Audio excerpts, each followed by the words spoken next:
Good evening, everyone. Welcome to the stream.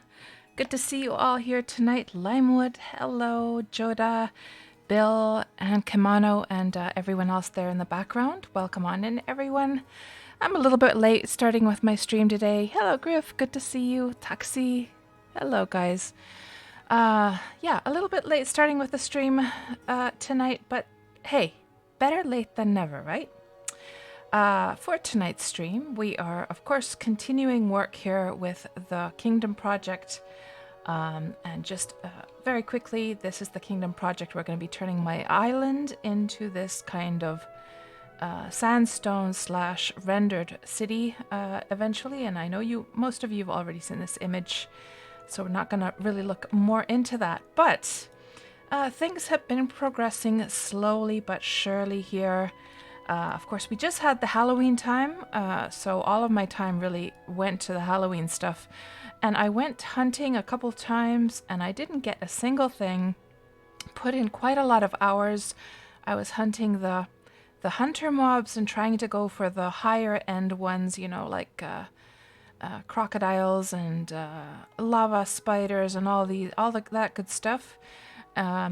But I didn't get a single thing. I'm not sure about you guys.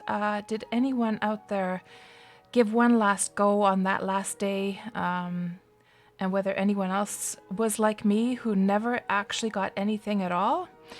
And Griff, you'd never got anything, did you? It was like Farron who got a witch's hat, I believe.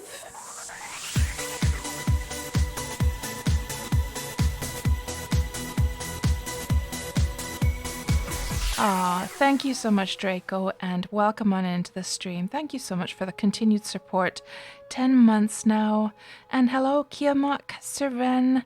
And so, Kimano, you didn't get a single drop. Right, yeah. So there's several of us who are probably in the same boat. And you know, some other things that I discovered about those mobs was that not only do they have to, well, I already knew they have to be hunter mobs. And you can, if you look that up in Wurmpedia, you can find a list of all the hunter mobs. Secondly, I knew that the fiercer the mob, the higher its combat rating and better chances of actually getting a drop. And actually, I learned that that it can be quite a drastic difference, actually. I'm not going to go into the exact numbers, but I was chatting with the devs one day, and because I was just telling them that it just feels really, really off, like, because I had so much better luck with Malena a few years ago, and of course, you know, she's an older character. However, she had not really done any hunting, and she had really crap gear at the time, so she was kind of an equivalent to this character, and yet she had much better luck. So I just sort of brought up the topic about it because I knew I was not the only one who had such bad luck. Anyhow, I'm not going to give the exact numbers, but what I can say is that some of the fiercer mobs, you would have, how would I say, the chances of getting a drop is drastically higher than something like a rat. So yeah, I don't want to go into the exact numbers here because I'm not sure what's public, what's not. Also, of course, I think most of us already knew that also the special ones like the fast and fierce, and I forget now the terms. Those ones can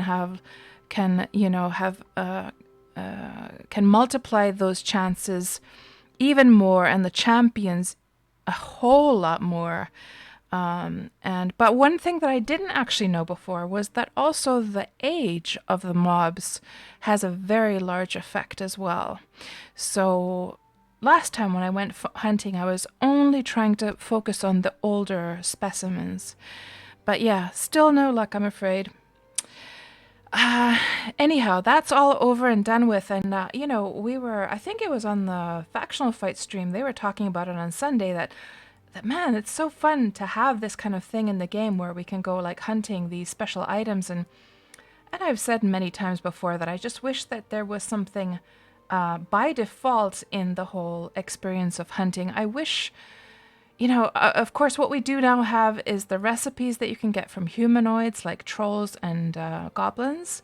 However, I really wish there was a little bit more like that. That would just be a round year thing, because going out hunting for them, going out hunting for these items, really, I mean, that's like a staple. That's like a default thing that you see in all other MMOs, and it's something I've always missed from Wurm. And I know we've talked about this many times before, but I think a lot of people were enjoying that, and I just think if there was a little bit more of something like that in the game, and then in addition we would have those Halloween events and something similar during, say, Christmas and Easter and stuff like that.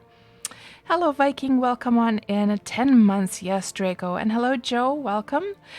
Oh, yeah, Griff, you did get the shoulder pad. Oh, you got 2 witches' hats. What the heck? Oh, I didn't know that.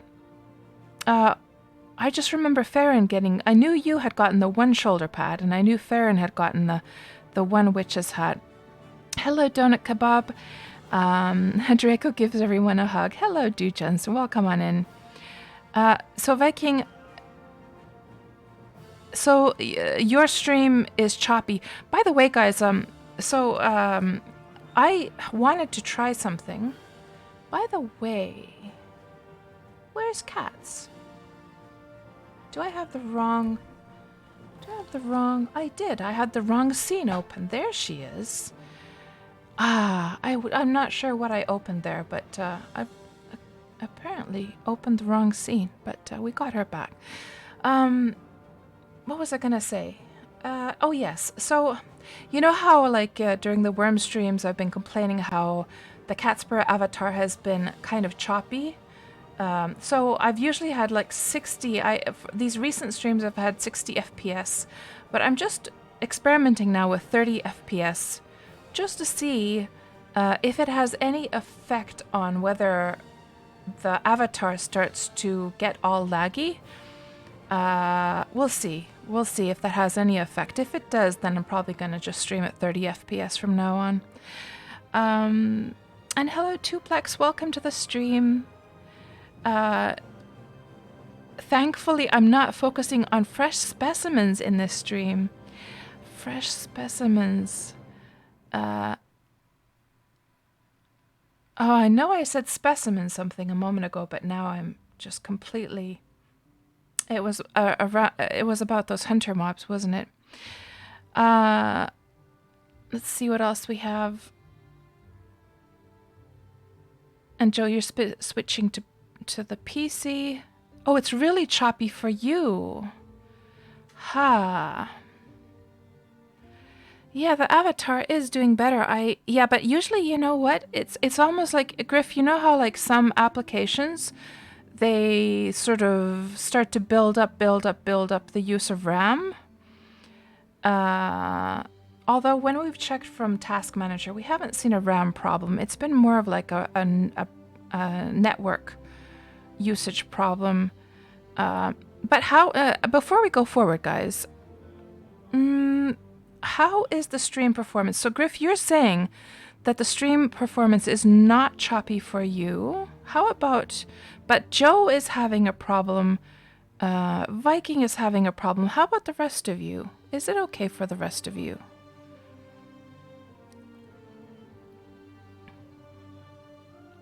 Not choppy at all, says Donut. Okay, that's good to hear.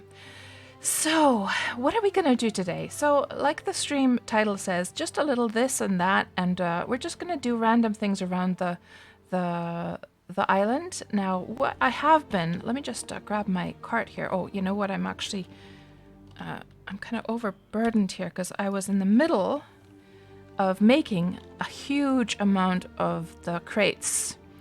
I seem to be like constantly out of crates, and part of the reason is, of course, because of all that stone that we're surface mining down, and also the dirt that I've been gathering away. But let's just have a look at how this looks right now. So this all used to be forest, and I wanted to take off the upper layer, chop down all the trees because they were all grown up anyhow. They were getting into like very old and they hadn't quite reached the overage stage yet, but it was time to chop them down. And I just wanted to see like what's underneath. I wanted to see if there were any like ore veins. For instance, I found marble over here, and I know that there's also a silver one. Oh, there was a silver one over on the other side, but I think there was another silver. Let me just see here. Iron is over there. I've been just planting down these little signs. And by the way, guys, you can see I've got the meditation rug down there. So I just have just under a week until I can start enchanting the grass. I can hardly wait. I literally cannot wait until I can get rid of all these ugly like crops and start to finally plant the enchanted grass. And of course, that's all temporary because all of this is going to be replaced with this someday. And so, yeah, so this is how it looks now without the forest. But actually, what we're going to be doing, since all of the terraforming right now, we have lots to terraform here in the middle. This is all going to go down like this because it's the middle part here.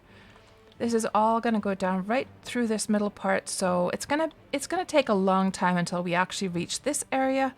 So I think what I'll do is, now that I've seen where the mines or the ore veins are, one thing we'll do is we'll plant some trees here, because I might as well just be gathering lumber as we're waiting for stuff to progress. So you know what we should do is we should take, let's just save the deed plan and just make a little plan in Deed Planner how we're going to plant the trees. So show village plan. So for those who don't know, I'm pretty sure most of you, 99% of you already know this, but in case there's somebody in the chat who doesn't, if you have a deed in Wurm, you can actually show the village plan, and you'll see this. You'll see all the tiles of your deed, and you can export this, like we're going to do now. So let's just export that right into, let's see, Wurm Kingdom Project Deed Planner. And I'm just going to put some placeholder name here. And then we can open, well, before we open it up, well, maybe we'll just open it up here. So let's just go over to Deed Planner, and just I'll just open it, the file, and we'll do the planning in a moment, because I still want to sort of talk about what kind of things we're going to be doing today. Nothing too exciting, just sort of chilling here, doing this and that. So from the menu, and this is of course Deed Planner, which most of you already know, but I'm going to just paste that in there. We're going to load this file that I just saved. So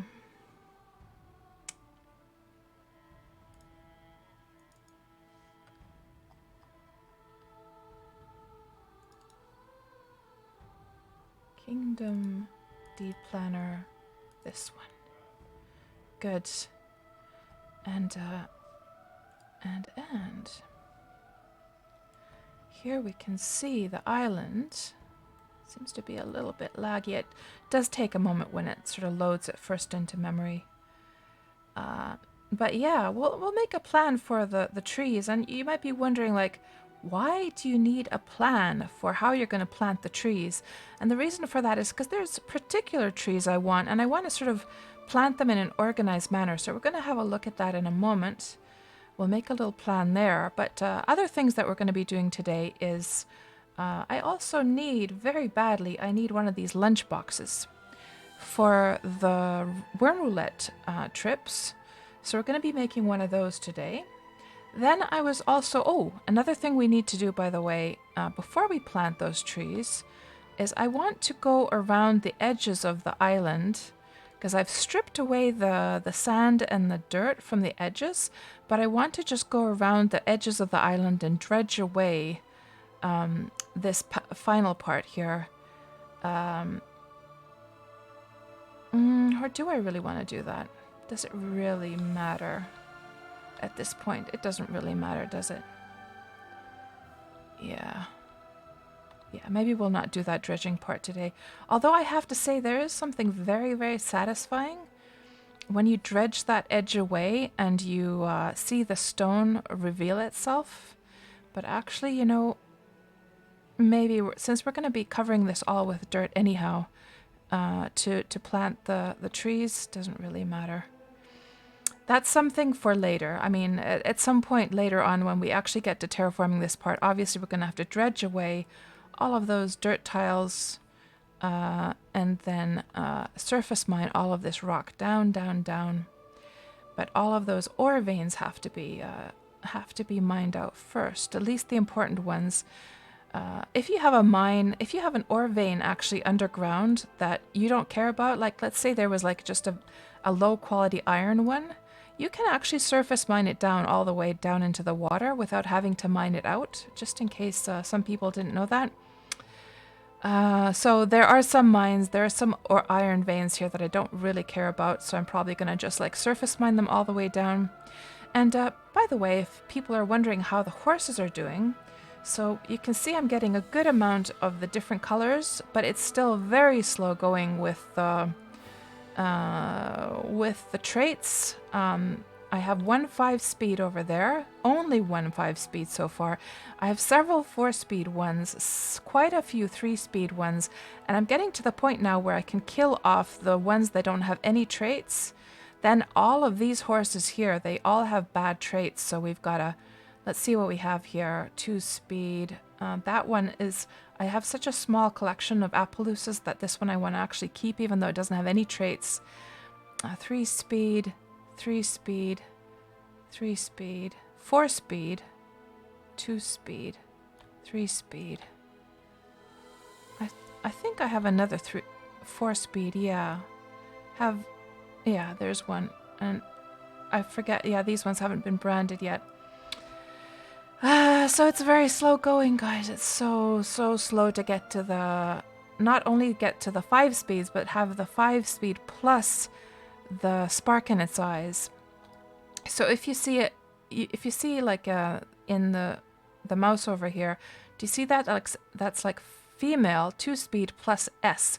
So S is the spark in the eyes. So a lot of these do have the S already, the spark. So I just need to get the 5 speed plus spark, and then it'll be perfect, and get a good like good amount of those. But yeah, it's gone much slower. If I would have gone back in time, if I would have done things differently, I would have actually created a priest that can cast Genesis, and then I would have just been curing the horses as I go along, because I didn't remember just how bloody slow this is. It really is slow to get to this point. I haven't sold off any horses yet, because if I were to start selling off my 3 speeds and 4 speeds, it would only slow down the progress to where I want to eventually get to. However, I am getting some that have good like traits, but then they have like extra, like this one has fight fiercely, for instance. That's something I guess I could sell off. I hear that people are selling those ones off, but also I want to help out the Alliance. So I'm sort of offering those off first to the Alliance, and if nobody wants them, then I'll sell them off. But yeah, that's the situation with the horses. It feels so close, but it feels so far away still. And what else are we going to do today? So I was thinking I might actually get into the archaeology stuff today, because I've been wanting to get into that, and yeah, it might be a fun thing to try out. So before we go forward, let me just catch up with you guys quickly. And Draco, you were asking, do you love autumn time? I have to say, Draco, like in real life, there is something magical about going through a forest. Like if you're able to have a touch, if you're able to access Mother Nature during the fall and go through a forest and have that beautiful aroma of the forest like come up from the wet leaves and stuff, Yeah, sure, why not? But if you live in a city, the fall time is just depressing. And since I live in a city, it's kind of depressing, yeah. So in real life, not really. In Wurm, even less. I think Wurm looks its ugliest actually during the fall time. So not really a fan of it. In Wurm, um, and hello, Fira Locky. So it looks smooth for you even though you're on your phone. That's good to hear. Stream is fine for Du Jensen. And hello, Ayla. Welcome on in. And you love the fall, Draco. Aw, well, I hope you're enjoying it. I hope you are enjoying it. Do you, Draco? Do you take photographs at all? And just capture those beautiful views. And do you live close to nature, by the way? So let's get on to doing a plan for the trees. So if we were to, let me just mark the areas that are actually going to be the canals. So let's just colorize those. I'm just going to color them with sandstone bricks here. So there, it's going to be 5 wide, like so. So let's just colorize this and imagine that we don't want to be planting anything there, nor do we want to be planting anything on the edge piece either that needs to be, that we would want to be able to terraform. So if this is going to be the canal here, and then this is the canal here,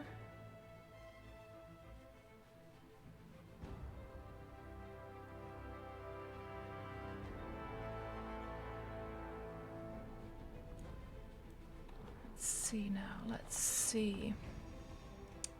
Let's just put this all the way to the end so we can get a sort of feeling of just how long it goes for here. Something like that. And then there's the middle parts. So these parts, just actually look from above instead. Probably easier that way. So let's see. Let me just grab and try and imagine this would already be farmed just to keep things. Yeah, that would be.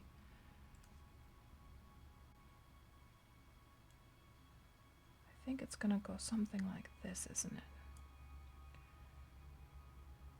So 1, 2, 3, 4, 5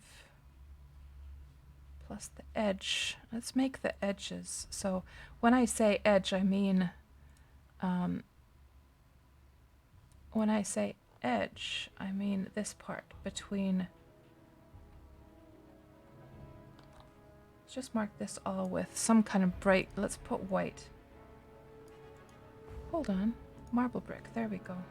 So it's like really clear. What are the edges here? These are the ones we also. Let's look from above.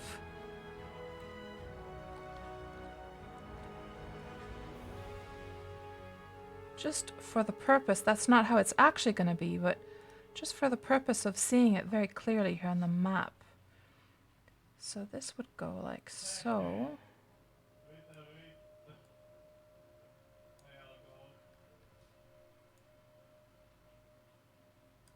So there should be 5 of those tiles, yes. And then it should go something like that, yes. And the same on this side. So I can see from this, the left side, where we can start to put the forest.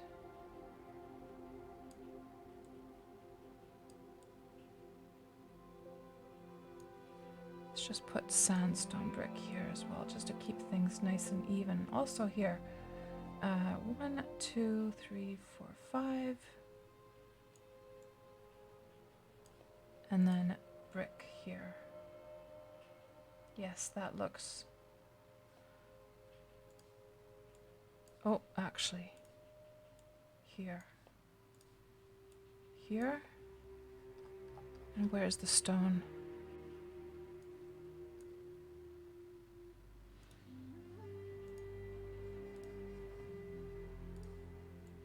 There. And then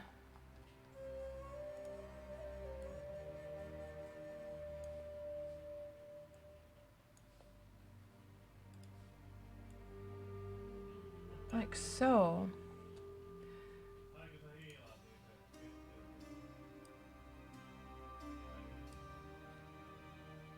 Yeah. That looks about right now.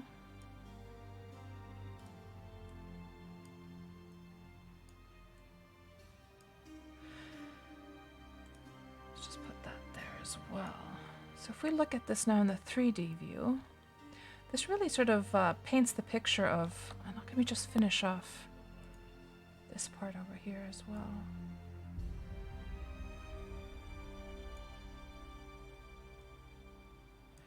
How long is that? 1, 2, 3, 4, 5.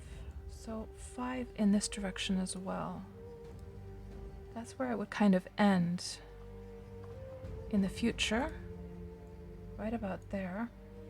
So now when we look at this from the 3D view, we can really helps us like understand what parts still need to be like terraformed down quite drastically. So you can see the canal here is like really high.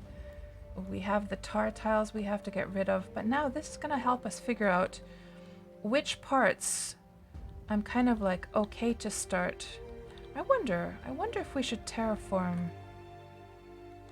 Should we terraform? No, that's going to take too much time. I was just thinking that before I start planting the trees, should I terraform all the... Oh, that's gonna... We're never going to get that done in one stream though. Yeah. So what I'll actually do is we're going to plant the trees like one tile inwards of this area. So if I just put grass there for now, just to sort of show you what I'm talking about. So we're only going to put... So that I'll be able to terraform these edges down, I'm only going to plant trees in these areas for now. Because when you surface mine rock, you have to have one tile of each surrounding tile. Like it has to, the surrounding tiles have to be rock as well. So all of this can be forest. Okay. So the next plan is, how are we going to divide these trees? And what trees do I need? Well, I already know which trees I need. All of this can be trees.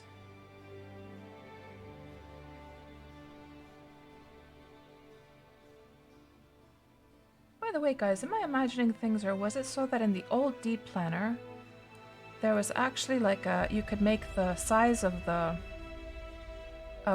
brush, like now it's just this one grid size, one tile size.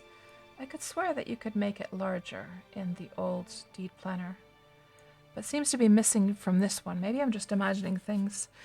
So the types of trees we're gonna need are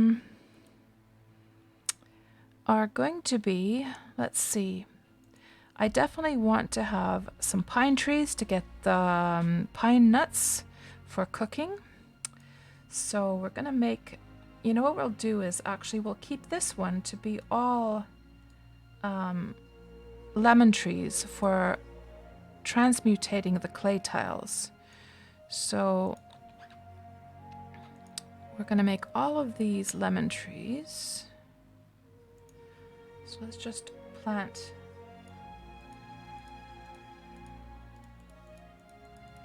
all of that. Will just be lemon. I'm just gonna randomly, we can just actually add like a dirt, convert all that dirt to dirt, make that like the lemon tree orchard over here. And then over here we're gonna want to have, definitely want to have those pine trees. So let's see, what are the most important ones for me? Pine and probably chestnut. For the chestnuts I also need for cooking. Do I need anything else, really? Not really. Yeah. But I guess they're just for the variation, just maybe some of the other trees as well. Let's at least make a big pine forest. So, and how do I want to organize these? Let's see now. Maybe we should just actually keep this as a road so it's easy to get to the... Keep this as a road to get easily to my house. Like so. Yes, that's a good plan.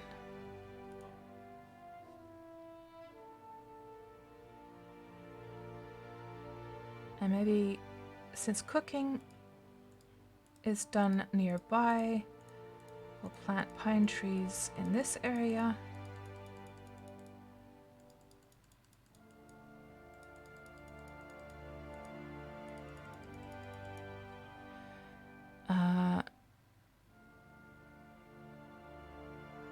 I'm wondering if I should have... No, I have enough oak trees over there, so don't really need those.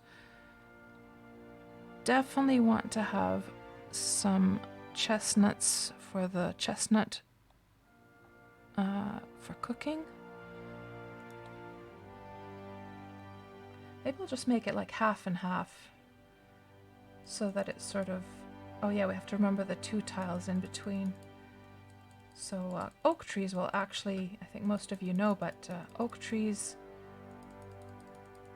actually kill off anything within 2 tiles. Also willow. So this can all be chestnut. Maybe we will keep a little road in between.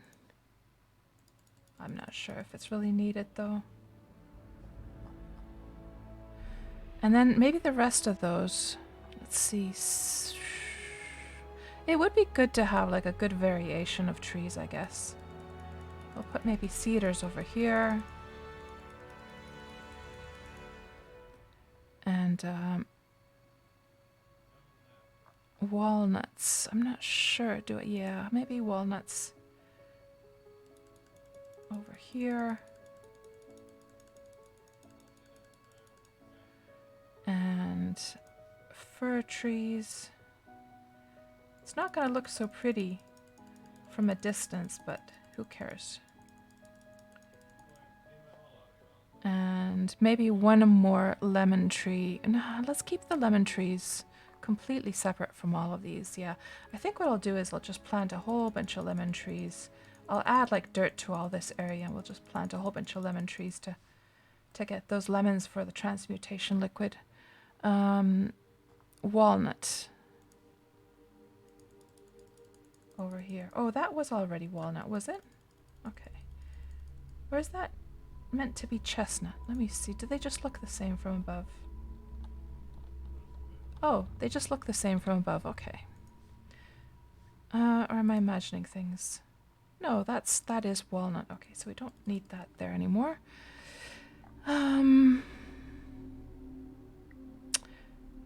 Well, maybe it could be good to have a couple of willows going on here.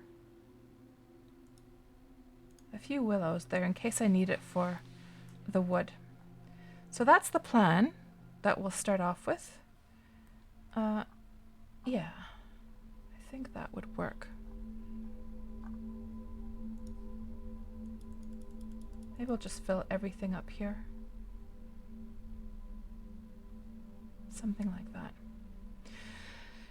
Okay. Check the game, says Griff. Okay, let's see. Oh, ooh, thank you so much, Griff. Thank you so much. Griff has been busy, let me just find the little man. I wish it would be faster to get to the those emotes.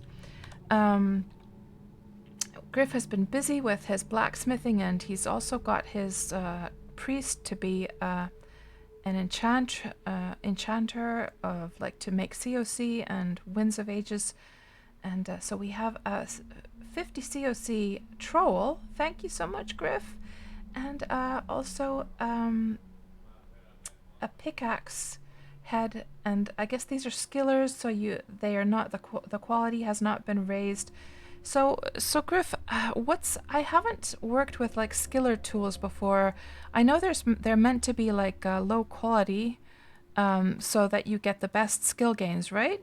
So there's always the danger. There is the danger of them breaking, though, right? So I guess you just have to keep them repaired, over and over again, or how does that work? Hello, Joshua. Welcome into the stream. And you live close to the woods, Draco? Oh, that's lovely to hear. I'm glad you're able to enjoy the Mother Nature. Just keep them repaired? Okay. Well, that'll be interesting to like experience, because I've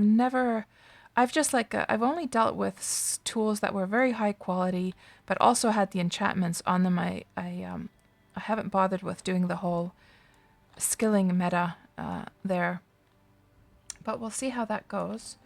So, yeah, what was I gonna do? Oh yes, let's just get right to work here and start planting the stuff. Or I wonder, you know what? Since the sun just went down, this is not a nice thing to do at nighttime. So you know what we'll do before we start planting these? We will, let's wait for the daytime. In the meanwhile, let's go over to the cozy forge area, light up the old forge, and then work on the lunch box for now. And look at this mess, guys. Look at this huge mess. And I actually have to finish up the rest of the crates, so maybe we'll just start doing that for the very first thing. Get these crates and get everything organized. It's becoming a mess. I'm not happy about this mess whatsoever. So we have 2 unfinished large crates here still. Let's just get those finished off and clean this area up a bit. Actually, you know what? It's such an ugly view to look at. Let's start up the forge. Let me just grab the ash from it first.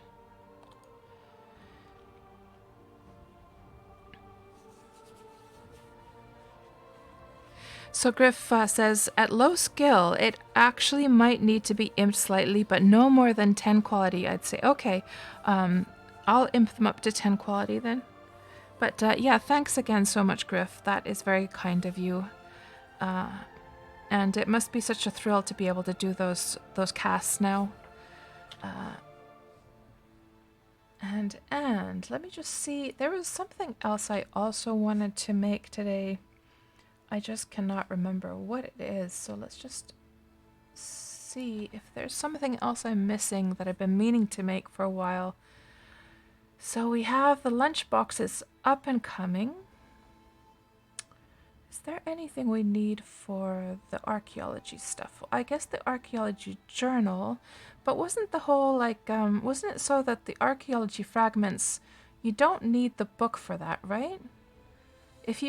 If all you're interested in is the fragments, you don't have to do the whole cache thing at all, do you? But I guess I could still make a journal. I haven't made any paper or anything yet, though. So the quality would be pretty crap.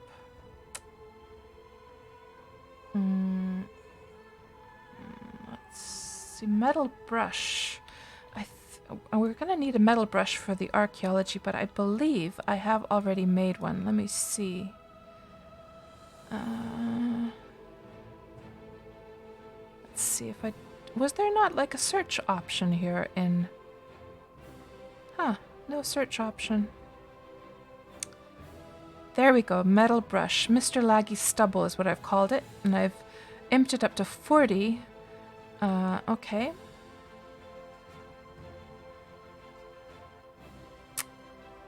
What else do we need?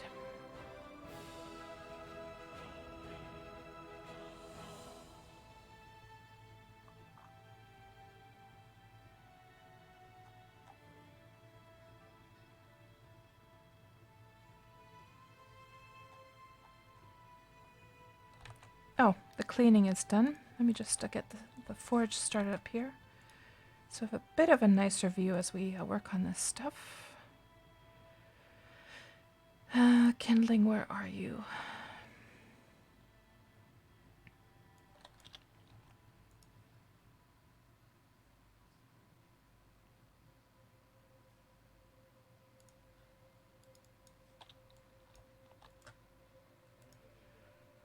And then wooden scraps.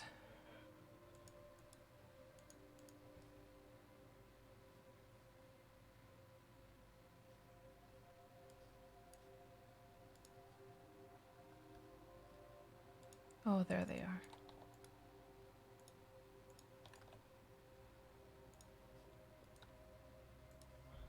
Oh, sounds. I was wondering why it sounded so quiet. There we go, that's better. Okay. So, if we're gonna be, we also have to finish off this pickaxe that, so we've got this beautiful head, pickaxe head, and we'll imp up the trowel as well. And let's put this ash away.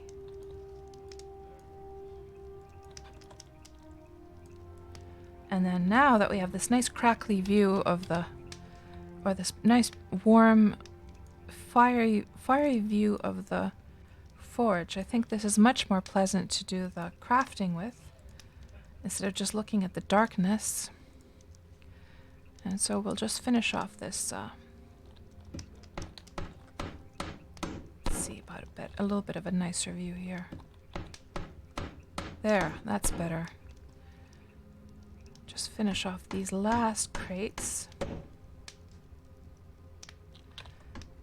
And what else? Is there anything else we needed to make? So I think the archaeology journal, there is that one, so we'll keep that one open here. And I guess we need to make like a press to make the paper for that. What skill does that actually use? Leatherworking. My leatherworking is kind of okay-ish. You're back, Joe. So is the lag better for you, or like have you gotten? So you came back on your PC, right? Did it help with the lag issue at all?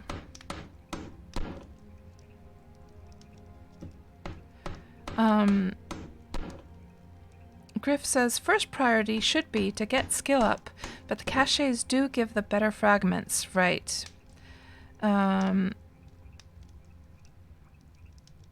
Oh, you might start up the archaeology as well to see what kind of troll gives the best skill gains. And it's good now, Joe? I'm glad to hear it. Okay. Yeah, so far it seems like the cat's avatar hasn't... I haven't been watching too closely, but has the cat's avatar been working better than in the previous streams, guys? It does seem to be moving around a bit better than before. Maybe having 60 FPS was just too much before. Hello, Holly. Welcome on in. How have you been doing this weekend?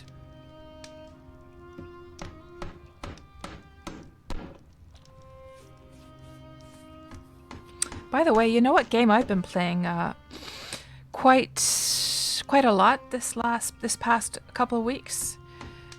So we've been trying to find a game with my older son, who lives actually in his own apartment. We've been trying to find a game that we can play online together, because he is, during this sort of quarantine time, he is staying, well, not quarantine time, but, you know, this time when everyone should try and be at home.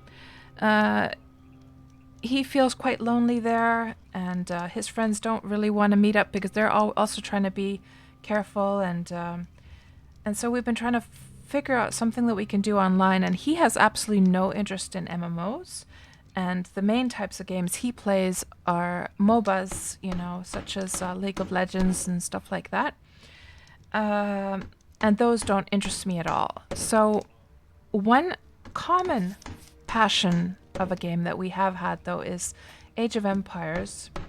So I started playing Age of Empires way back in the 90s when it first released, and but I just hadn't played it in many years, and he convinced me to I did have Age of Empires 2. I just didn't have the, what was it called, Definitive Edition or whatever it is. So I upgraded to that one, and we've been playing Age of Empires. We actually had a match today. He's a much better player than I am, though. So I'm sort of brushing up my skills playing that.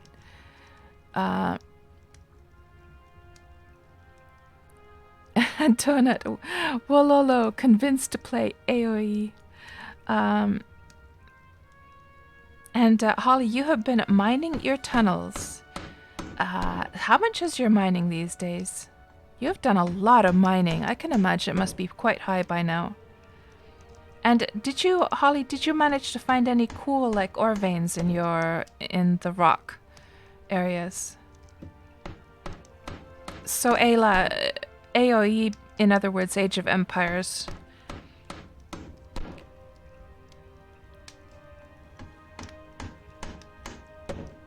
Yeah, yeah.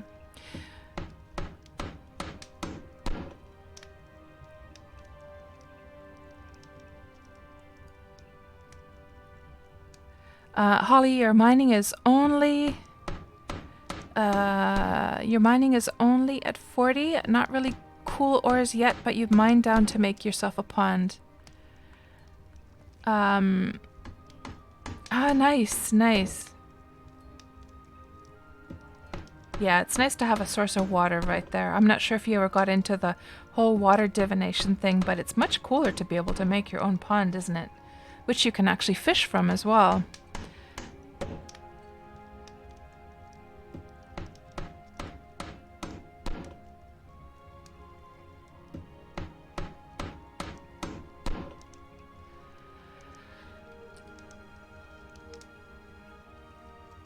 Oh, you know what we should put in there as well is some... Well, I do have some lumps, actually. And if we're only going to improve them up to level 10, then it doesn't matter. They are rather low quality. Let me just see if I combine these ones. Yeah, 14.68, that's fine. Okay, so now we have just one more unfinished crate left. I'm gonna have to make some more planks though, so let's just grab some of these low level. Oh my gosh, it's such a mess here. We'll get rid of this mess. We'll clean up. We'll do some cleaning up today. Let me see, low quality logs. Let's just grab those walnut ones there. Make a few more planks. So what are you guys up to in Wurm right now? Or are you playing Wurm at all? I know Holly is, of course, doing some mining. Saw.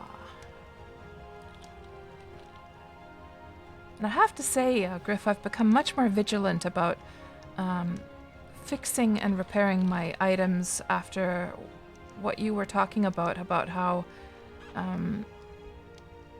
it will start to break faster as well if you don't keep them repaired, because it's acting like it would be a lower level item. So I've been much more diligent about repairing my items now.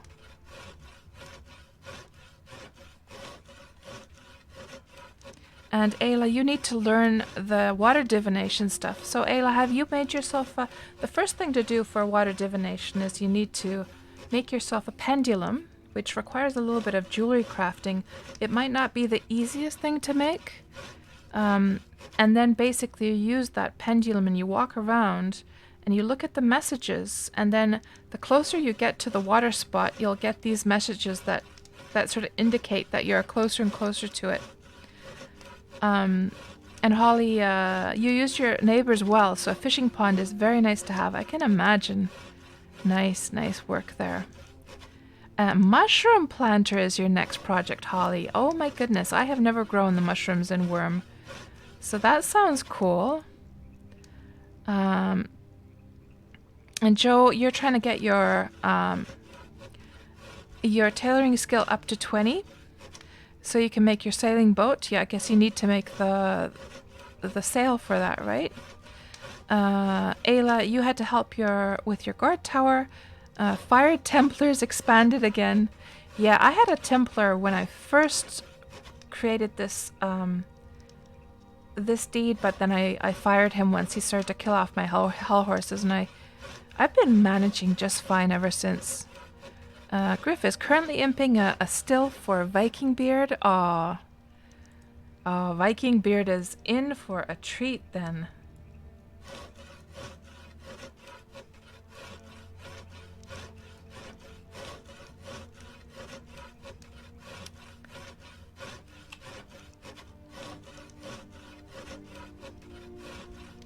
Okay, let's see. What do we have here?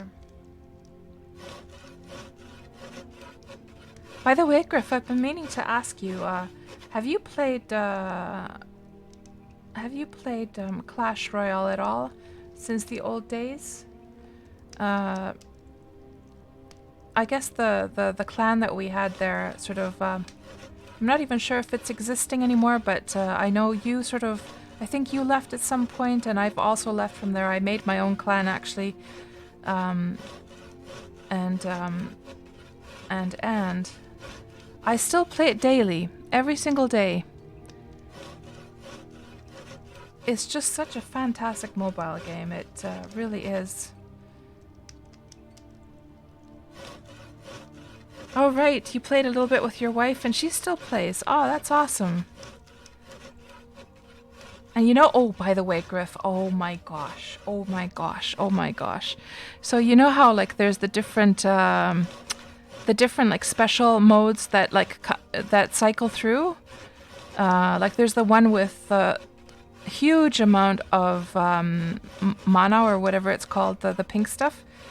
I forget now the term for it, but you know the one that has so much of it that you literally don't have even time to place down your units. I found a deck where I pretty much win 99% of the matches with that in that mode. I was thinking of doing a YouTube video just to show just how amazing the deck is. And every time that it cycles through to that mode, I actually have like several accounts, and I go through all of the accounts with the same deck, Elixir, yes, and I like gather as much money as I can until it tells me that it's sort of run out. I have to make a YouTube video about that. It is an amazing, amazing deck for that purpose. Let's see. Yes, what we're gonna do, we were gonna finish off this thing. So the game that we're talking about with Griff here is, I can just show you guys quickly. Just a video. Let's see, Clash Royale. Just an example. Let me see if there's some kind of example I can show you quickly.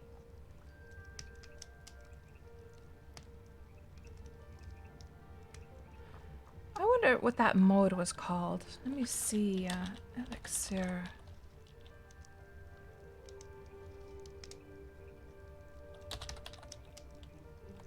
Was it this one?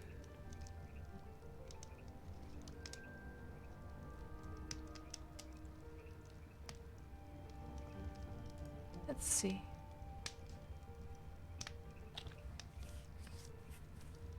So just to give an idea for those of you, this is like a mobile game that, well, I've been playing this mobile game ever since it first was released, and Griff has been playing it for quite a few years, I guess, as well. I don't know, Griff, whether you started playing it when it first came out or not, but just going to show a visual of what this game looks like. Let me find a spot here. Here. Okay, so basically you see this like game area, and your side is at the bottom. The competitor's side is on the other side, and you lay down, you get a whole bunch of cards that you can make decks from, and when you plonk down, when you use these cards, they plonk down the units. So like a lot of games like out there, what was the one by Blizzard that is an equivalent? And there's this one game mode where you have tons and tons of elixir to spend to plonk down these units with. And this is basically what it looks like. It's a fantastic little mobile game. And I play it still every single day. I play it, I don't play it like during during the day, what I do is when I first wake up in the morning, I play a couple of games just as I'm still laying in bed, and also just before going to sleep. Again, when I'm laying in bed, I play a couple games. So I don't play like during the day. I have better things to do during the day, but yeah, a fantastic little game.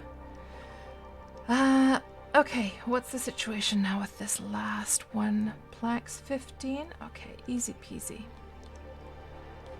And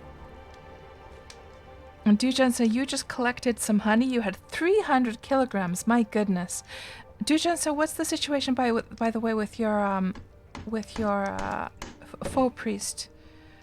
Can he do Genesis yet? You got your first active beehive, Ayla. Oh, congratulations. That's such a cool thing to experience in Wurm once you get your first active beehive. And just make sure, Ayla, I'm not sure if you've kept bees before in Wurm, but just make sure that when winter comes, put in some, make sure that they have some sugar in there. You want to have at least 10 sugar in there so that when they wake up in the spring and then they're super hungry, they don't starve when they wake up. So they go to sleep during the winter. And Kiamak completely underestimated building a Corbita with low skill. Oh my. Yes, making those ships is a lot of work for sure.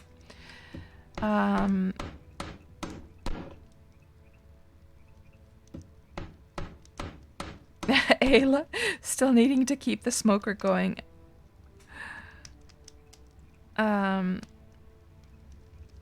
And Dujan, so you're mainly on the old servers now. Don't think your foe and Melody has passed 70. Oh, I see. Okay. So Dujanson, I'd be interested to hear more about that. So I'd be curious to hear what kind of thing has affected you wanting to play more on the old servers. And we had some discussion actually in the Alliance the other day with some Alliance members.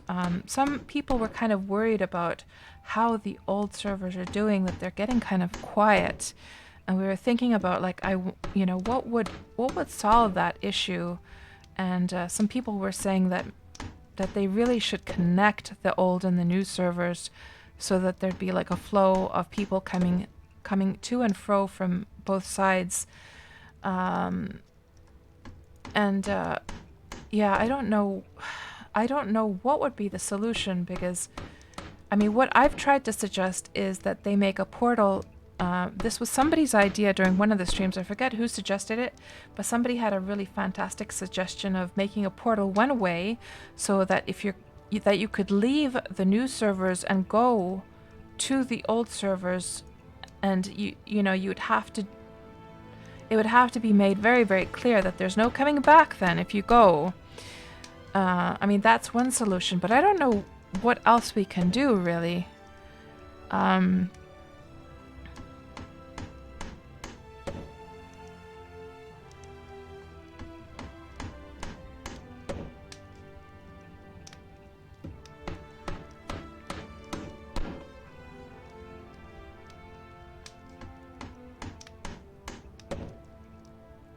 Hello, Creepy Fingers.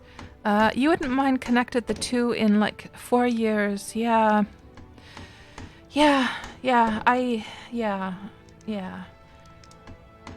I've said this before, but I'll say it again, is that before I thought they should have connected them within a few months after the Steam launch, but now I've changed my mind on that. Now I feel like they should keep them disconnected for other than this one-way portal thing. But opening the floodgates completely, no, I don't think they should do that yet. I just don't know how to solve. Griff, do you have any visions on how they could deal with the fact that the old servers are getting very, very quiet? Somebody was telling me that they were on Xanadu and there was 40 people online on Xanadu, which feels like very, very few. Wasn't it before the Steam launch, guys? I could remember there being on Xanadu at least 100, right? Or am I completely remembering incorrectly here?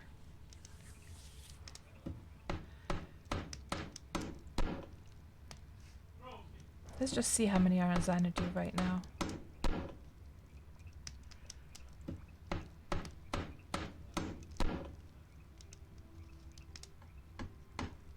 Meanwhile, I believe everything is going really, really great on the new servers. There doesn't seem to be a problem with the new servers. It's just that the old ones are sort of like dying off a bit. Let's just go and see what the situation is on Xanadu right now. Du Jensen says that the old servers are almost as they were before. You had fun at the Impalong on Indie, and Drakaz Lunalong is coming up in a month. Right, yeah. There's all this Impalong stuff going on. 130 players on Xanadu right now. That's not too bad. That feels kind of like what it was before. Huh, okay. That's not too bad at all. Oh, by the way, guys. Yeah, that feels pretty normal, doesn't it? So, here's something, guys. Here's something I wanted to talk to you guys about, okay? So, there's this mountaintop deed that I have on Xanadu, and I've been paying, so it was, let me just show you guys quickly here. Let's see, KatsPurr, Wurm, mountaintop. Here, this one. So some of you may remember this video where this was many, many years ago, and I had just been sailing around, and then I noticed that there was something at the top of this mountain, and I went to investigate, and I managed to find like a tunnel going all the way to the very top of the mountain. So there was this entrance down here, and then I decided to make a video where I'm actually showing what was up there. So that it was not my place, but somebody's deed, and they had left the doors open so you could actually, what was this called at that time?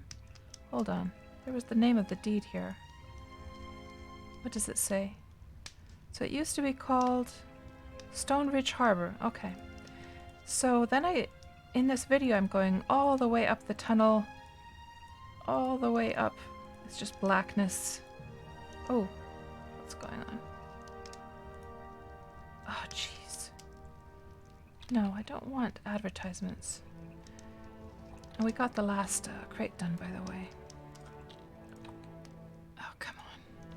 So, going up the tunnel, killing mobs on the way, and then I get to the top of the tunnel, and then I'm just exploring this place in the video, and just looking at the beautiful views from up above. That's my island down at the bottom there. And some of the buildings had kind of decayed as well. It was still a deed, but it had not been taken very good care of. Just looking at the views from above.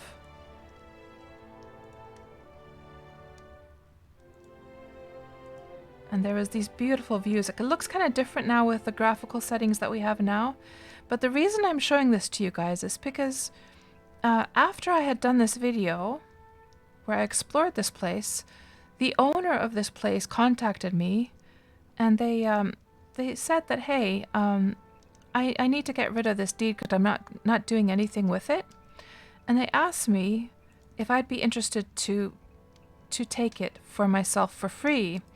And they said that they knew how much I liked it and that I would probably take good care of it, so they could give it to me if I wanted it. And so I took it. And that was many, many years ago. That was probably like 5 years ago. And all this time, guys, I've been paying the deed costs for the deed at the very top and the deed at the very bottom that is like the opening to this place. I haven't done really anything with the place all these years. I meant to turn it into a role-playing village at some point. And I know I've talked about this at some point before on my streams, but it's just one more of those things that I meant to do something with and I just never got around to it. And now that all of my time is going here with the Kingdom Project, I just know that I'm never going to do anything with it. I know Warlander, he was interested in the deed. He had been kind of like, we had been talking about it, but he doesn't have time to do anything with it. So I just talked to him again the other day, and I asked him, like, this is the last chance, like, did you want that deed or not? And he said no, he doesn't have time. So my question to you guys is that, is there anyone here in the stream who would be interested in that deed? And they could just have it for free. The only requirement would be that you would have like 2 small deeds that you would have to pay upkeep for. They don't cost very much. They're both very small deeds. But it's a beautiful, beautiful... I mean, we can just log on there. Hold on. Let me log on with my character. And I can just show it to you. We just looked at the video right now, but I have my character there as well. My other character. And I need to find a new owner for it. I want to hand it over to somebody who would be interested in having a mountaintop deed. And the thing about the deed is that it's such a beautiful... lovely place. So right now I have a plantation of these what are they called again? Camellia bushes, because oh my god. What the heck? Old champion, huge spider. Let's get the guards on this guy. Jeez. Ooh. Crikey. This character has like 0 fighting skills. Let me just put the sound on this.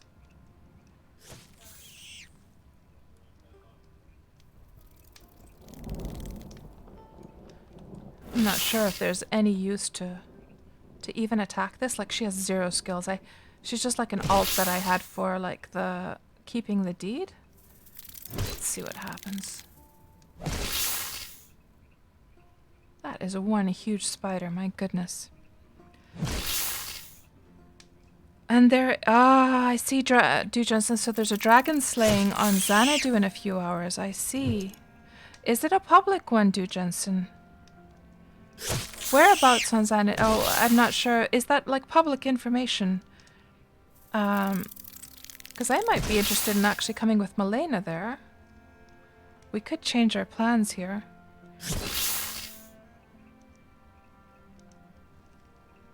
And Creepy, you honestly have no idea if it's a problem that can be fixed. Yeah. This guy is gonna kill off all my guards for sure, but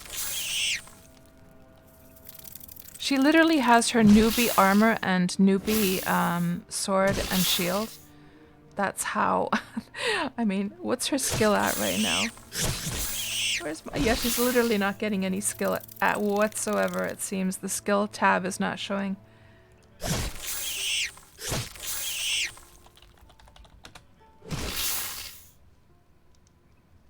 Wow, they're actually taking it down. I do have quite a few guards here, because I did imp up the guard tower quite high. So maybe we're actually going to take this thing down. My goodness.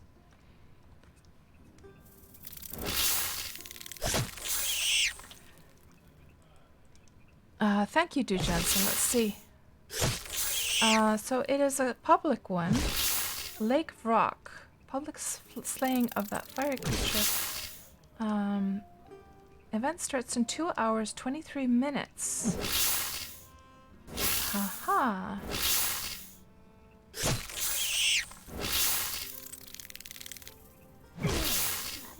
Oh, one guard went down. We're almost done with this thing. He's done a little bit of damage to me. Oh, I might want to just get out of the way and just let the guards taunt him. I'm not going to make the killing blow anyhow. Not that it would even matter at this point.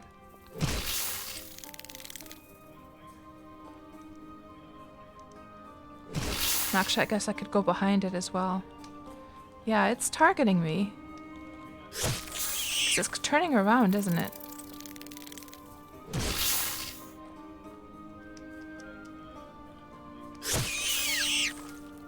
So I wonder if we should change our plans and go to the dragon slaying. Would you guys be interested in seeing a dragon slaying on stream?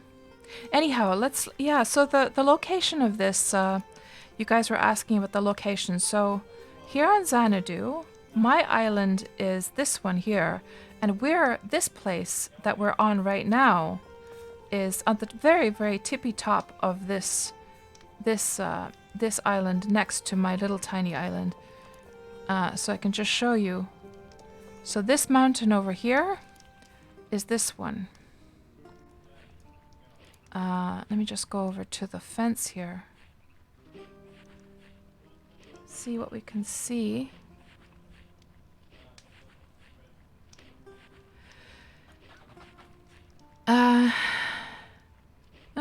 Hello there, Psionic. Welcome to the stream. Not the best advertisement, big, huge spider, yeah. Let me just turn off the UI and show you guys. It's kind of hard to see the view right now because it's nighttime and there's a lot of fog. But let me see if we can see my island. Yeah, so there's my island and the horse market is over there. But it's way, way at the very top of this mountain over here. And you can see more if you take down these like hedges. But yeah, it's sad because it's a beautiful, beautiful spot. Beautiful deed, and the whole tunnel all the way up, it all has support beams. It has enchanted lamps, so you don't have to worry about the tunnel whatsoever. It has a very good tunnel going up. We can even look at the let's look at the map of this place. Hold on. Windy Peaks Mountain. So I made a map of this even one time. Where you can, oh, hold on. Yeah, hold on. Let's just open that in Photoshop. Meanwhile, I'll just walk around. I'm not sure how much you guys can see because it's kind of dark now with nighttime. But yeah, I don't know what to do with this thing. I mean, it would be a shame to just let it all rot away as well. Especially after taking care of it all these years. Okay, did we get this open in Photoshop now? Hold on. Yeah, I think I have the tunnel layers available here. Where did I put them? I thought I had the tunnels also. Here. Yeah, so the tunnel layer. So this is the tunnel, so it's like done in a pretty intelligent way. So it sort of zigzags. So it has this amount of tunnels, and they all have support beams. And you have this main part at the very top, and then it tunnels into like little ledges on the sides. So let me just draw this in Photoshop for you quickly. What it looks like from the side, basically. So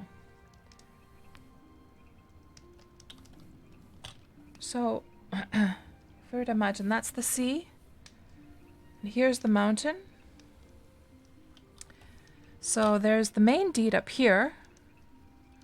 There's the entrance deed at the very bottom, and then the tunnels zigzag up to the top. And then there's like additional tunnels that go down to these little parts. There's a couple of like little ledge parts that you can make like a smaller village in that are not part of the deed. There's just a small deed at the very top and the deed at the very bottom. So these are very, very beautiful spots. I wonder if I have like screenshots of those actually, because showing it at nighttime is kind of useless. So I'm just going to actually shut that for now. Let me see if I have screenshots. I think I do. I do actually. Hold on. These are like from before. Yeah. Here we go. Here's some good. So these little ledges on the sides. These are like rather old screenshots, so the graphic settings are still like the old ones. But you can see what they look like basically. So they have the beautiful view out to the sea. There's several of them. These little nooks and crannies on the sides of the mountain. And I'm glad that I took screenshots of all of these spots. There seems to be quite a few of them that you could have like houses and like mini deeds on. And this is the main one at the top. Yeah. So I never actually did anything with it, but yeah, I'm trying to find somebody who would be interested in taking it from me. Because I have no interest in it anymore. Let me just see what you guys are saying. Hello, Riverdog. Welcome to the stream. Let's see.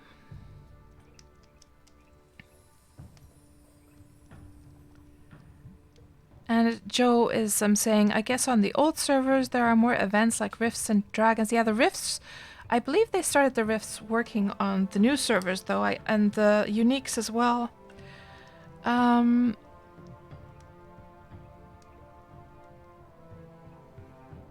let me see what else you guys are saying.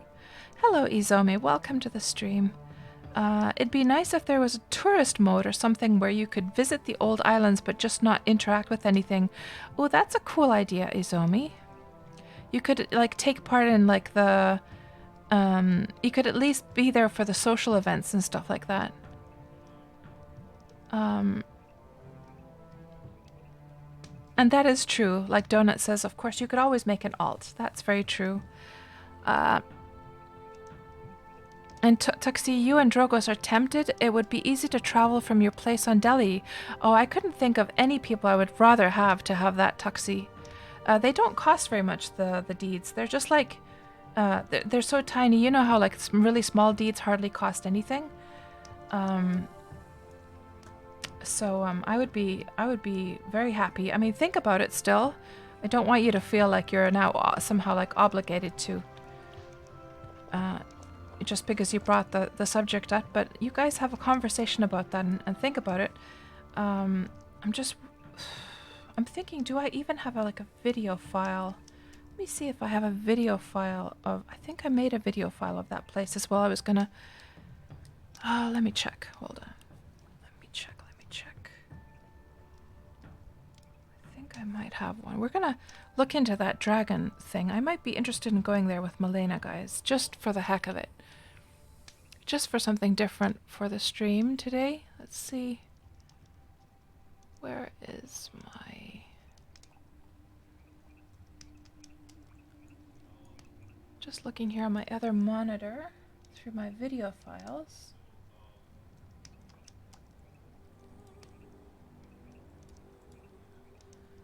Let's see. Do I have a video of that place?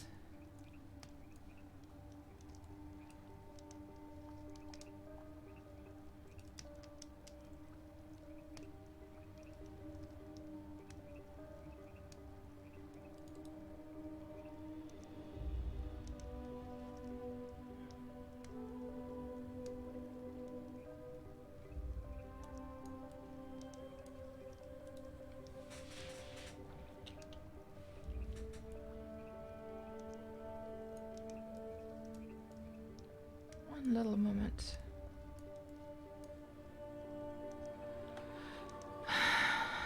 What do we have here? View extra large icons, that might be easier.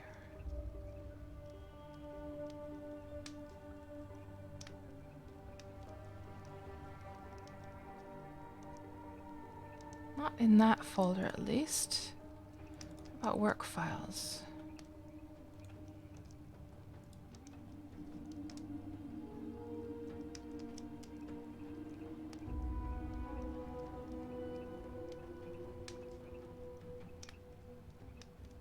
No, I don't. Yeah, I could swear I took like some video footage of that place, but I guess I didn't then. Oh well. But yeah, let's have a look at this public slaying thing here. So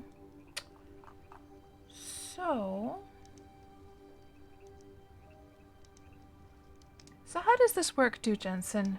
Because they're not saying about the they're not mentioning the location here at all. So how do I know where to go? Or is it only because they're trying to protect it so nobody steals it? So is it because the location is secret and then is there like a meetup point, or how does this work now? Is there like a meetup point that everyone meets at for these, or how does this work? Oh, no exact location yet. Let me put my glasses on so I can actually read this. Close to Rock's Landing, the location is shown in a later comment. Oh, okay, hold on. Let's see.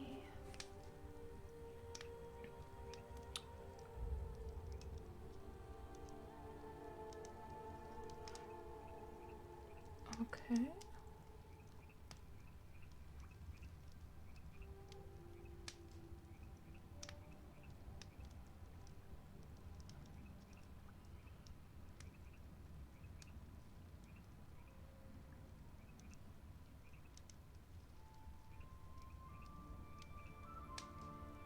Okay.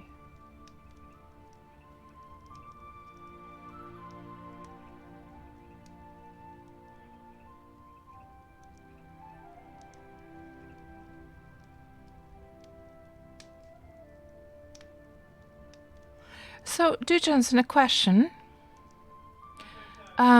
What is when you go to a dragon slaying? Because the only dragon slaying I've ever been to in Wurm has been when I went to visit the PvP servers, and that was kind of like a guided tour in a way. So I've never went to one just on like the to any of these public ones. I've never went to one. What are the sort of guidelines and rules for those in general? What is expected of you? What are like no-nos and stuff like that?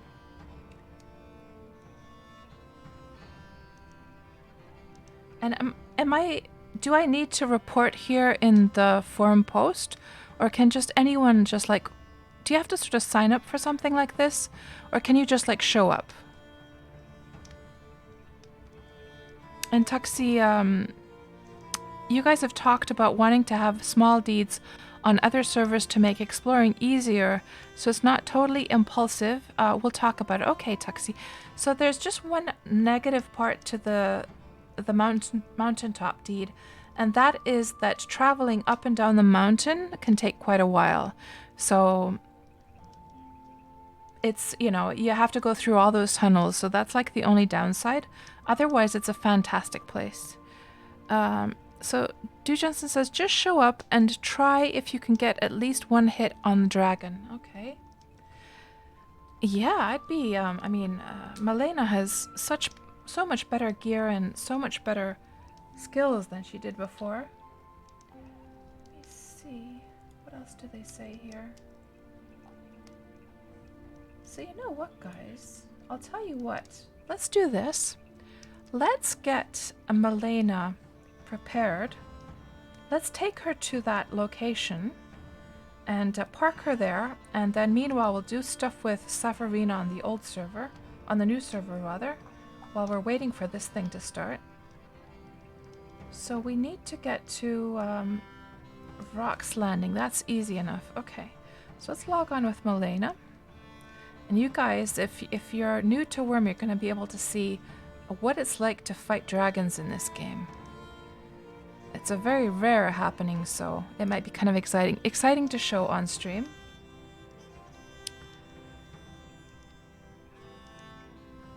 And Schmo says, at the one that you guys did on Cadence yesterday, people just showed up. The organizer had the deed location to prevent people messing with it. Once you guys started fighting, you just mobbed the dragon, right? And Dujan says, don't be late. It might only take 1 or 2 minutes to kill it. There might be a lot of people in local, so expect some lag. Okay. Okay, good to know. Is there anything else I should know? Let's just make sure Malena is all set to go. So let's see about leaving this stuff over here. Is the merchant full? I think it's full. Just grab something like so. Put this one over here instead. Let's see.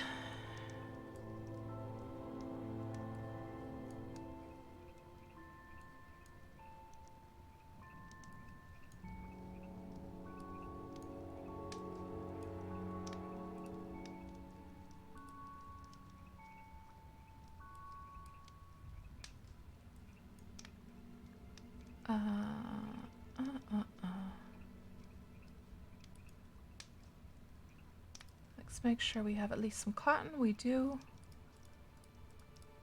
And we have a tent and cotton. I guess that's all we really need. And then we should probably grab a horse. So is it so, Du Jensen, that horses get killed at these things? Should I take just a placeholder horse with me? The one that doesn't matter whatsoever, just like without a saddle and stuff. But as long as it's branded, of course. Or sure, why couldn't it have a saddle, of course? Well, let's just take one of these ebony blacks that I don't really need. No horses won't be killed. Or rather, no horses won't be killed. Okay. So, and it doesn't really matter. I have a lot of these like 5-speed ebony blacks anyhow. Let's just take one of these random ones here. These guys don't really matter so much. And then we'll hop onto our boat. Let's just see on the map here. So Rock's Landing is up there. Yeah, you know, it's a good thing that we're getting going already now, just because it might take some time to actually get over there to begin with. It being Xanadu and all. So let's just go over to the Nar, get going.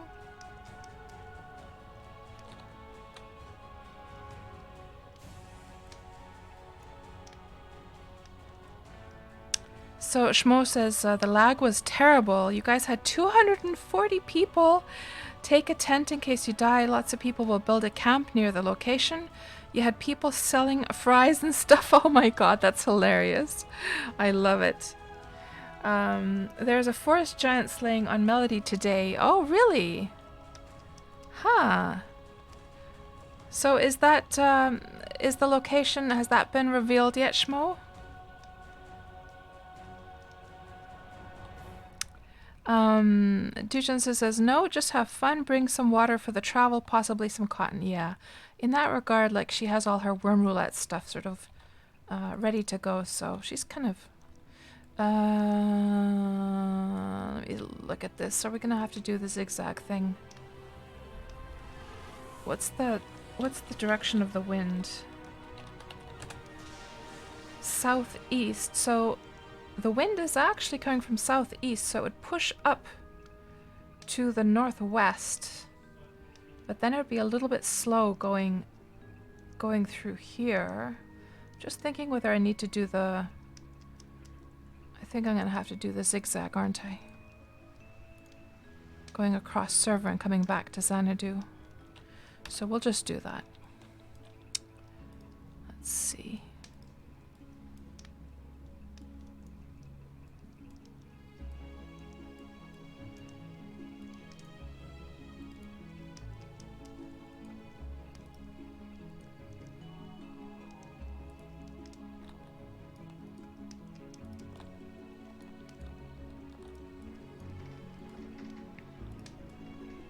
Okay. And now let's make a battle plan for what, well, it doesn't matter, any smaller server we can plot our course to.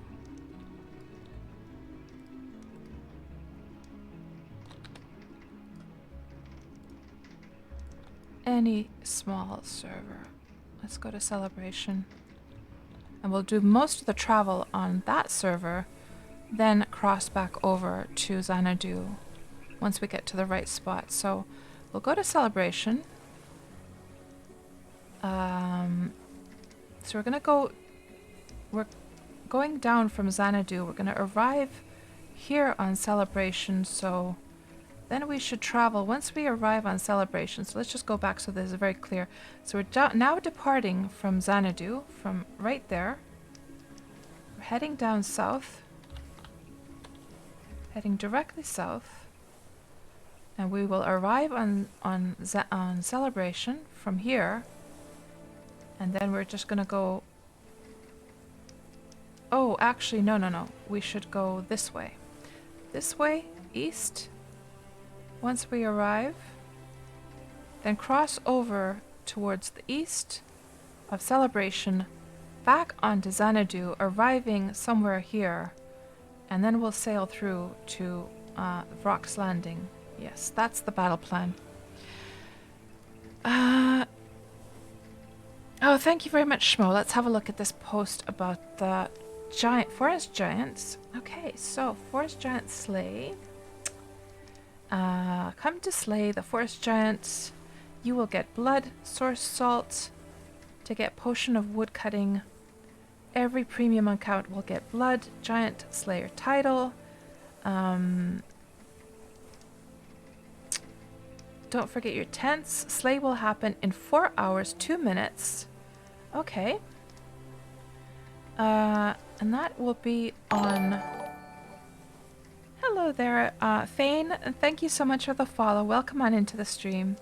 So this is going to happen on Melody, so this same server that Safarvina is on. So, maybe we should take part in that after we get the dragon slaying thing done. Actually. So it's going to happen at R20. No, location. O21, O22. Let's mark that on the map. O21. Between O21 and O22, right there.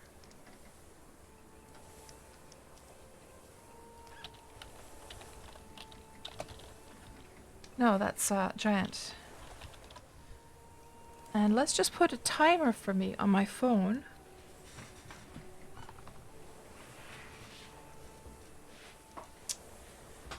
So let's put 2 timers, one for the dragon and... Oh, did I plot my course? Let's make sure we plotted the course. I think I did. Yes.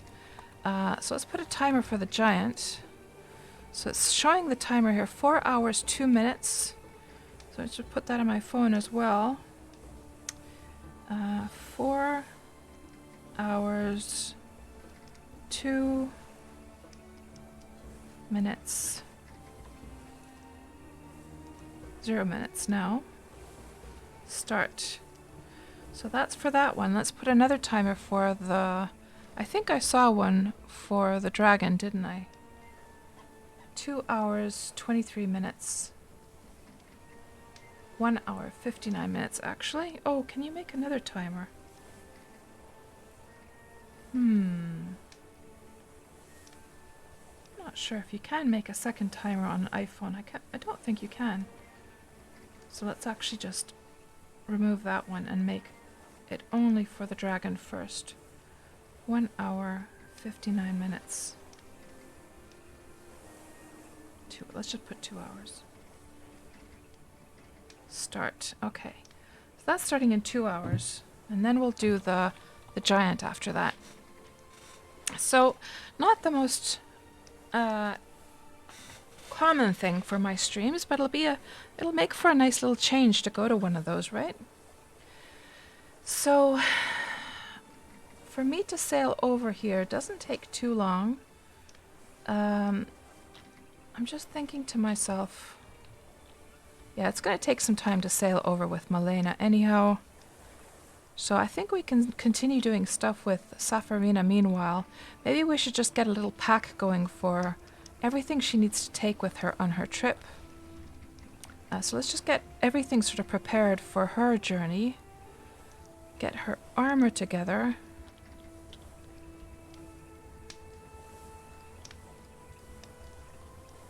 Let's actually do it this way.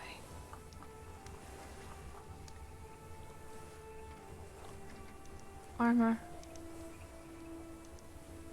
And let's just put all of that stuff that she's going to need right onto the Gnar. So I'll be ready to go. And then also a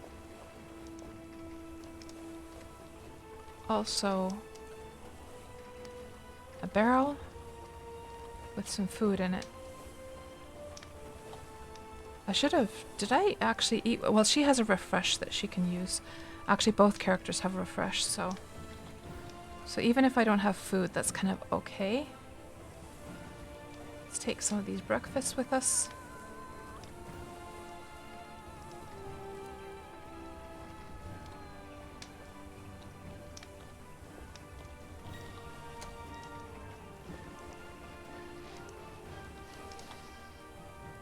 And some cotton as well. You know what? We should absolutely, now that we have tons and tons of crates, I should actually load some crates onto the Nor as well. Can I just drag them over? Yes, good. Always good to have a few crates there anyhow. And also let's put some cotton there.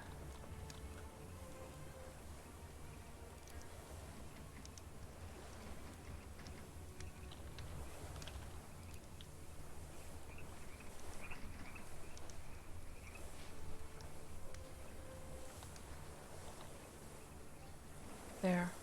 Good. So she's kind of ready to go for her trip. Now, while Malena is traveling over...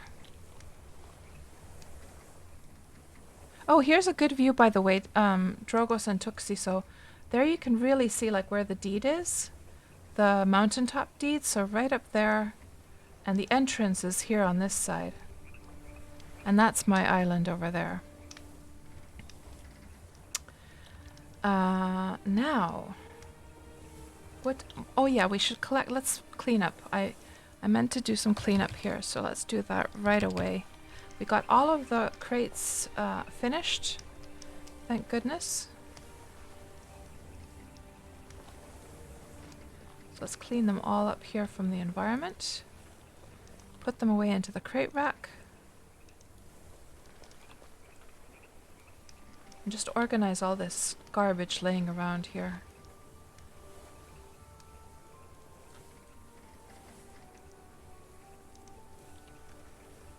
And get these guys parked over here. So they're sort of more out of the way.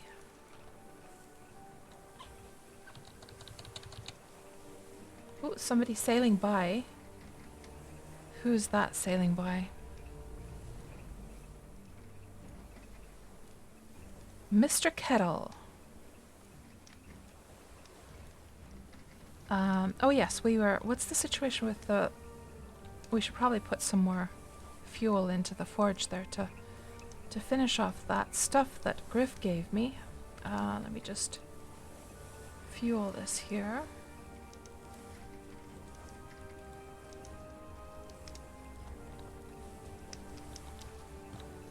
Put those planks away. Good.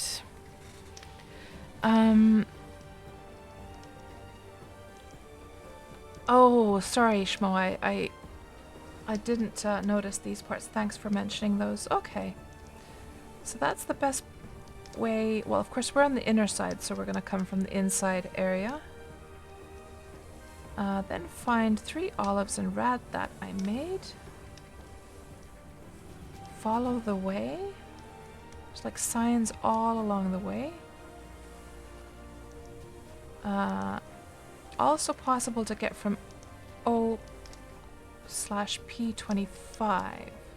Just look here.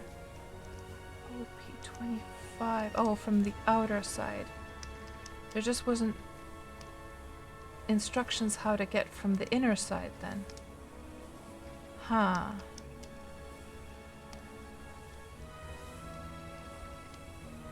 So now I'm wondering, actually, whether we should go from the outside then.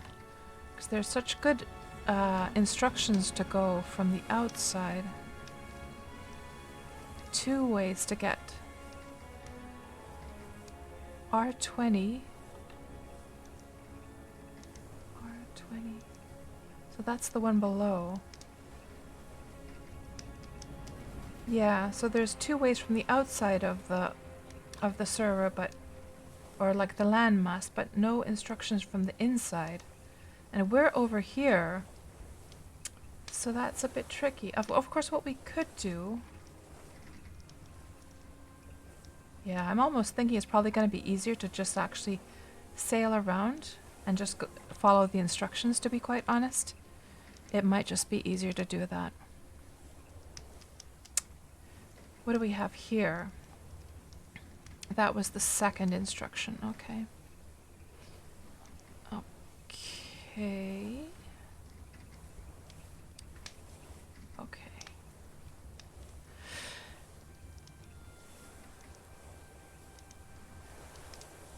And Tuxie was asking, you said it's 2 plots, right? The entrance is also a deeded spot, but on the shore. Yes. So Tuxie, so there's the main deed up here, and then the second one at the bottom, and they're so far apart, like width-wise, that they're not worth having as one big deed. They're so far, it's such a large mountain. They're just 2 tiny little deeds. So the entrance way at the top and the entrance at the bottom, they're all locked up. Hello, Queequitty. Welcome to the stream. Good to see you. How are you doing tonight? Yeah, Tuxie, and man, I wonder, actually, you know what we could look at for you is the hold on, stream. Let's go to the Xanadu, the 3D map. Hold on, like the map dump version. Here, January 2020. It hasn't changed at all. Isometric. So you can just get an idea of those little plateau areas, or the not plateau, I'm not sure if it's called, the little areas that you could build on. So here we can see, we just zoom in here. So here you can get a really good idea. So there's the entrance down here, right down there, and then the tunnel goes way back inside, and then it starts to zigzag all the way to the top. And here is the main deed at the very top. And then you can't really see it, but remember when I was saying that there's little parts on the edges? So there's one of them. The other ones are somewhere over here. I'm not sure, because of course this is kind of like a 3D. It's kind of like a top down, but you're still kind of looking towards the north, so it's hidden behind the mountain. I think you can probably actually see it better from... let's look from here. Terrain?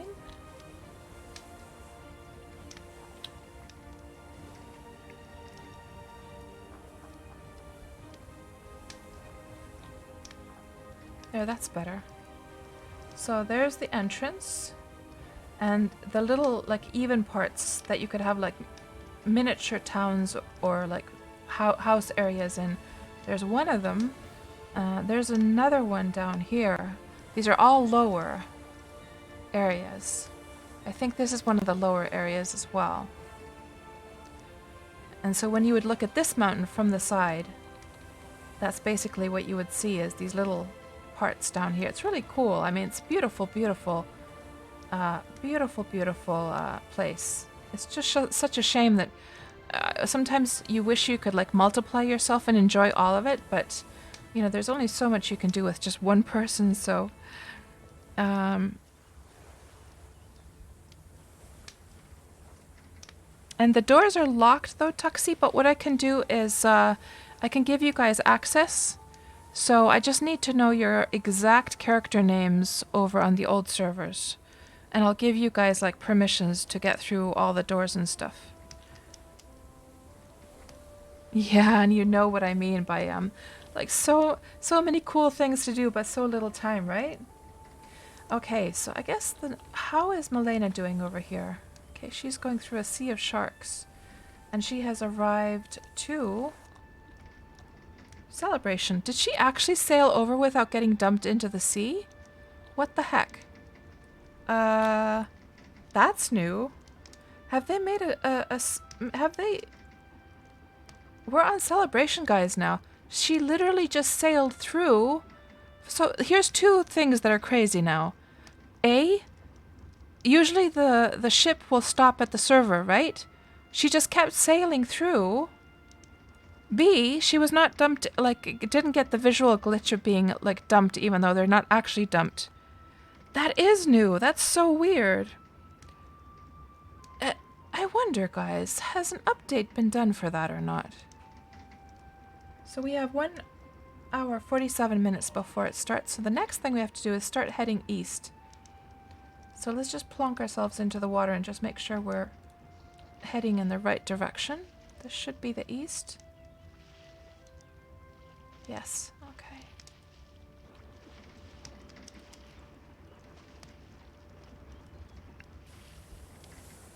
And Donut, on the new servers, it just dumps you sometimes into the water, not always. It happens on the old servers as well, for me at least, Donut. But what I have never seen before is that the boat would just keep on sailing through. And what is going on over here? Look at this, guys. Look at all the tortoises. Look at them all. What the heck is going on over here? It's like a tortoise...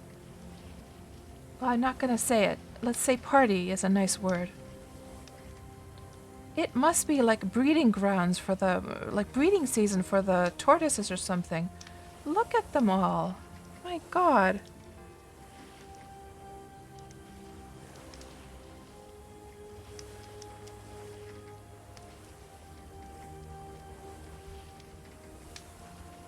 Michio would have a ball over here. And how come this guy is kind of like higher? Oh, it's like a body. It's a dead body over there. That is nuts. I've never seen so many tortoises in one place. What the actual heck here? Okay, anyhow, Milena is going in the right direction, so meanwhile, let's just check on the Safarina situation here. So she needs to do some smithing, so she's gonna get out ye old whetstone and hammer and improve the stuff. Oh, she actually has to finish the pickaxe as well. So for that, I guess she could just improve the pickaxe head a little bit, just so it doesn't get broken in the process of actually building it. Oh, and I should probably, you know what I should do? I should do a few things actually. First thing, why is she overweight? It must be the iron lump. Let's eat some blacksmithing affinity food. Blacksmithing. So I won't need more than a couple of hours of that. Then smithing, and also I should take body strength as well. Body strength, where are you? I think it's down here. Body strength here. There, a couple hours of all of those, and then just eat like normal breakfasts, filler foods, just to fill that meter up a bit.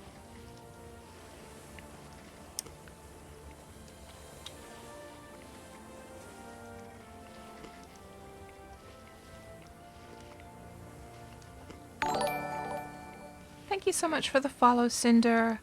Welcome to the stream. And then she should also drink up as well.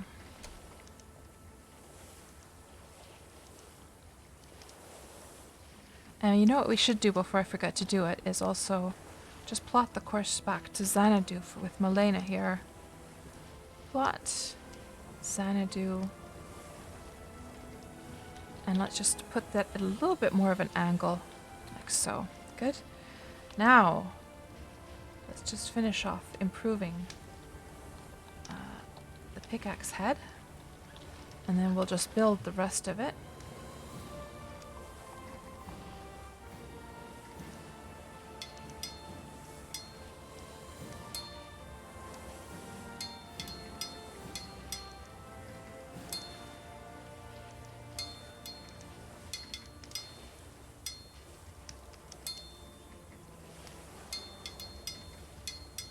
And I might as well put away all the stuff I'm not going to need on the when we go out hunting.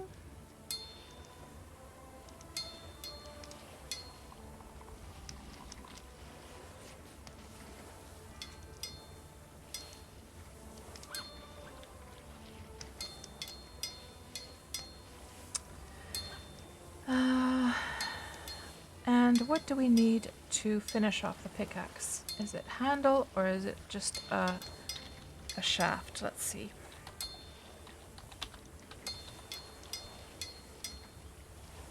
by the way, guys, you remember the last stream, like the Wurm roulette stream on Tuesday? Remember how there was that deed that I was really tempted to place? And then in the end, I decided against placing it. Well, literally minutes after I stopped the stream, I died to the green wolf because a whole bunch of stuff. I got caught on the side of the mountain, and a whole bunch of stuff like attacked at the same time, and I died. And I ended up spending hours trying to find my body again, because it was hard to figure out like which of the mountains I was actually on. And I actually regretted that I hadn't deeded that deed, or that beautiful spot after all. I was tempted to then do it once I finally found my body, but then I decided against it. Okay, so it's just the shaft that we have to attach. Okay. To finish off that pickaxe, I do believe... I guess with a metal item, it doesn't matter what the wood type is, so we don't have to make it an oak one. Just any old shaft will do. And then we shall attach those together.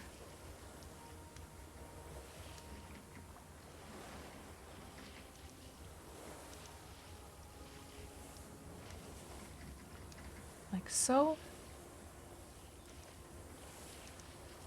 And just give it a name. So COC 46 for now. Just put that to warm that one up. And just continue improving these guys. Oh, yeah, it has to warm up even though the head was already hot. But now that it's completely built, it has to re-warm itself up again. Because it's a new item.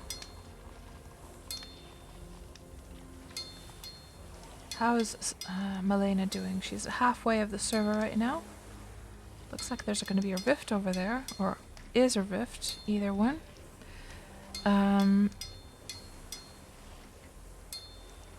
Hello there, Impressioni-chan. Welcome to the stream. Is Summon Corpse a thing on PvE for 3k Karma? Yes. I've used it a couple times myself as well. It's pretty handy. The only downside is if you've been on a mount, then of course it's not gonna summon over your mount. So then you have to go looking for your mount anyhow if it's an important one. That I learned the hard way one time when I completely forgot that, oh damn, my horse was left behind, of course, so it's not really going to help me. And I had to go look for the horse anyhow.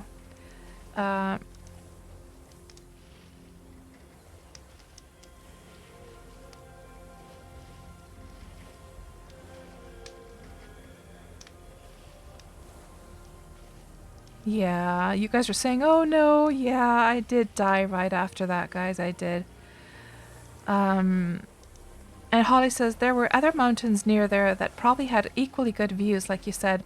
Yeah, Holly, and you know what? I was thinking that what I will actually do, that it would be kind of cool to have a little deed there, just for being able to brand my horses and, but I want to shop around first. So, not just take the first one I find there. Yeah. Okay, how is things going over here? Oh, it's at 10 quality now. Okay. So we won't improve that one anymore. But this one now is still warming up. Meanwhile, I guess what we could do is... Oh, we should do some... let's just put that lump in there. And the troll... is something actually we could take with us on our journey, because when we go to kill the giant, just because we could do a little bit of archaeology while we're at it. And if we're going to do archaeology, we should probably take the brush with us as well, which I haven't actually used for anything yet. I think I made it maybe to remove some paint one time. What else are we going to need? Well, oh, the knife I could put away, actually, for cooking. Oh, you know what I did do, guys? I made myself trash bin, finally. Been meaning to do that. So you know, now that Halloween is over, let's do this. Let's clean up this place. It's a mess. It's an absolute mess here. So let's get everything nicely organized. Let's just put this over. It's kind of nice to actually have that close to where I'm smithing. So it's not it's not a water divination tile. It's just a well that I salvaged from a rotting deed. But I do have some garbage here on the ground, and I made myself a trash heap, so now I can finally like throw needless stuff right away. Just put it away and it will decay there. And let's just get this stuff out of the way here. Oh, well, we're gonna need our tent as well. Just so I don't forget, we're gonna take that tent with us already now, because I know I'll forget it otherwise. And then let's, in the very least, get it nicely placed. So let's see. Let's place it right there. Let's get these guys placed in a nicer way as well. Maybe I'll just put them along with the other crate racks.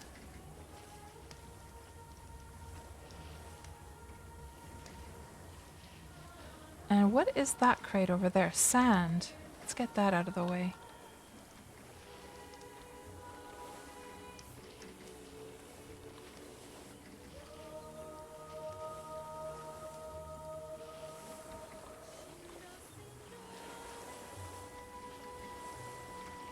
How's Milena doing? She's doing just fine. And we can put this sand away.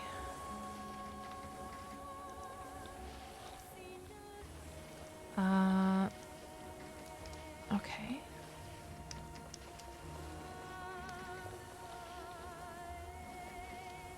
What's in here?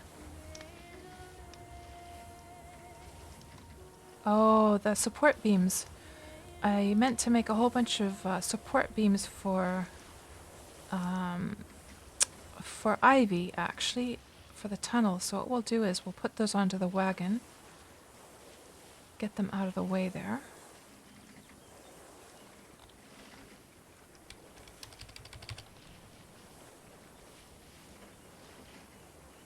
So one tip for if you're in a phase where you have to make a whole bunch of support beams for your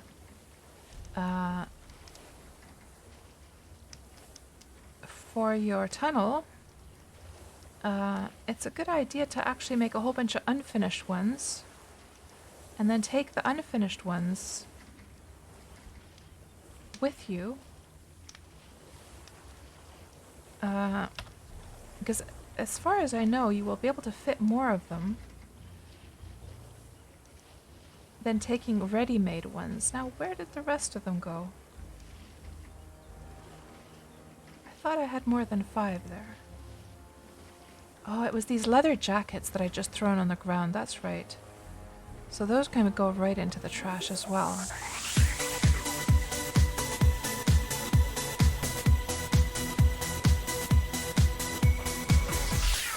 Hello, Jack, and thank you so much for the raid.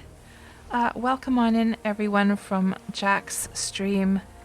You know, guys, what we're going to be actually doing today is we're going to be going over, we're heading over with Milena to the dragon hunt, the dragon slaying. She's never been to a dragon slaying to like a public one. She's only been to one dragon slaying on the PvP servers. So she's going to go to her very first public dragon slaying. So she's on her way there now. Then later on with Safarina here on Melody, she's going to go to a giant slaying. And meanwhile, we're just sort of cleaning things up here. And I was just sharing how, while we were cleaning up the mess here from the ground, but I meant to go and grab all of these pumpkins because Halloween time is now over. So let me just put this back. And we'll go over on this one instead. I'm just going to collect all of these pumpkins. We're going to throw them in the trash. And let's just use the middle mouse button for that.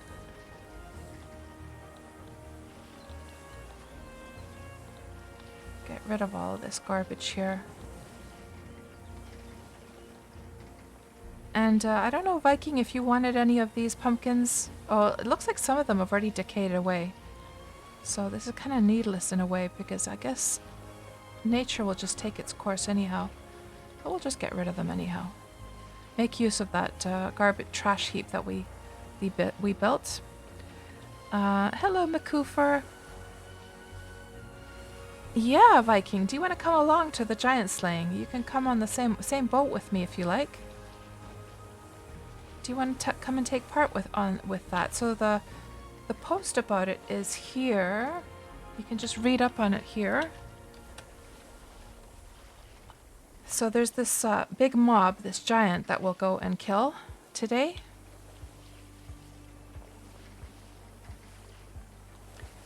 And Dujan says pumpkin soup always tastes good. Yeah, unfortunately, I don't think there's anything you can do with these pumpkins once they're like these carved pumpkins. I'm not sure if you can do anything with them anymore, can you? Except just having them as lights.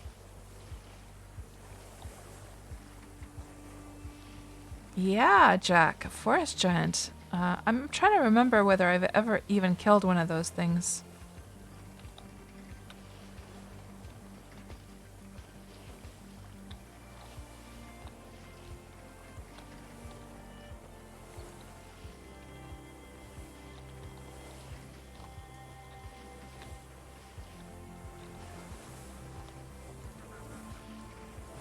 Few more over there. Oh, there's a few still there as well. And Jack, you remember,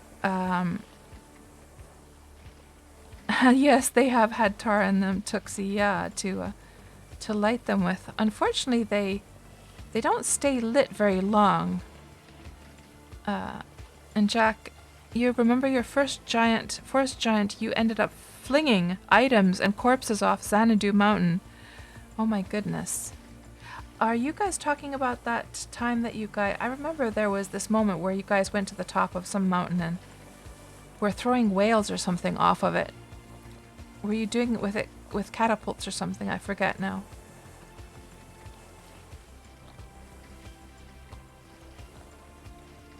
So, Jack, what were you up to during your stream? Were you... I'm guessing you were streaming some Wurm? Right. Yeah, I've never actually built a trebuchet, just the catapults so far. Okay, now here we go. Into the garbage bin these go. That's better. And then what else? We need to organize these shelves. So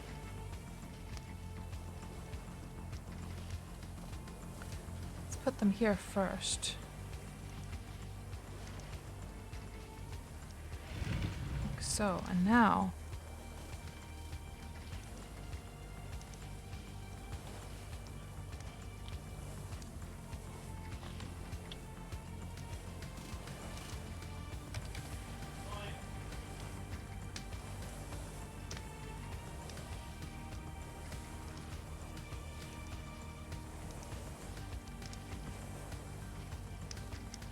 oh, didn't mean to do that.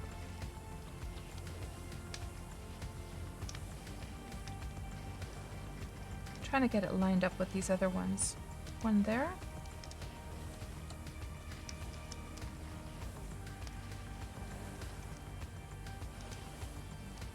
Okay. And then one... Where did the other one go? Did I put it into my...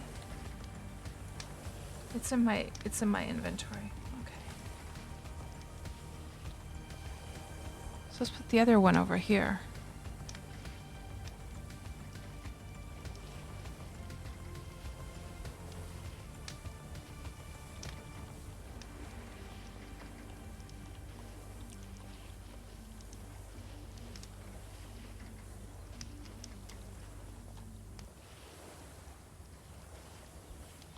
Trying to get it lined up with these other ones, but there's so many overlapping ones because you kind of have to get it so your mouse will touch like the floor. So I guess I could move the forge over. Hold on, let me just move this out of the way for a moment. Oh, and there's one of the crates as well.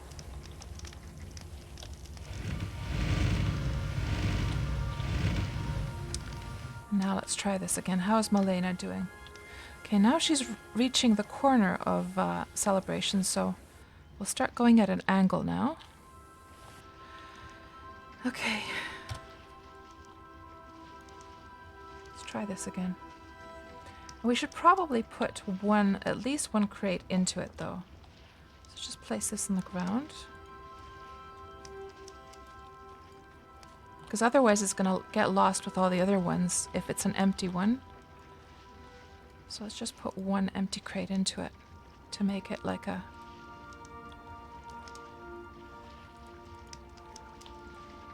There, now it's a solid version. So it doesn't get lost. And now...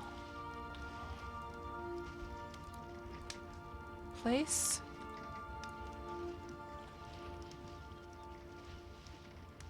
Here. Perfect. There we go. And now, whenever I need to access these, they're all sort of over... Oh, that one is too much to the forward. Okay, hold on. Place. Perfect. Now, that's better. So you see how they're like... There's a ton of these like crate racks all sort of overlapping. But now when I want to access any of them, I can just like mouse over one of the posts here and then get access to it. That's much better now. That's much better. Now let's just put this forge back.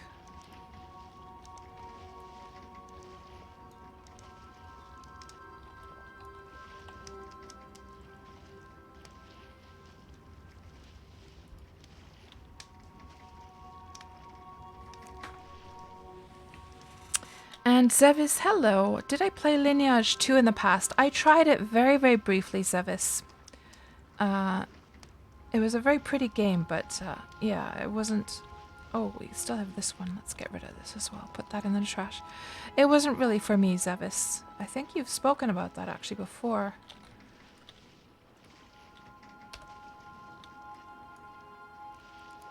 And now... What other cleanups? I'm not quite happy really about these food BSBs, the way they're organized. You know what we could do is maybe we could make use of this corner here. What's the angle of this corner? Is too sloped down? So maybe what we could do is add some dirt there actually, just so it's nice and even. Stone and dirt over there. So that they're not at an angle. We need 4.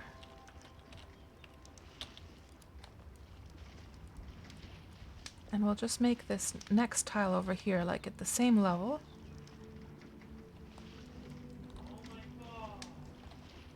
So 2 down there. And 2 over here. How's Malena doing? She's doing perfectly fine.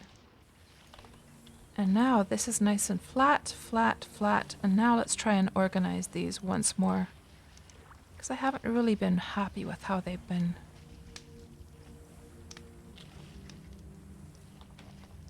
Let's put them like that.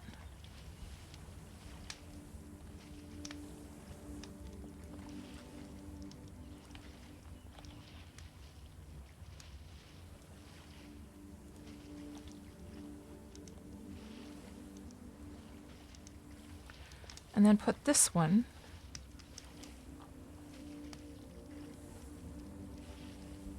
oh, it doesn't really actually even up very nicely, does it?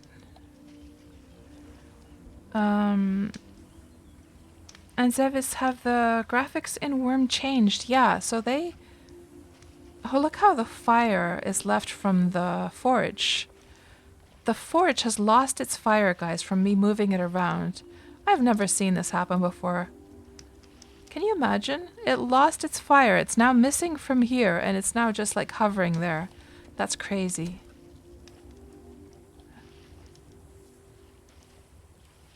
And now we put that one there. So I don't know if that's a little bit neater or not. Let me see if we just move this one over here a bit. So it doesn't, so the overlapping of the 3D geometry is not so bad. Maybe that's a bit nicer. Oh, now, look guys, she crossed the server again without, and she just keeps on going forward. They've definitely done some improvement to this server crossing stuff, haven't they? 'Cause she just sailed on over. That looks great. So 1 hour, 22 minutes until the dragon slaying. And let me just stop here, disembark, and just check what direction we're at. And that is east. East? And we need to get down there. Okay. Let's look at the map here.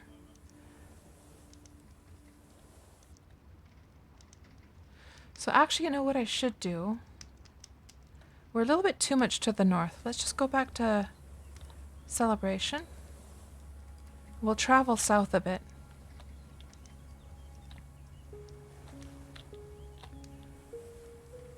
Until we get down to like 1/3 or so. I crossed the server too quickly, I think. Because we're way too north. That mountain over there.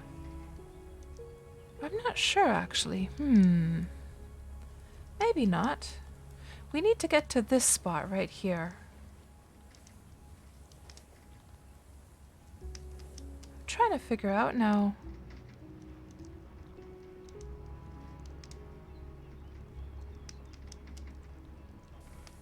Is that thing over there this?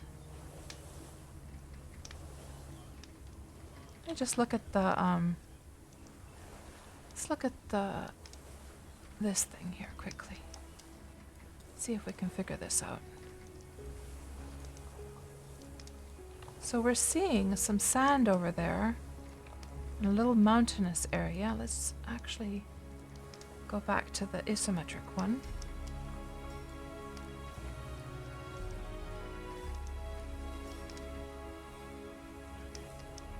Do we see a sandy little mountain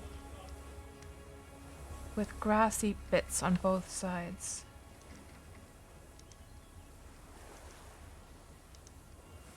Not really. I'm not seeing any kind of sandy mountain whatsoever.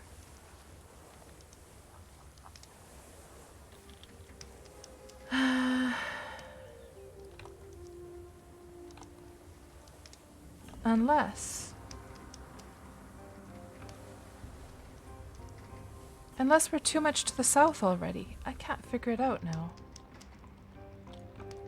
I'm trying to figure out, guys, whether that mountain over there, whether it's this one, whether it's this big one over here,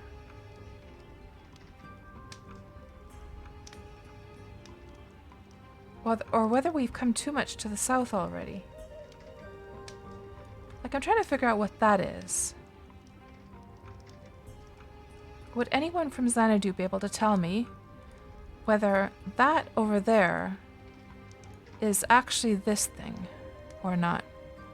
Or is that over there the faraway island of New Spring? I don't think so, though, is it?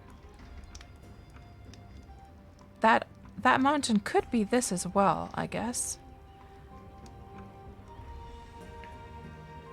So Jack, we might as well go south because I think that's the direction we have to go in anyhow. Yeah, maybe we'll just keep sailing in towards the south. I think it'll be okay. So Jack,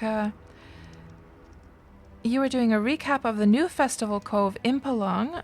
You had 2 characters around for catching the event log and then created some stats and then continuing your mining project down towards under your house, but ran into a side shaft problem with the 3-tile old stub in the way. Oh, those are so annoying. Over 12k spells have been casted at the Impalong, expending almost 500k favor. Oh my gosh. Let me see. Yeah, I think I've caught up with everyone there. It's so strange, guys, because if I look at this, let me just download this so we can get it opened in Photoshop and it'll be a little bit clearer. So we look at this thing. We can just shut down the one on the website there. Just keep that down. If I inspect this terrain, there should be like a little mountain with lots of bits of sand around.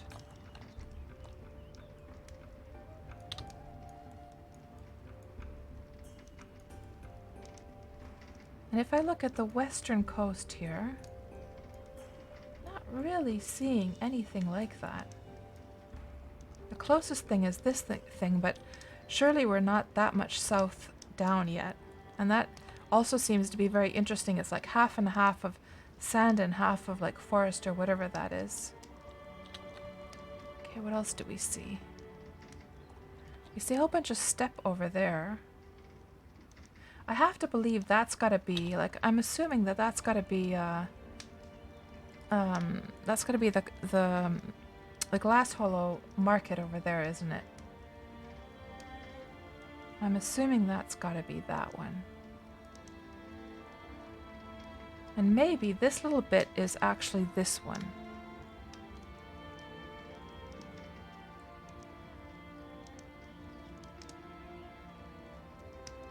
And maybe that bit over there is this one, this kind of valley. Let's look at the map here.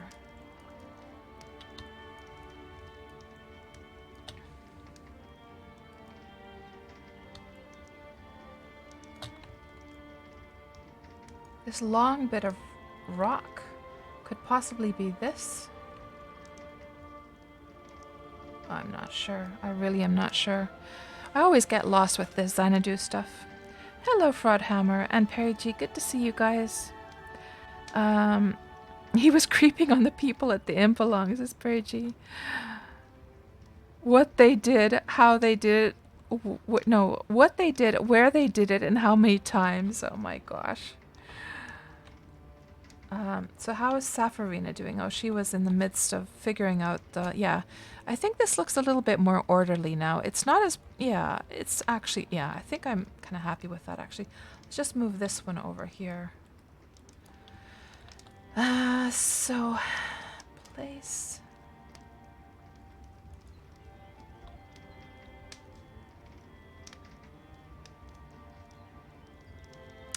That didn't work out too well.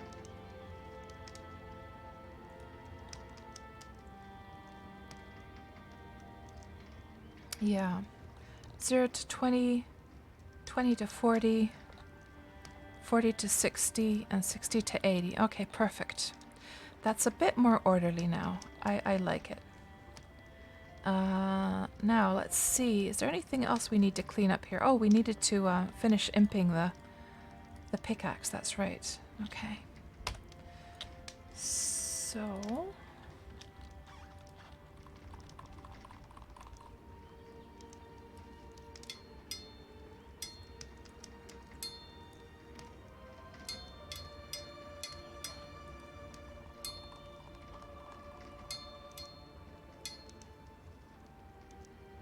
water. I think I put a bucket over here, didn't I?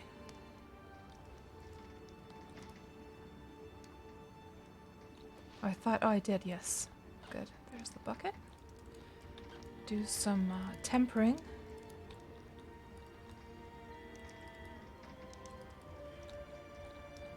Why did I put in the forge? That wasn't very wise.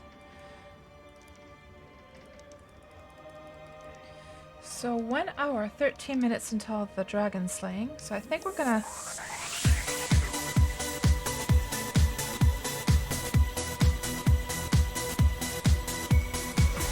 Hello, Mishio. Welcome to the stream, and thank you so much for that subscription.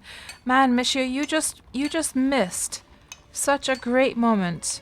We literally just sailed through an area that was scattered. That was speckled, smothered with tortoises. They were just all swimming around. It was like one giant tortoise party in the northern part of of celebration. So are you still playing that space MMO, Monsieur? I forget the name of it now.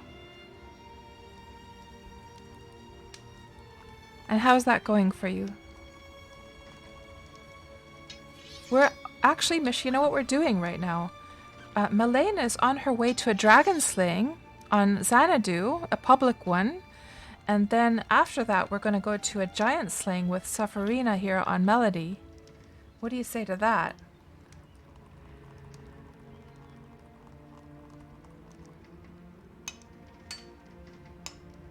Yes, Viking is trying to make a living with his booze.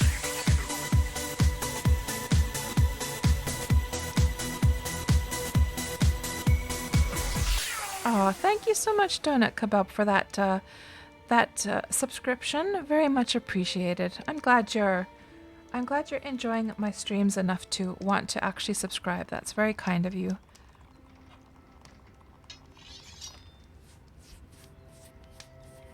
You had another satisfied customer today, Viking. That's awesome. I'm glad that your dream of... Oh, I improved it too much, guys. I was only supposed to improve it up to 10. Good grief. Oh, well. Because there's supposed to be like a skiller pickaxe for me. But that's okay. Okay, so that's done. The next thing that we want to do is while Malena continues her sailing... God, I hope I'm going in the right direction, guys. Maybe we should just go a bit closer to the shore. Because I'm nervous. So, guys, does anyone recognize, is this mountain the one with the... Is that mountain over there, this one, with Glass Hollow being over there? Does anyone recognize that? The settlement of Squishy has just been disbanded. Yeah, you wouldn't want to have it. You wouldn't want to have a deed called Squishy, would you? Very good move on that person's part. So, Michio, you haven't been gaming at all. You had some bad... Oh, no, Michio! You had some bad health complications. Oh, my gosh, Michio. But you're getting back in the wing of things now. I'm so sorry to hear you've been feeling bad, Michio. That's awful. But I'm glad to hear that you're on the mend now. What's that bucket on your head, says Perry G. It is a beautiful, beautiful helm. I believe this is from McCoofer. Let me just check. I think this one was from McCoofer. A nice little gift. Yes. Signature of its maker is McCoofer. It's beautiful. What do you mean?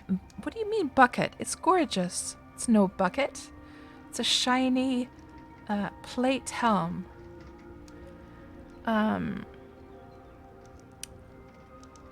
By the way, Michio, have you played very much of Age of Empires? I know you're an RTS kind of person, and we've talked about the RTSs in the past. I've started playing Age of Empires 2 lately with my son quite a bit.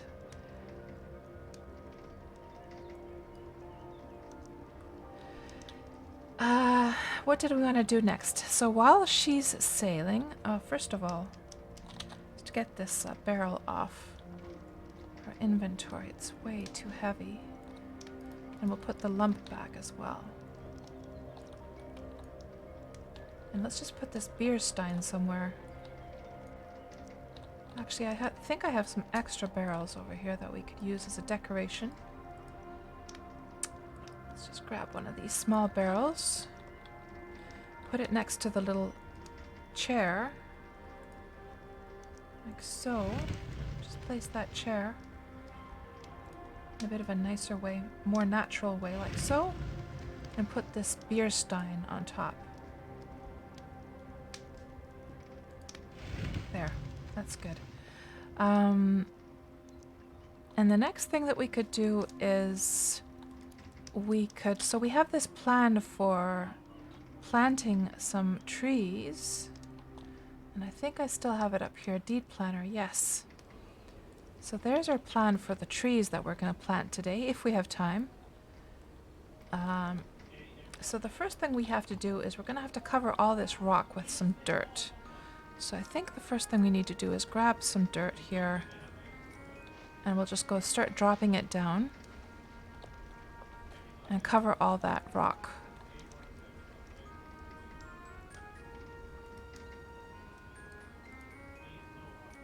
Okay, let's see. Let's grab one of the larger crates. Yeah, so you play Age of Empires 2 as well?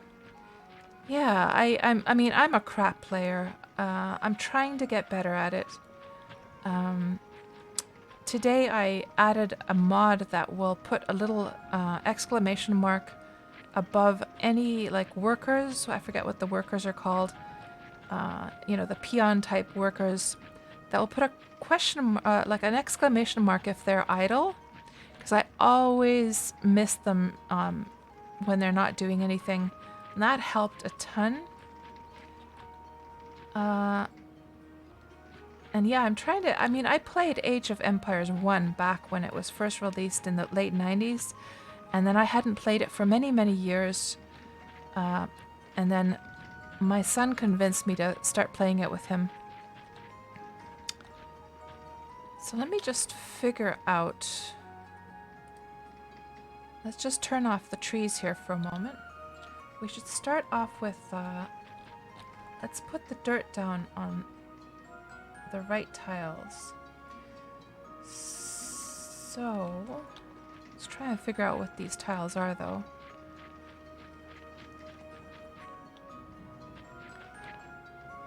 Yeah, I've got the tiny trees ones. I didn't know about the tiny walls one, though. Thanks for mentioning that, Impressione. Another one that I added also was to be able to see the grid at all times. And there was one other one that I added as well. I can't remember now what it was, though.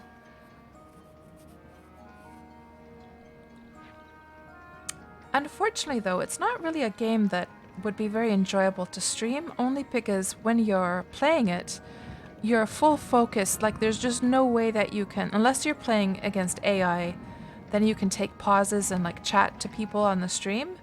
But it's really one of those games where you can't even be chatting with anyone at the same time, because you have to be fully focused to make sure everything is going like it should, right? It's so dependent on the timing being so perfect, especially in the beginning.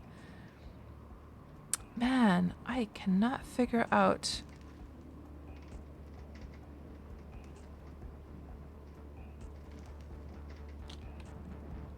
Let me just look at that map once more.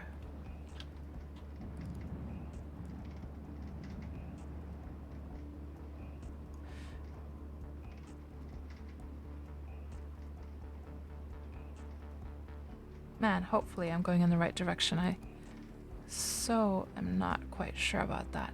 Oh well.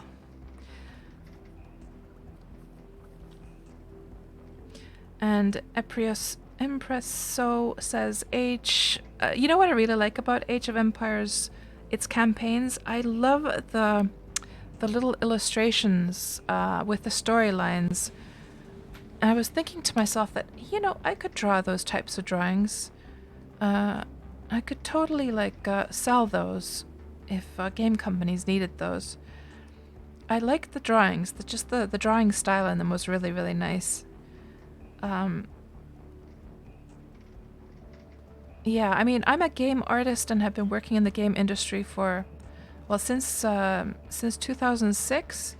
However, I left the last studio I was working at was Ubisoft, and I left that a couple of years ago to just work from home. And now, especially with this COVID thing, it would be good to do like work from home. So I could like I could freelance those types of illustrations because I can just show you guys like some of the stuff that I have done.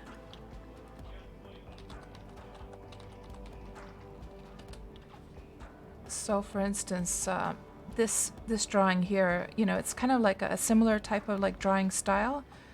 Well, not quite, but yeah, I was thinking that might be kind of cool thing to do. I should add drawings like that. Then I have these portraits here. These portraits here, you see the line drawings? Like I have a whole bunch of these types of drawings from this project Ultima Return that we were working on.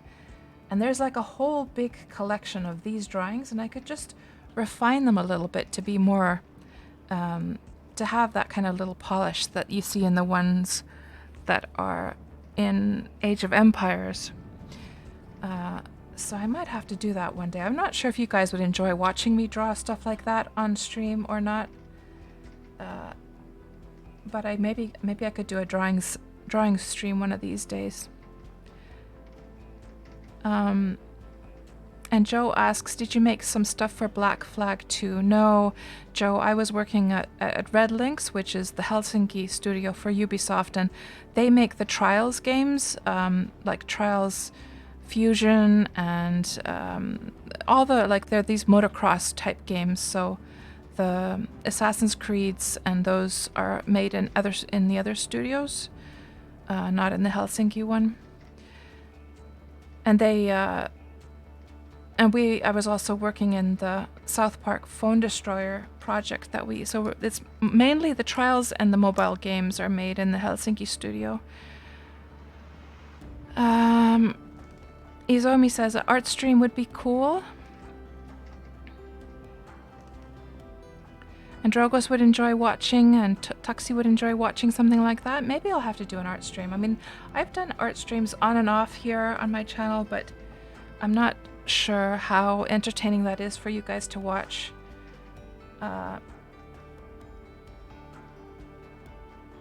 Okay, what was I gonna do next? I was going to... Oh yes, it was something with Safarina. Yes, we were gonna place this dirt down, weren't we? So this needs to be 5 tiles wide. 1, 2, 3, 4, 5.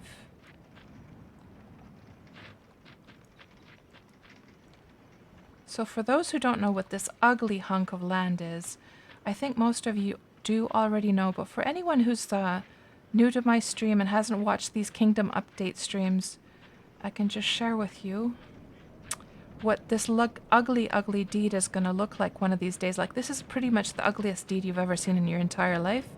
And there's a reason for that. The reason is because... where did I put it? Let's just go over here. So this ugly bit of land is going to eventually be this, this sort of sandstone kingdom city that you see in the trailer.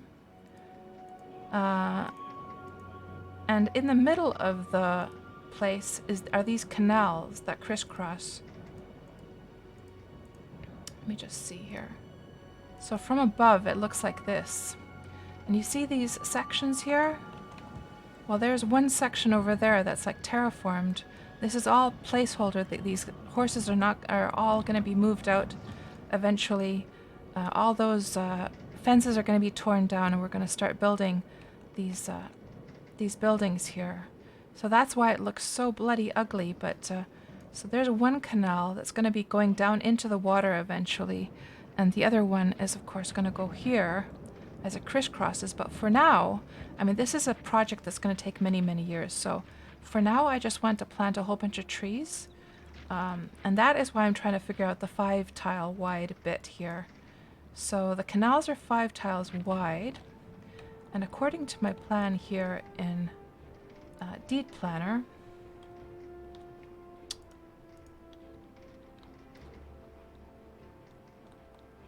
so what we're looking at right now, we're standing pretty much here right now at this spot.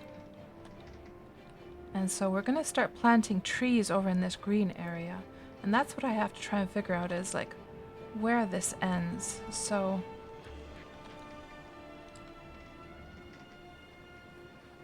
and I need to keep 2 tiles in between before I start the grass so that I can still terraform the edge down.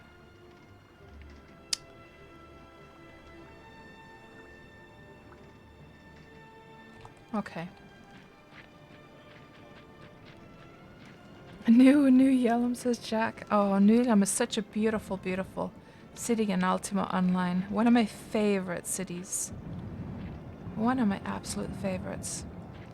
So 1, 2, 3, 4, 5. Hold on, I keep on getting mixed up here.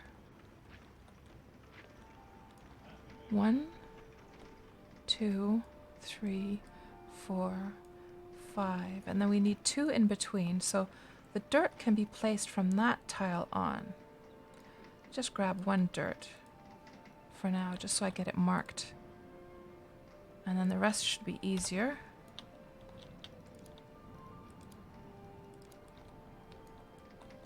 One, 2. And the dirt should be placed right up here.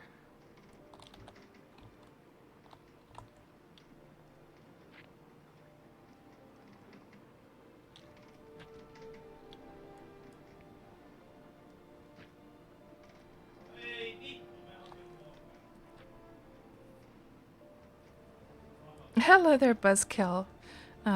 Buccaneer's Den, simply anything goes, perfect place, yeah.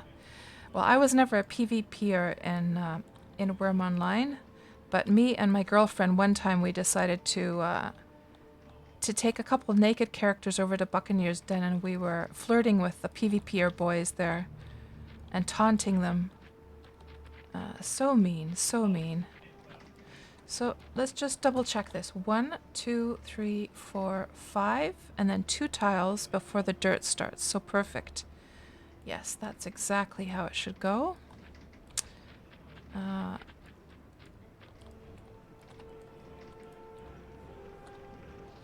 So we can plant another one over here. Or drop one rather. Just wondering if I should terraform. No, maybe I shouldn't, because it's all going to be dirt in the future anyhow, so we're going to put one down here. Just grab a whole bunch of dirt this time into my inventory. Right there.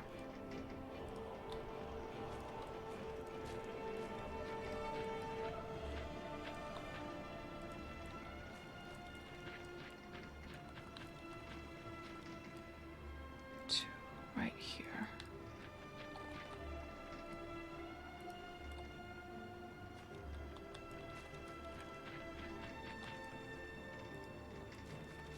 And now we have to figure out where it ends as well. How's Milena doing?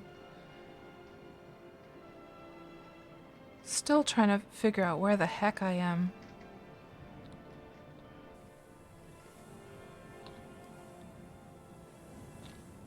Gosh, I hope I'm not going in the wrong direction here. Hopefully, we should be nearing this spot. I'm just not sure. Oh, gosh, that wasn't very good.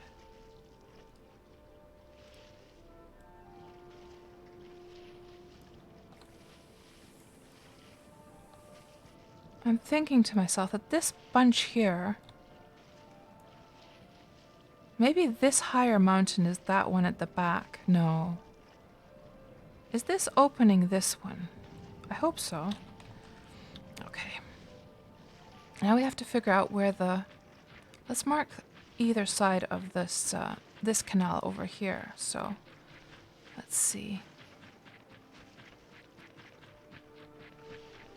So 1, 2. So this tile right here is from where we can plonk down the dirt next.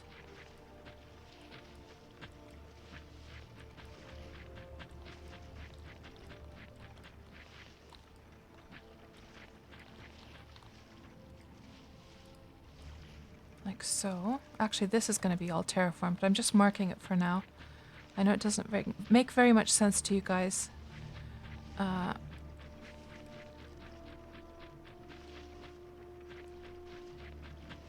then from this vantage point,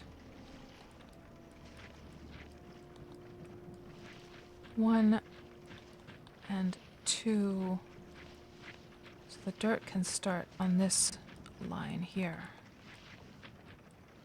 Oh god. Keep an eye on it, cats, from here?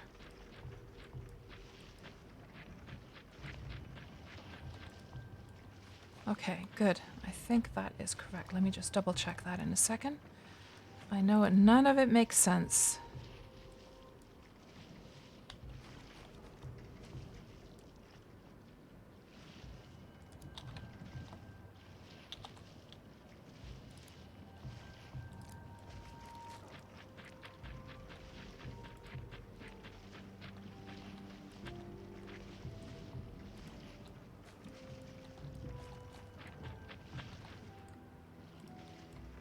And then this dirt over here, let's just line that up. So this would be meeting in the intersection of the canal. And then one over here. Perfect. And obviously all of this dirt, I'm just putting one dirt layer on top so we can plant the trees. And then obviously in the future all the trees will be chopped down and we're going to just strip away that one dirt tile off when we get to like terraforming this part. Right now there's so much to terraform in this part still that I'm not going to worry about it. Okay, I think this is correct. And we can just plonk this one down and put it all the way over. All the way over down.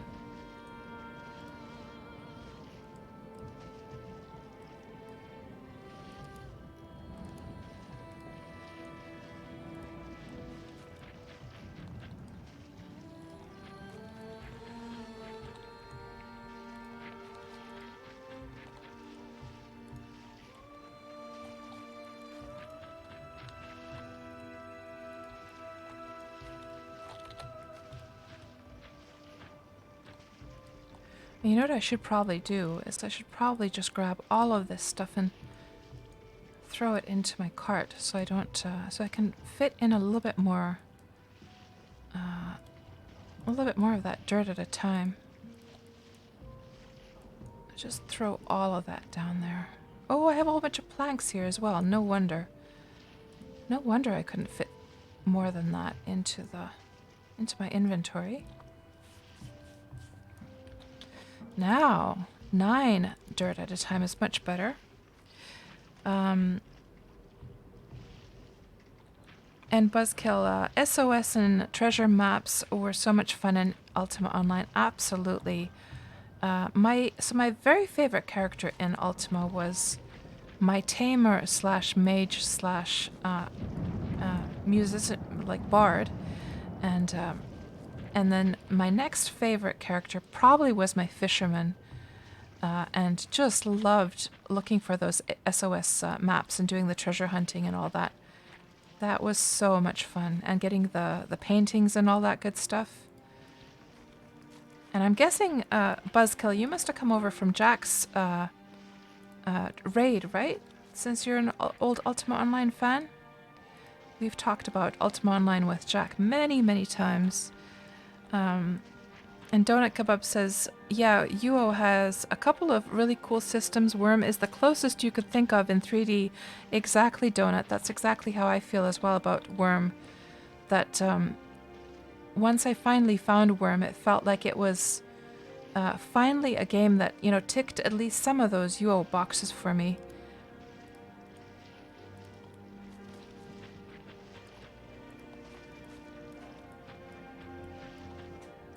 Oh, Mishia, there's so much to be done, and you know it looks so ugly. It's such an eyesore. I mean, it's gonna be an eyesore for years, basically, until we get to the fun part.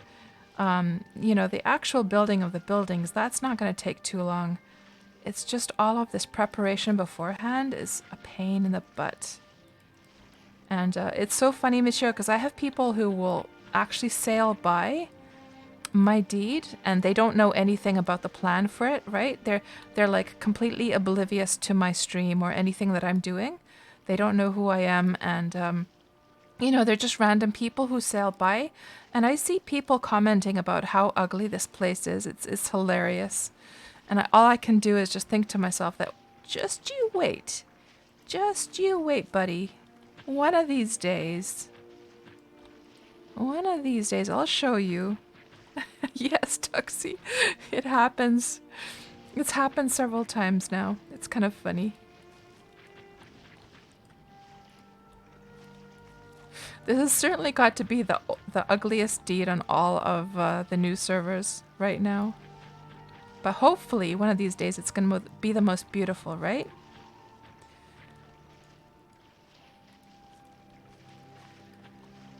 Oh, I see, Buzz. Just random, you saw UO in the About Me section. I see, Buzz. Right. Well, welcome on into the stream. Always very lovely to meet other fellow Ultima Online players. So, Buzz, are you still actively playing Ultima Online? Let me just scroll back the chat there. I'm pretty sure I missed some stuff here as well. And Donut, you also loved the treasure map so much. And Buzz, you had a tamer treasure hunter, so you could do level 5 treasure map solo. Very, very nice. It's one system still to this day.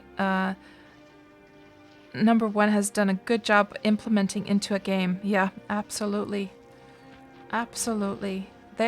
Ultima Online has a lot of cool systems that you just would not find in any other MMO. It's definitely my most special experiences in an MMO ever are Ultima Online. I started UO in 1999 originally. I played it for 13 years straight. I had several accounts, and then I lost everything to a bug. Pretty much everything. So I had some server birth rares. I had a whole bunch of other rares.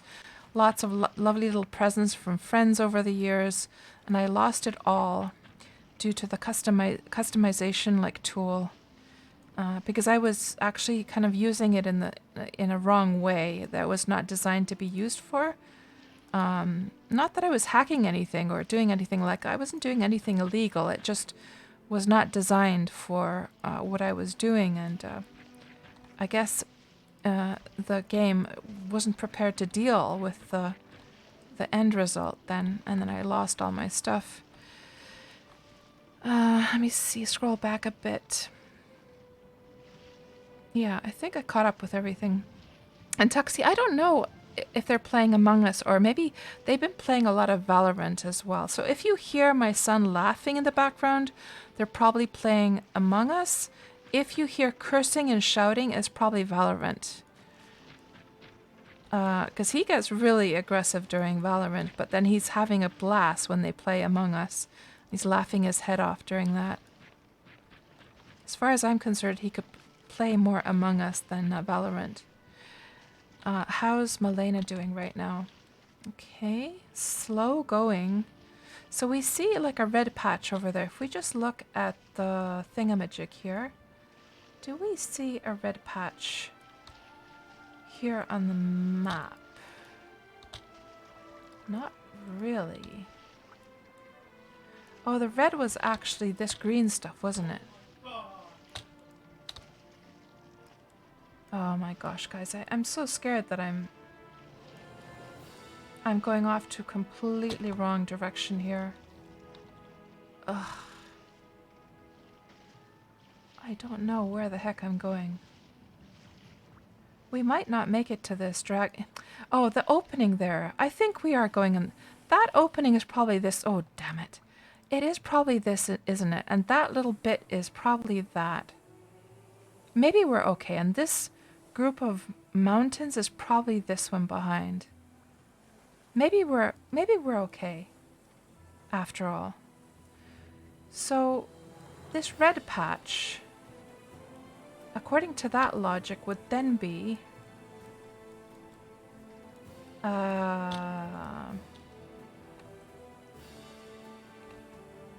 should be over here. Oh, there we go.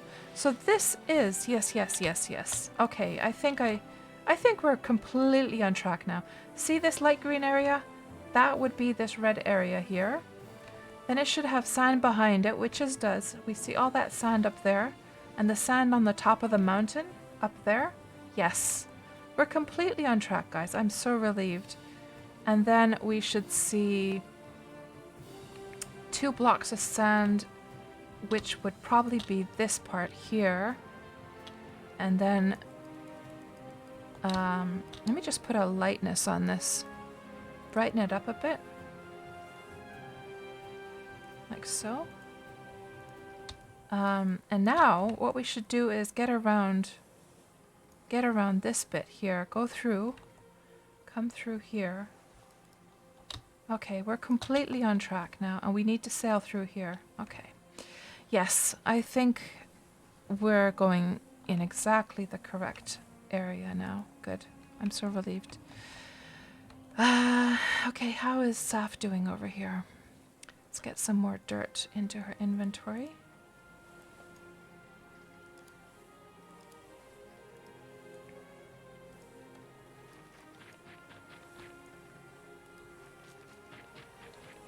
Oh, there's the silver. Well, we don't have to dig the silver yet, so we can just put dirt on that for now.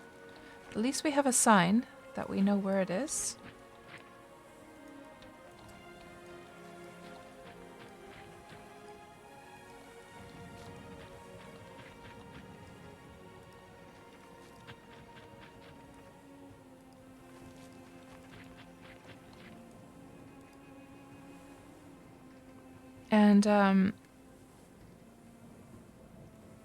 And Buzz, you quit when Dark Age of Camelot came out after EA killed UO with Trammel. Yeah. Yeah, it definitely, even though I'm not a PvP person, I enjoyed Ultima Online much, much more before the whole Trammel-Feluca split as well. Absolutely. It just sort of watered things down so much when there wasn't the thrill anymore of having to be vigilant about thieves and PKs.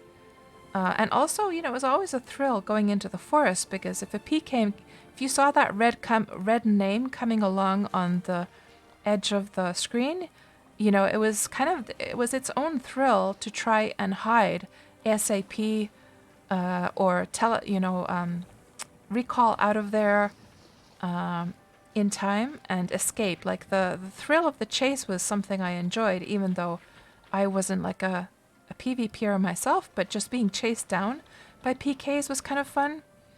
And then being able to outsmart them, I enjoyed that as well. And I also had a thief on UO as well. Doing the thievery stuff was so much fun. And it completely lost its edge after the split. Completely. And I played a Dark Age of Camelot as well. When it first released, I played that for about half a year. Really enjoyed that, but of course that's also very much like a PvP type of game. So I moved on to other MMOs after that. So Buzzkill, what are you playing these days? And have you ever tried Wurm? Because this game really does tick a lot of those old Ultima Online boxes for me. And I know a lot of old Ultima Online people are playing this these days.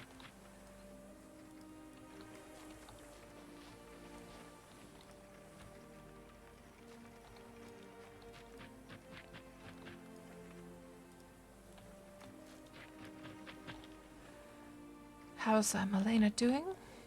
Okay, good. We're right on. Oh, damn it. Why does that keep happening?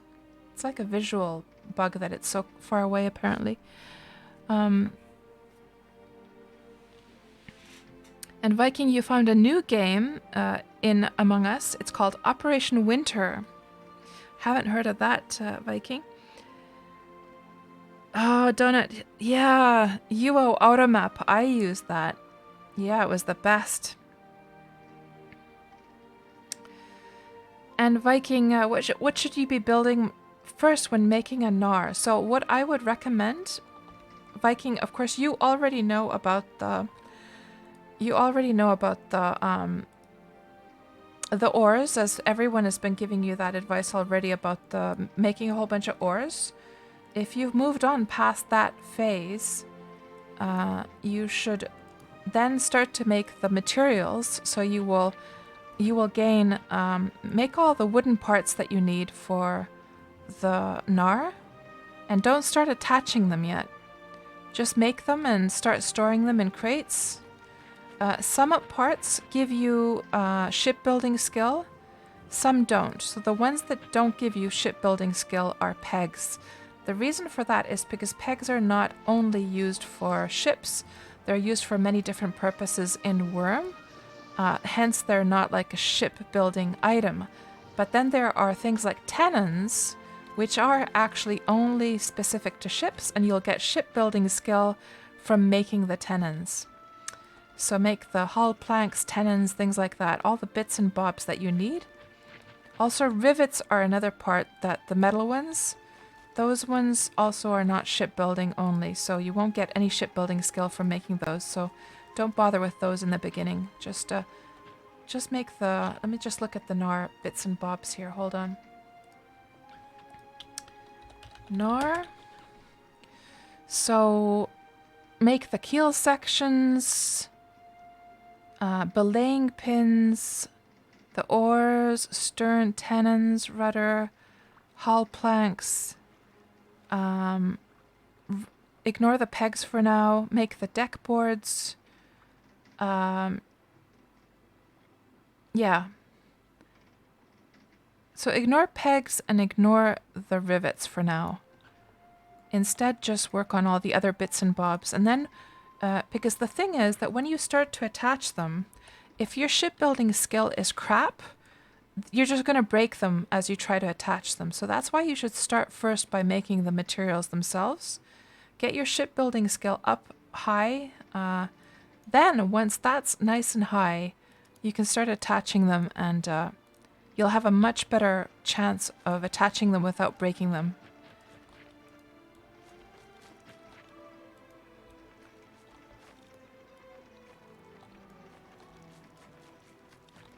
Okay, how's Milena doing? Okay, she's coming into this area. Perfect. We should see I mean, there used to be a castle right here. It's probably just like out of view right now, but there should be a beautiful castle that will pop into view if I remember correctly. We'll see. So this is all covered with dirt now. And this is ready to go as far as, we could just even some of this out a bit. It's not so, it's a little bit more rounded there.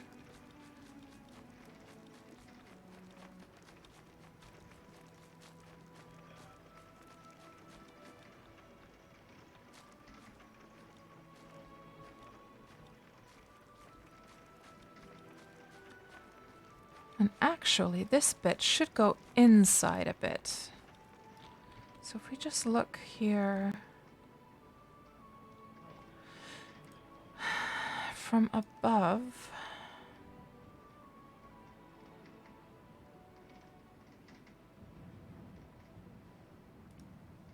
where's the grass?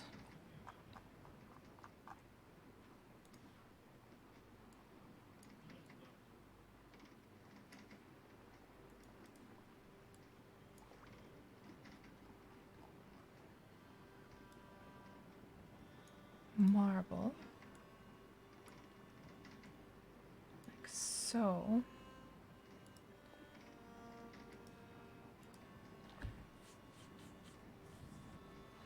So actually, this corner we need to fix a little bit. So 3 and then 2. Okay, so we should go over here.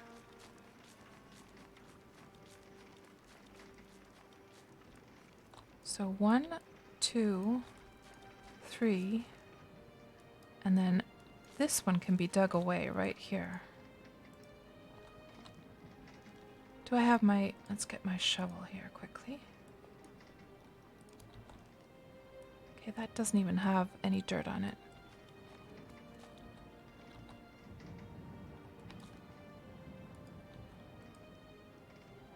Oh, hold on. I didn't even have it activated. That wasn't very smart, cats.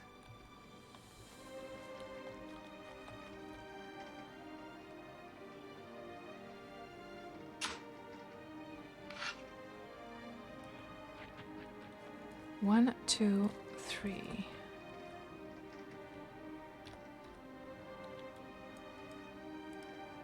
And place this over here instead. 1, 2, 3. Yes. So this is now this corner that I'm doing, and that should be 2 in. 1, 2 in. Yes, that's perfect. And this one we can remove as well.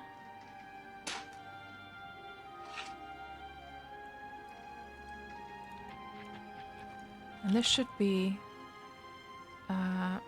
1, 2, 3, 4, 5, 6, 7. 1, 2, 3.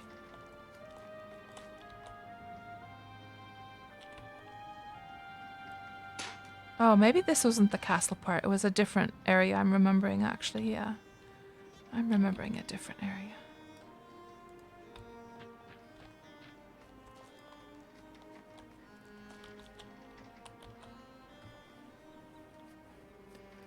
So you're playing Shroud of the Avatar at the moment. You tried Wurm for like an hour and the controls drove you mad.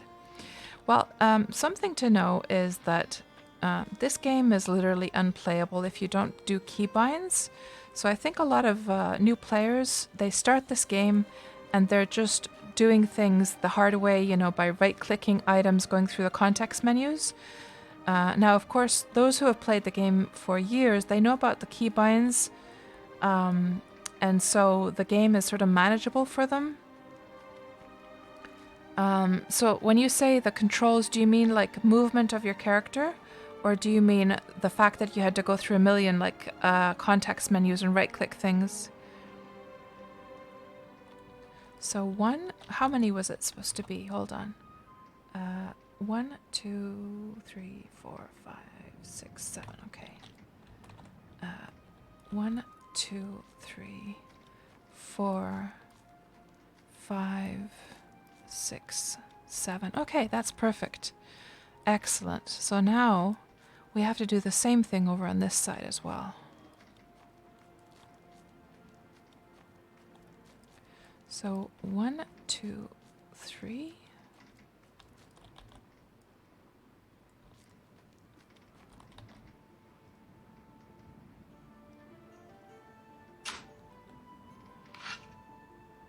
And we're going to put this dirt up here instead. Well, actually, we don't even have to.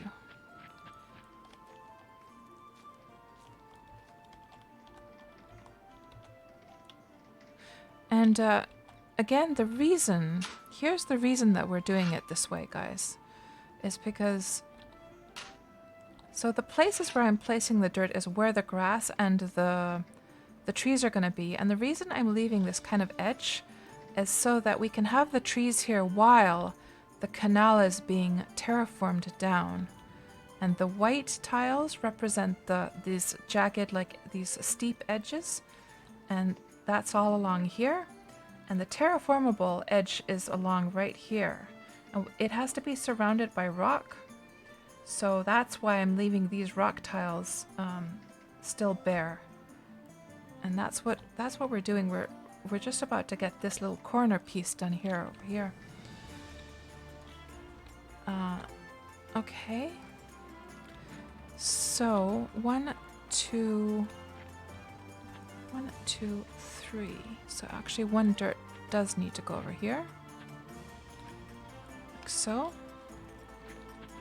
I think this is correct now. Yes. So this little piece here is this one here.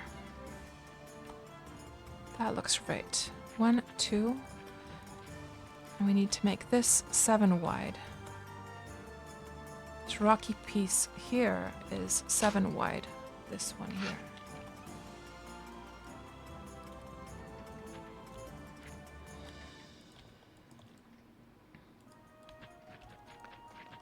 One, 2, 3, 4, 5.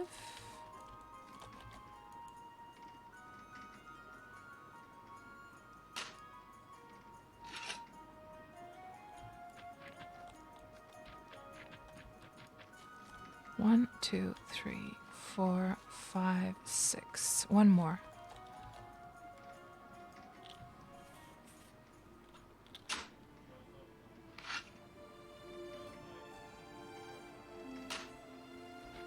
And then this one needs dirt.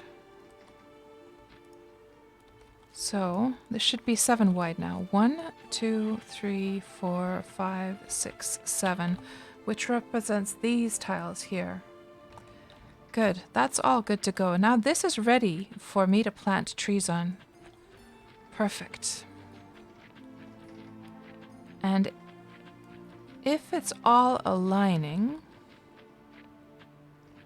then this edge here should be... This edge here should be lining up. It's lining up with that one. Perfect. The don't mine row over here. So that edge represents...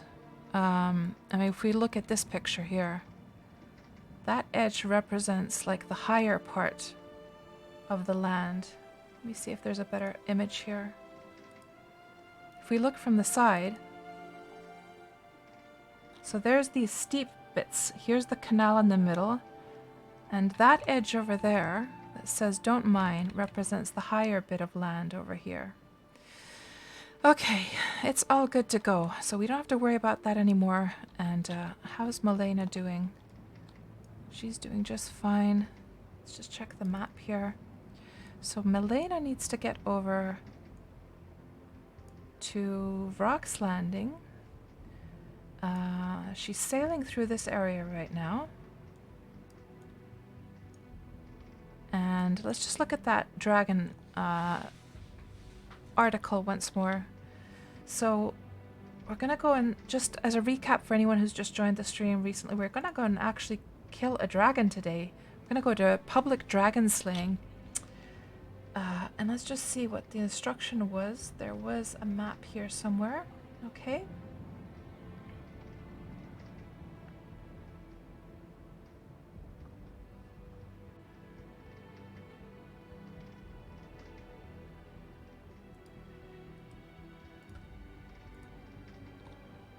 So, Rock's Landing from West Coast. Red Dragon is over there. So there's like these canals that we could go through. It almost feels... So you could moor here or here. Well, what's the direction of the wind? Let's just check. Weather? A gale is coming from the southeast. So in that regard, it would be probably better to sail up north, wouldn't it? So, I mean, I guess we could... What we could also just do is go by foot as well. We could just go by foot. I mean, we could go and park here actually and just go by foot along the highway. Let's do that instead, I think. And then look at the other image. So there's Rock over here. Rock's Landing, yeah. Let's keep this image open actually. This is going to be more useful for us. Let's just get to Rock's Landing and then we'll go by foot from there. Yes, that's the plan. So, right now we just need to round this area, get up into this part. Let me just check here again.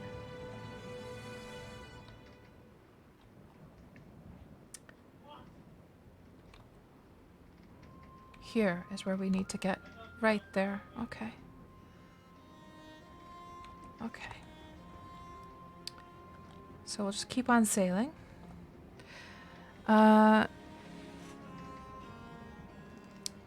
So what annoyed you, Buzzkill, was clicking on 70 things to get one thing done, right? I can relate to that for sure. Yeah, it's a very grindy game for sure. Even grindier than Ultima Online was. But yeah, I guess it's sort of like what you also find relaxing. I find the grind of Wurm kind of like a relaxing thing, to be honest. So I don't mind it. Now the next thing we're going to do is go get some tree sprouts and start planting it according to our little plan that we mapped out here on the deed planner. So let's just put the visibility of the trees back on. And let's look at the 2D view. So here's the plan. So I think those were cedars over there. Let's go get our wood sprouts.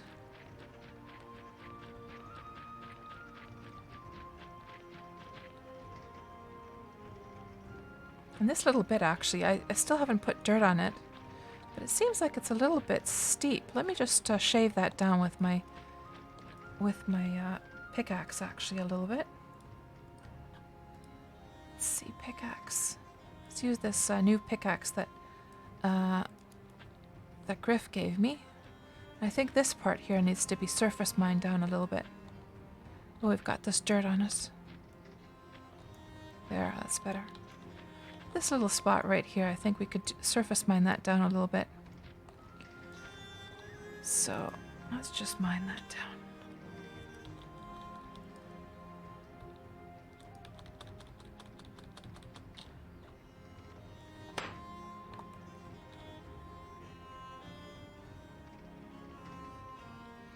There, we already got it one slope.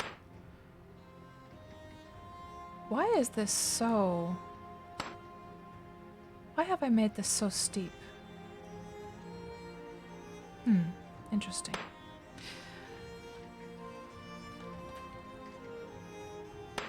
Looks like there's a horse stranded in the water there.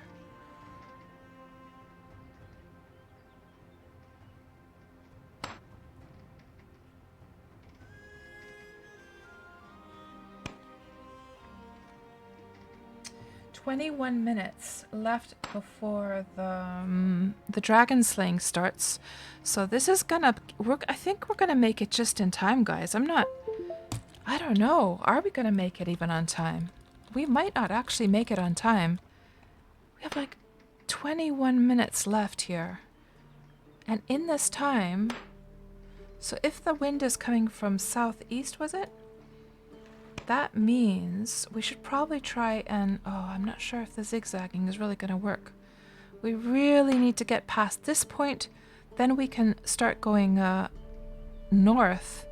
So that the southern winds will push us north a bit. Oh man, I don't know if we're going to make it, guys. 20 minutes? I don't think we're going to make it in time. Yikes. Just see if what's our speed? 8 kilometers an hour. Doesn't make very much difference. That's not doing any difference, no. Ugh. Hello, Reiki Nation. Welcome to the stream. We're trying to make it to a dragon slaying, but I don't think we're going to make it on time. Oh well, we can try at least. It's not like we're losing anything by trying to get there. And meanwhile, we're here on Melody, trying to surface mine this little bit down a little bit before I cover it with dirt. Not quite sure why I left this so steep, though.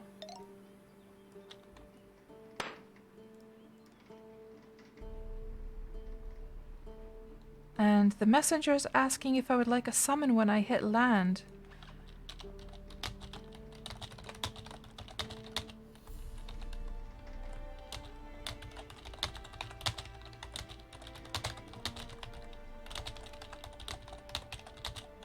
That's very kind. So that must be somebody watching the stream. So in that case, all we have to do is let's just go and park the ship over here then. So whoever that is in the stream there who is watching and who is the messenger or knows the messenger, thank you so much for that. That's really, really kind of you to help out. And Branch Brother, hello, welcome to the stream. Can you ask where I got the map I was using? Oh, Deed Planner, this one do you mean? Yes, Deed Planner you can find here. It is made by one of the Wurm developers. It's his like hobby project on the side. Like it's not an official part of Wurm, but it's really, really handy for like planning out your deed and planning out your buildings and stuff. And we've been planning out this this tree nursery that I'm going to be planting here. And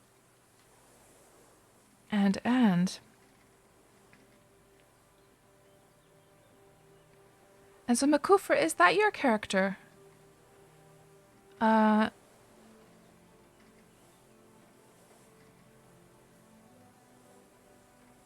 Yeah, no problem with I don't mind getting back to my I wonder if there's an easy way for me to actually get to the spot. You know what? We should probably try, and this looks like a very bad place to actually moor. Oh, but I don't have time. Well, I'll just figure it out later. Oh, somebody else must have had the same idea. Yeah, so that's not your character. Okay. So Makufer, I'll tell you what. Let me just get this ship around the bend here, because trying to get to this spot might be a little bit dicey by foot.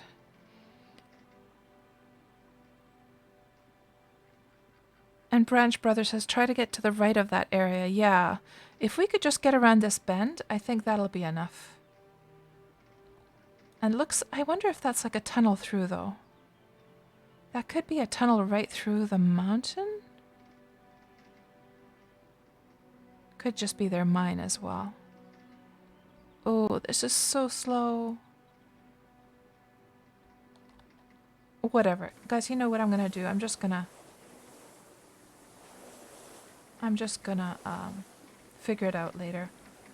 Let's just moor over here so we don't miss out on this experience. So here's one question about the summoning, though. That doesn't summon the horse, though, does it? But I guess it doesn't really matter, does it? It doesn't really matter.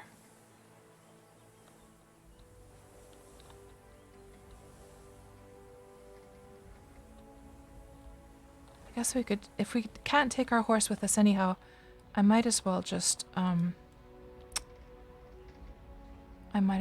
park it here. Just your tune, yeah, that's fine. I'm not gonna make it anyhow, if I fuss with the horse stuff, so let's just... Hey, where's my, It's funny how sometimes it will put the anchor into your inventory, sometimes it will drop it into the ship, and then you have to actually double-click it to moor. It's kind of weird how it works like that somehow. And let me just double-check and see if there's anything I need from my ship. I think I have all that I need. Let's put this in the ship over here.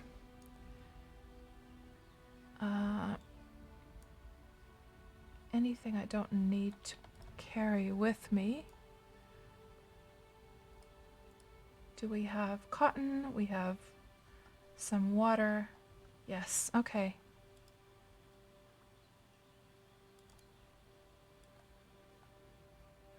So the messenger has summoned me over. So they must be on the stream. They must be watching the stream. Thank you very much.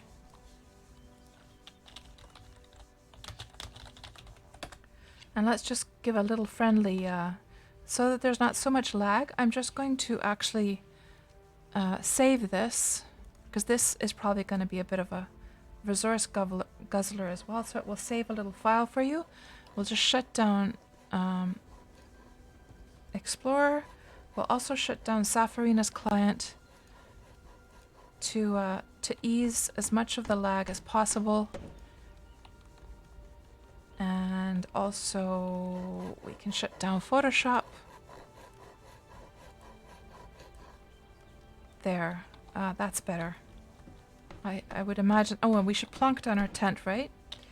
Tent plonking time. Look at all these tents over here. We should probably greet everyone in the local. Friendly greetings, fellow dragon slayers. And how many people do we have in the local over here? Oh, look at all these people, guys.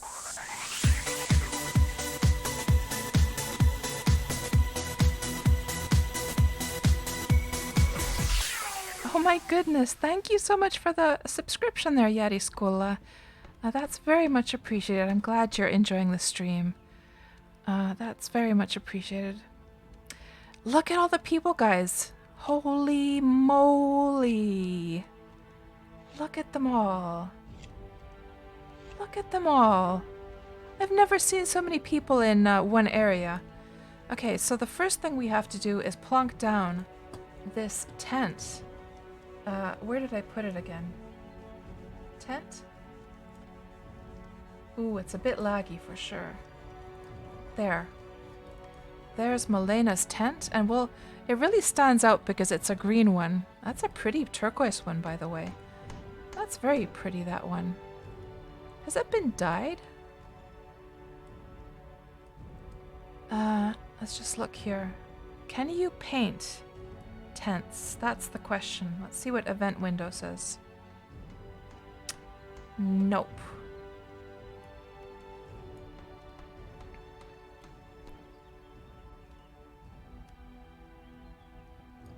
Okay, so let's just make sure we're all sort of ready to go. So we should drink some water.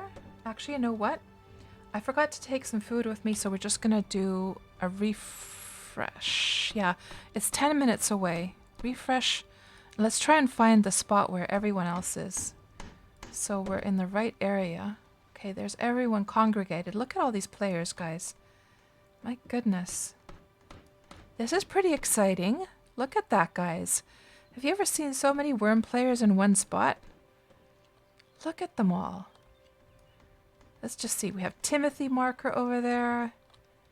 We have Incinerator, Shamgar, Tamat, Dups, Anix, Stoic Jester, Key Lady, Keylock, probably there. Oh, there's Buddha, Riley, Perigi is over there, Harvey the Vibrant, Nice Dreams, Enonly, Anela, The Rock, Illusionist Malphite. Who's that walking? I can't catch them. Mappy, Mortality, Halia. So many people. Some of those names are familiar, others are not. And everyone seems to be sitting here. It must be I guess the dragon must be... Is the dragon like... Hold on. So there's this fenced area. Let me just look at this a bit. Oh, look at their inventories. Yeah. Jack, you're the creepy snoop, not me. That's a Jack thing to do. So Ayla, this is on Xanadu. This is the dragon slaying. After this, we're gonna go with Safarina over to the giant slaying one. So everyone's standing. Is this like the entrance? Everyone seems to be oh, it must be dug into that area. See that little dug in area? That's probably where they're gonna expose the dragon in a bit. How exciting. This is my first dragon slaying, like a proper public dragon slaying. I've only been to a private one before on the PvP server. Yeah, there's just no way, guys. I mean, it's already 10:52. There's no way I would have made it in time to this thing if I would have sailed over. Oh, Jack. Oh, that emoji is so sad. Oh, it was you, Maternath. Thank you so much for that summon. That was very, very kind of you. Yeah, I would have never made it in time.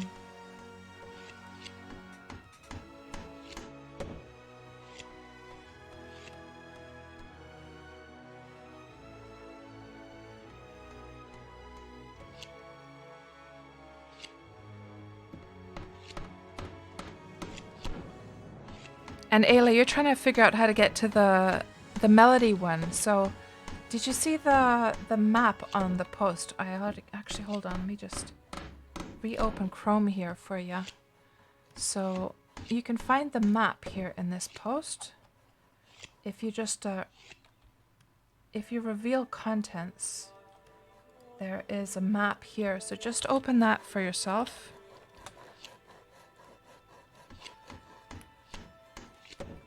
So Buzzkill, You know how in Ultima Online there was the dragons? Well, in Wurm you can't tame dragons, but you can kill them. But the dragons are very, very rare in Wurm. And so what they do is they make it a big event when a dragon has been found. They first of all, they trap it underground. So they've trapped it inside of a tunnel. And you can see this bit of like land here that's been dug down. They're probably going to dig it out in a bit. And then everyone who does at least one hit on the dragon gets something cool. So you can get these very expensive, rare items from the dragons. They're very, very... You can make... like this guy, I think his... I believe his armor is dragon scale armor. Let's just have a look here. Look, equipment.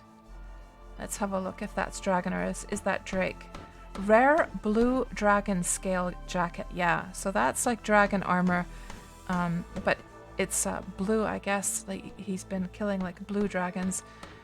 So you have to collect the bits and pieces for the dragon armor over time. And you can't just make it in one go. You have to go to many of these like dragon hunts. And it's very, very like efficient, good armor. And it's rare on top of all that. So it's like really super, super good armor. I just have studded leather armor myself. So it's not anything too special. And Jack says, on PvP, you can dominate a dragon with the crown of might and ride it. What? Somebody brought a ship over here? What the heck? Why? Why would somebody bring a ship over here? What the heck? So it's a ship that they've just started building and it's still light enough that they can actually hold it in their inventory. So a lot of people do that, Buzz. Some people do keep it a secret. Actually, I would say that that's probably more common, that people will keep it a secret and they'll only go hunt it together with their friends, because you can't, there's no way you can do it alone. There's absolutely no way you can kill a dragon alone as far as I know. So you have to have like friends along for that. So Impression says, not anymore. Oh, I see. Jack says, but the Crown of Might is a unique item. Only one instance exists of it, and artifacts are very hard to keep, as far as you can tell. How Fabricant, hello, welcome to the stream. Impression says, can't ride uniques, hell horses, etc. on Defiance. Oh, that would very much make sense that that's Fabricant holding the boat, yeah. So yeah, this is pretty cool. Oh, just when I was going to take some cool screenshots. Is that you, Fabricant? Let me see if there's a Fabricant in here somewhere holding this this ship. I can't make it out. So many people, my God. I've never seen so many. And the lag is like, it's surprisingly not too bad, is it? I was really expecting it to be super laggy here. And why are these guys all over there? How come they haven't come to the entrance? I don't understand.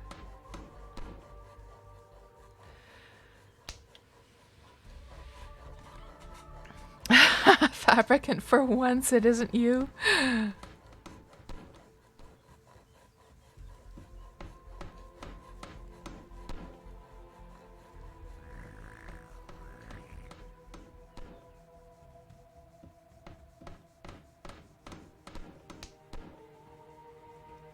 Mouse over the middle part of the boat to see who it is. The middle part. Oh, like this? Kyoka the Protector?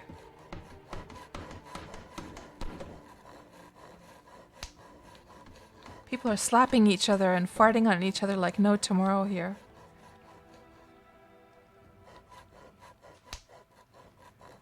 What are they saying in the local chat here? Mukufer says, for 213 people in local, the lag is surprisingly absent. Yeah.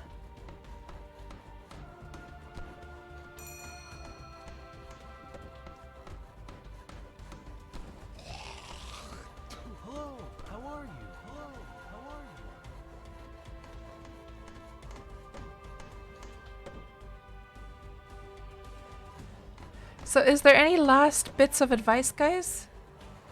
Oh, it's lagging up now.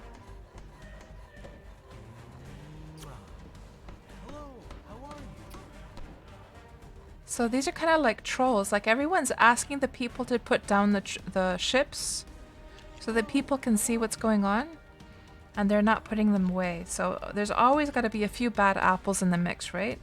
That want to ruin the fun for others. Okay, now at least the ship is over there. Too exciting. My goodness.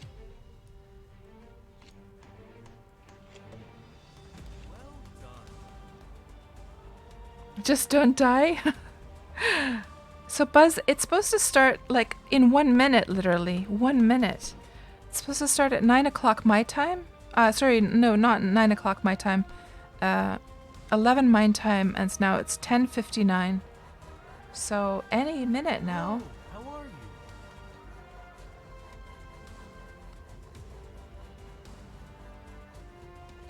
We should probably check the change the. Let's change the playlist to the epic battle stuff. Hold on.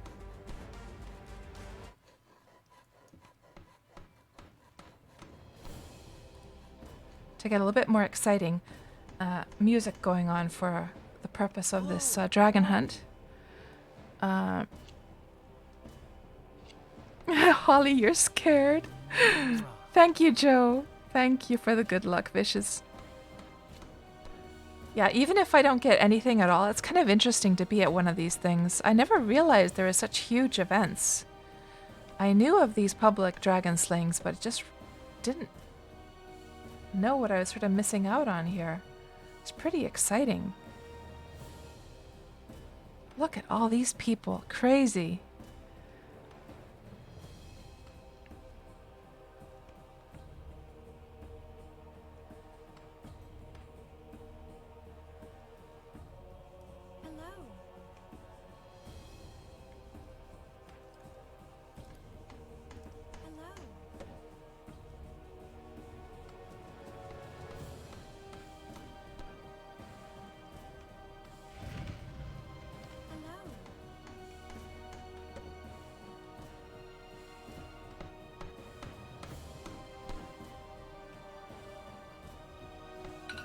Oh, there goes my timer. Hello, how are you? And there's Fabricant, looking so dashing with his troll mask. And Frodhammer, how will I find my boat again? I'll just have to walk there. I'm sure I'll be able to find it. It's just going to be a bit of a pain in the butt to find.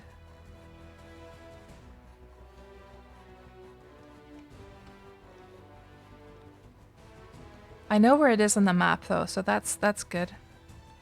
A Tuxie, you were looking around for your phone.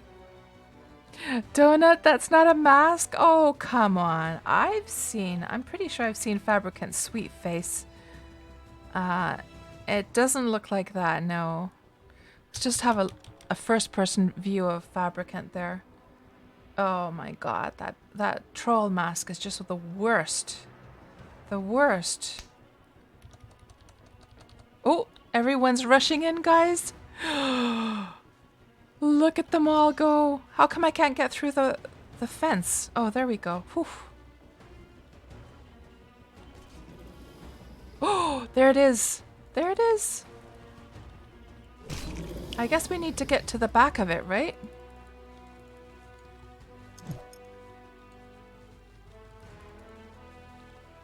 And look, there's the dragon icon. That's the very first time I've seen it in action, the new ones for the dragon. Oh, we can't see a bloody thing, can we? Oh my god, it's complete chaos. Let's put this over here. I can't see a thing. Let me see about first person view. How does that look? Oh, just complete chaos. Even worse in it's better in third person. Let me see if I can get up. You know what? We're gonna climb up here. I can get a better view. There we go. That's more like it. There we go. There we go. Much better view. Look at all the people down there.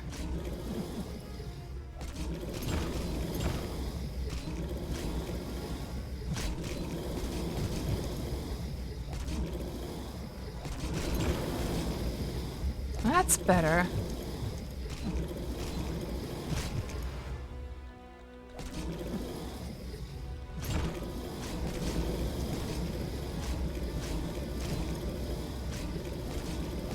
Oh yeah, poor Dragon Donut, that's right. So watch for the head and tail, says Schmo? Okay.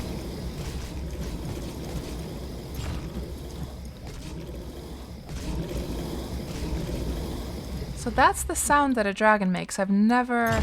Well, I guess I must have heard the sound when I was at that dragon hunt before. Let's take a few screenshots as well. Ooh, what happened? Got a little bit of damage, but not too much. Let's take some screenshots. I'm taking some damage though. Not too much. Well, it's almost dead anyhow. Let's see if we can get a nice view for the last bit here. Turn off the UI, get some screenies going.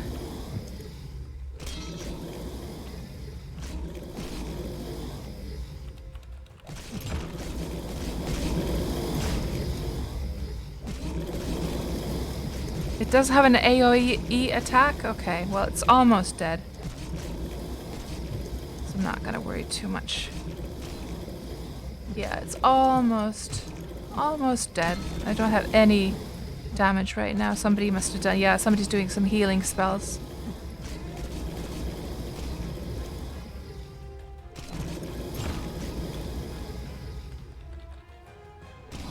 There we go.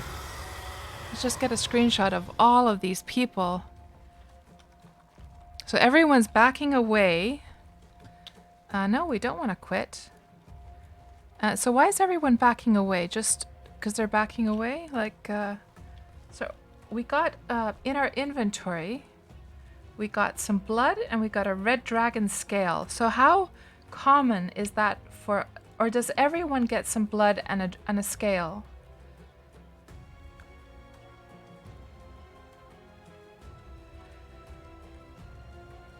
Everyone gets blood and a scale, I see. And then is it so that someone randomly gets, like, who is allowed to loot it, you know?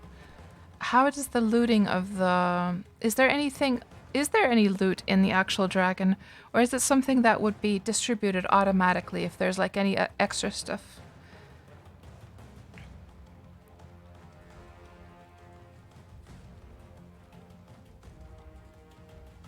Yeah, you'd have to accumulate a whole bunch of it. It's just 0.02 kilograms right now. The one that you did, Schmo, the owner of the deed got it. He could butcher it right.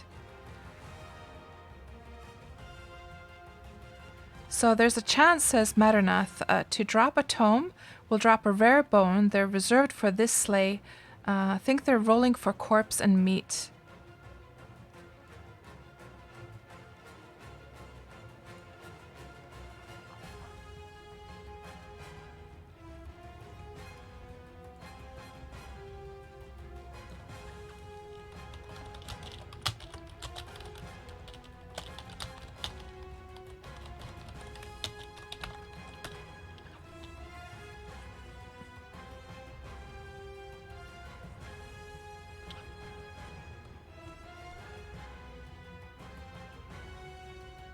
Oh, this guy was saying, please get a hit and retreat to give others a chance to swing. Oh, I see.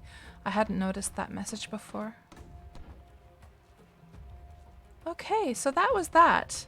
So you know what we're going to do now, guys, is we're just going to... I guess what we're going to do is we're just going to go grab my tent and we'll log off Malena here and I'll sort out her getting back to the boat later on. And now we'll log on with Safarina to see if we can make it to the slaying of the giant. Now we just have to find where Malena's tent is. It was one of the green ones. If we can find the turquoise one, then I can find my tent as well. Do I see a maybe somebody already... Oh, it's over there. There's the turquoise one. And where is Malena's tent? Right there. Okay, good. So I'm just going to log her off right now. I think she'll just be fine there. And let's log on with Safarina. Oh, didn't mean to go there.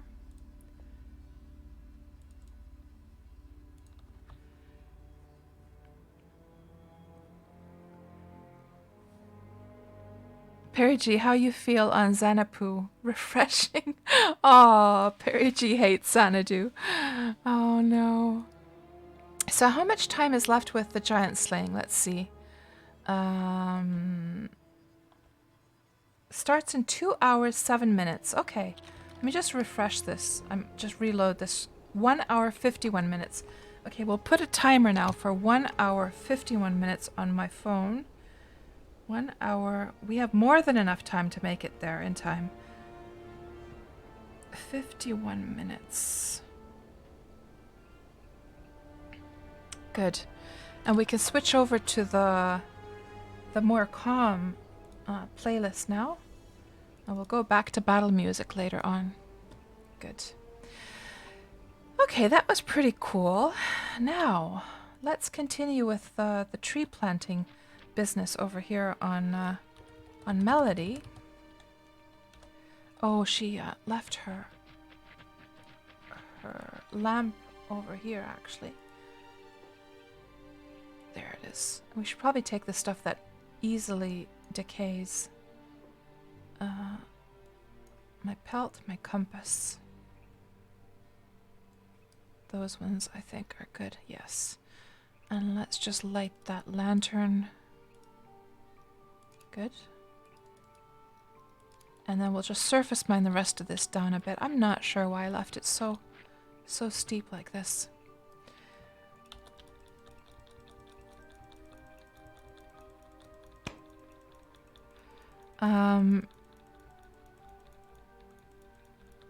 Oh, I see, Impresso. So Impresso says there's a limit of 30 people that can attack, gank a mob at once. That's why they rotate people to get a swing, right? Yeah, I didn't know anything about that. That's why I was asking you guys, like, is there any last things I should know? Maybe somebody said that, but I didn't realize, or I must have missed it then. Damn, oh well. Oh, I see. So Matternath says doesn't apply to uniques. So not important to dip out. So what does it apply to, Matter? Is it, yeah, what does it apply to then if it's not uniques?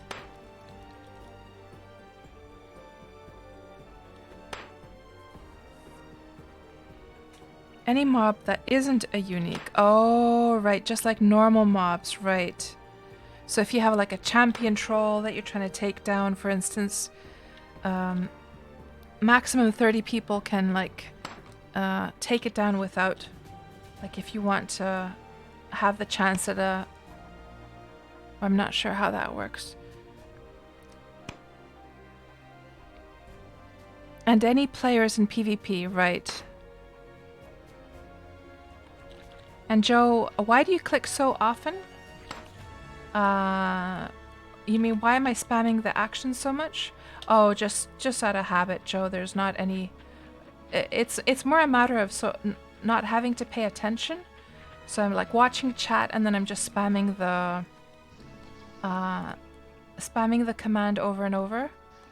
We should, you know what we should do, by the way? We should get our mining affinity food a little bit here. Because even though she can do a total of 4 actions right now. However, I just spam them anyhow. Because I can't be bothered to sort of keep track, you know? Because there's no like downside of spamming a whole bunch of actions over and over again. However, if I had to keep watching, like waiting for the 4 actions, it would be much more, I would have to pay much more attention to the actual mining process. Whereas when I do it this way, I can just mine and then just follow the chat on the side. And it doesn't matter at all.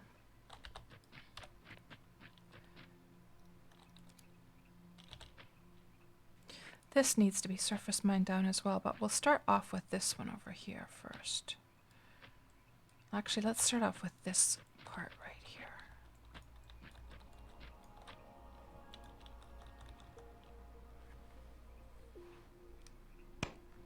Oh, is Fabricant up to his farting business again?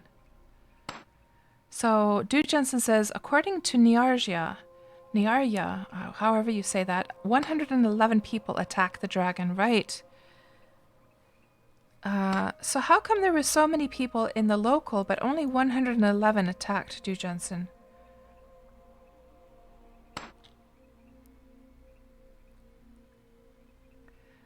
And Tuxie, you've laughed at this before.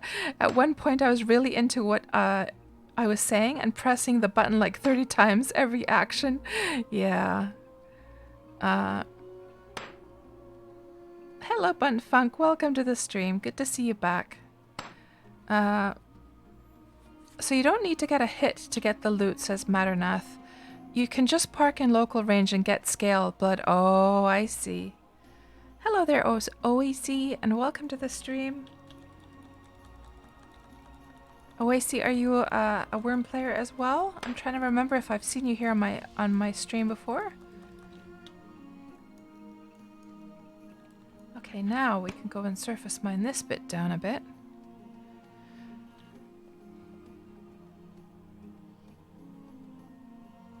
You need to be on the list to qualify for the drawing, though, says Perry G. So, how do you mean, Perry G? For the drawing?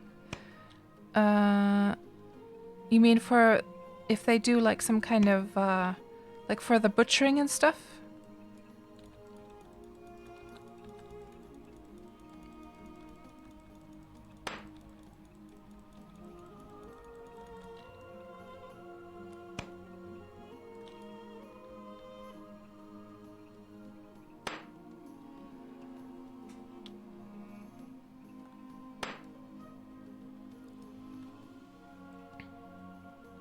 Matternath says, if you entered combat, you're logged, so you get to be part of the random roll to win the rare bone, meat, skull, or corpse.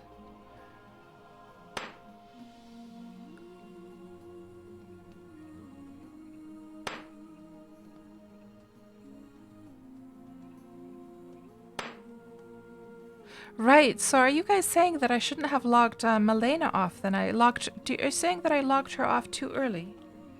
Would she have had a chance at that stuff?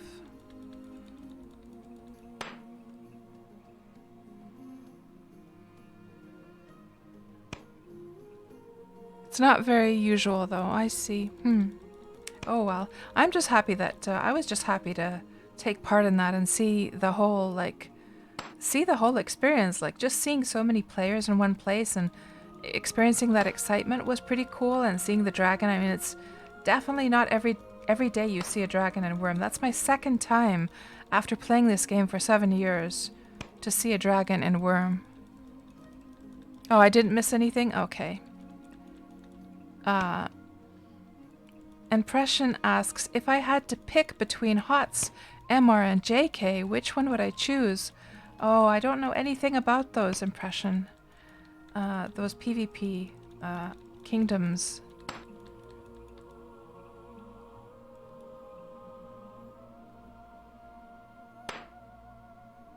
And the skull is cool. That's true, Perry G. Yeah. The skull would be cool. But I guess that decays eventually, doesn't it? They should make it so that dragon skulls don't decay very fast. Those are such cool decorations to have.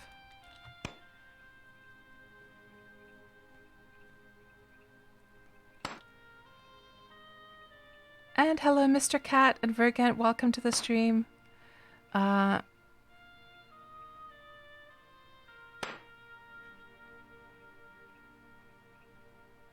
Yeah, I can show you guys what the dragon skull looks like. So I have it, oh, hold on, over here. And I think I put it over here. Yes. So it's a pretty cool looking item, for sure. I wouldn't mind having one of those dragon skulls, that's for sure. I guess you can buy them off merchants or people sell them once in a while as well. Perry G says you always choose a JK. And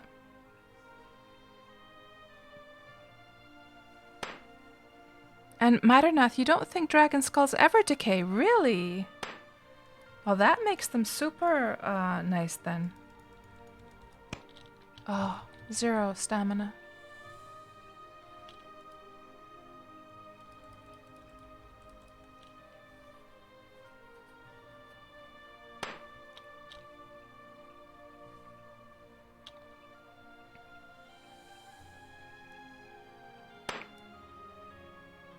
So, if you're new to Wurm, you might be wondering what kind of slope we're going for. So, in these tile borders, you can see tile border 11 slope up, tile border 9 slope up.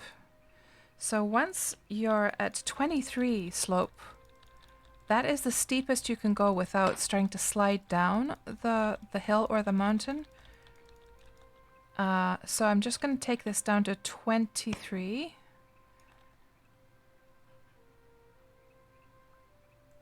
Because these ones are way too steep. That one's 24. So if you see me sort of walking over here, as soon as I reach this part, I'm going to start sliding down, you see? And it's even steeper here when I would slide down even faster, like so. So that's the purpose of what I'm doing here, is I'm just surface mining this down, shaving it down a bit so that I won't slither down the side when I'm, you know, tending to the trees.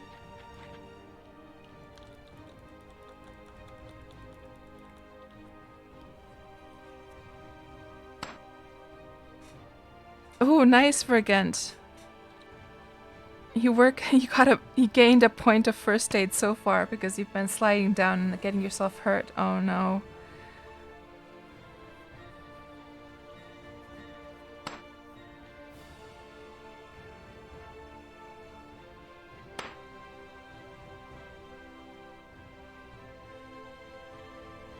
And just so this is going to go a bit faster, you know what I'm going to do? I'm going to open up a couple more clients. And we'll just have several clients going on here at the same time. So we can get to the actual tree planting part.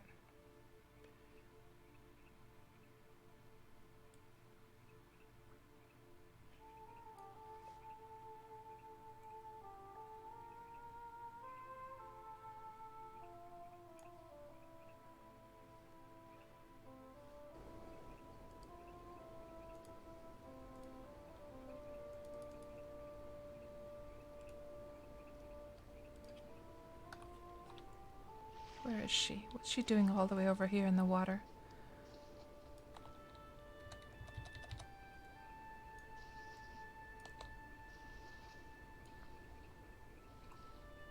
Does she have some dirt in her inventory, actually? Why is she so weighed down? Yeah, she has some sand. Okay, that's better.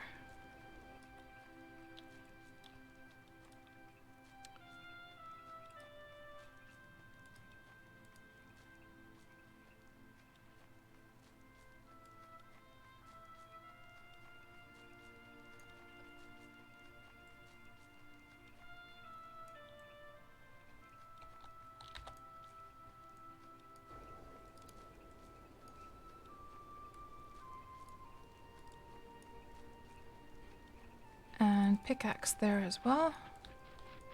Now these ones are not premium, but every little bit helps. So just doing it with 3 characters at the same time is just going to make it go that much faster.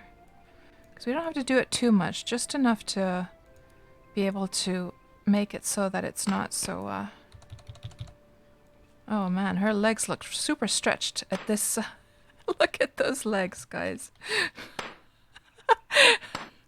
Due to the perspective of the camera. It looks hilarious.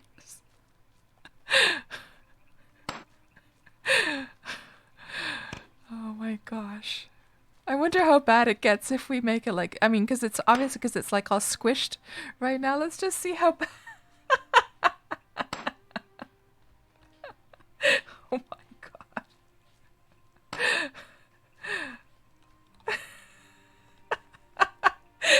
They really need to do something about these Wurm characters. They're like so old school.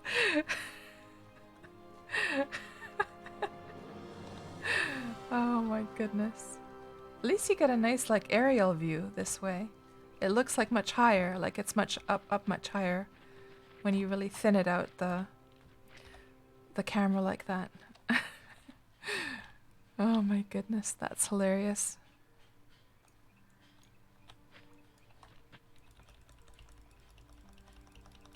Mr. Cat, that was the first time you heard me laughing. Yeah, I crack up from time to time. And usually my humor is like just the most juvenile humor you could ever get. And hello TX, or it's just 3 characters here. I'm just gonna surface mine this down quickly. And then we're gonna turn off the 2 other clients.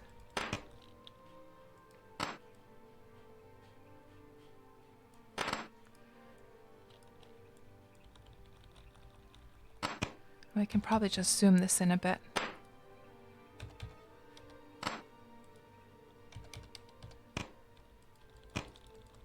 I'm gonna try and get this slope to...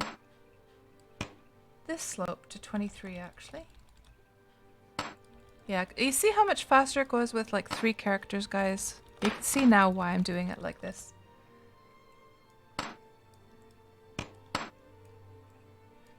Oh, got a rare roll. So we must have gotten a rare rock shard there. And I probably need to... I guess I need to keep the UI in view so I can check the stamina in the very least so we don't run out.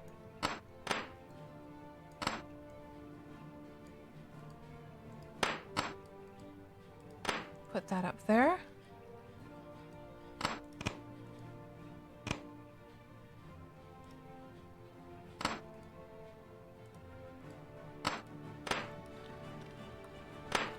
Yeah, this one is out of stamina completely.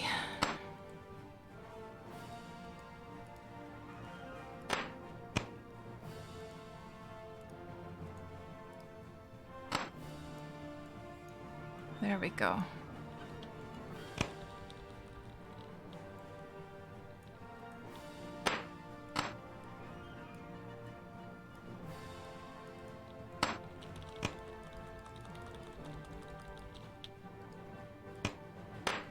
And Safarine is completely out of stamina. Is she climbing? No.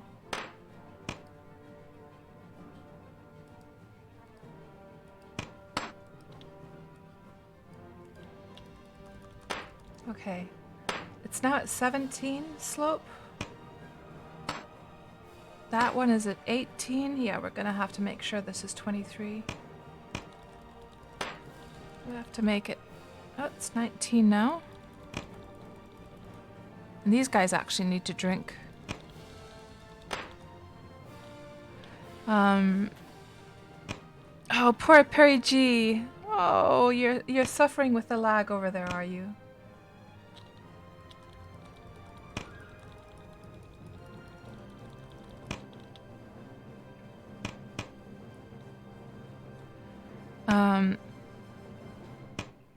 So Donut says, Retro said Xanadu doesn't lag anymore in his last stream. Really? Have the lag issues been fixed that well? Should we get a sort of kind of cool visual effect here? Like this, like that they're all sort of like... just move this character over here.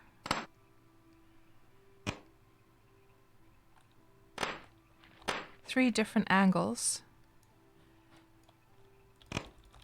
Okay, is this 23? 21.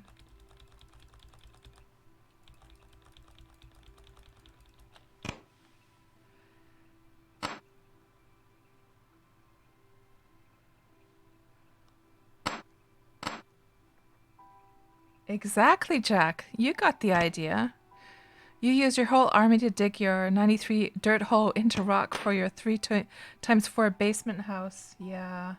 Yeah, usually when I'm surface mining larger areas, I usually do have like more than one character. Okay, this is 22 slope now. So what's this?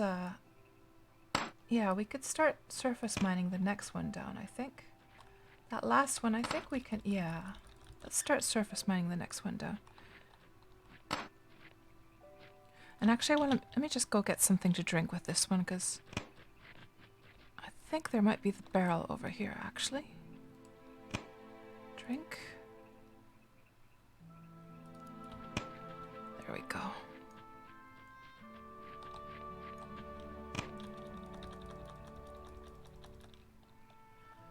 And let's get this one to drink as well.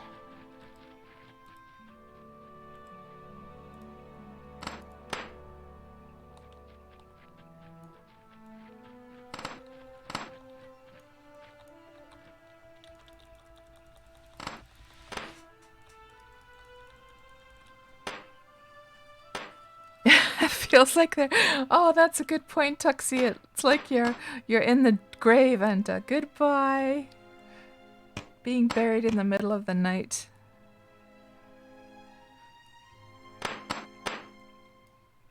Secret grave diggers.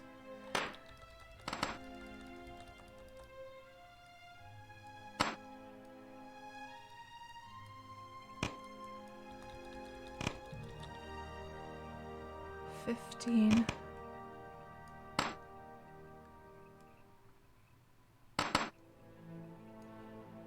me actually just turn off the UI after all for these guys. No, actually, it's kind of like the animation is kind of buggy, so that this one looks like... Ferocia looks like she's standing still, but she actually was mining there. So there you can see she's... all three are mining here, but in this client you can only see two mining. So and also in this client, so it kind of... the animation when it plays, so in that sense I do actually have to see the UI, like when the progress bars are going. I thought I could just depend on the animations alone, but no. So I'm gonna have to keep the UI in view. 18 slope now. All we have to do is get this down to 23. Okay, take a break with Safarina.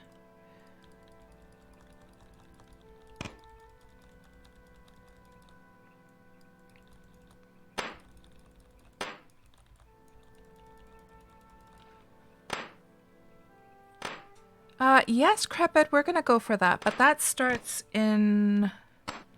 Let's see, what does my timer say? In an hour and a half? I guess it is true that I would say that once we're about an hour away, we should probably start heading there already. I don't know, maybe we do need like an hour and a half to get over there. This is a smaller server, so in that sense, but then again, it might take some time to actually travel on foot. Well, let's just get this one down to 23 at least. Let's see. We'll depart in a moment and try and find that place.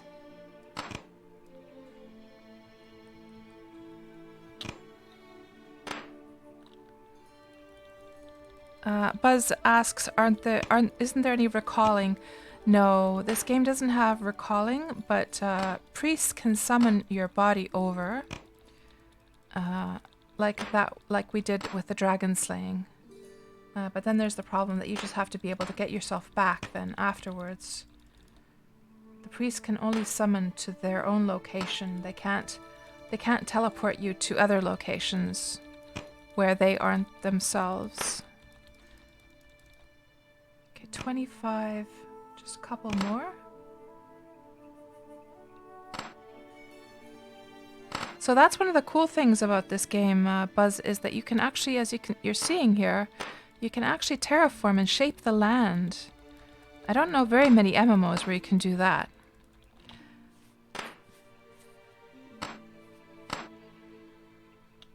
And Donut says you can recall for 1k karma to your village, but without your mount. Yeah, that's true. Okay, this is 22 now. So let's actually... We did it a little bit too much, but we can just shave this one down a bit.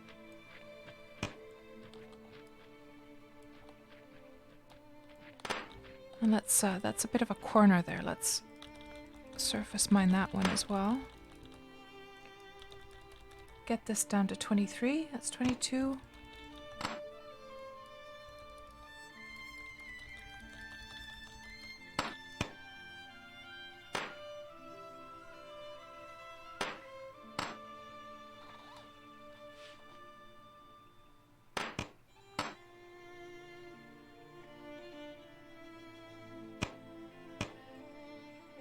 Okay, that's 20. No, that's another one over here. Yeah. I still could round it out a bit. Okay, now I think it went to 23, yes. Let's just finish off rounding out this little corner here. Make it nice and smooth. 23 and 11. Let's just even this out a bit. 17 and 3, yeah. Yeah, it's a bit sharp, this corner.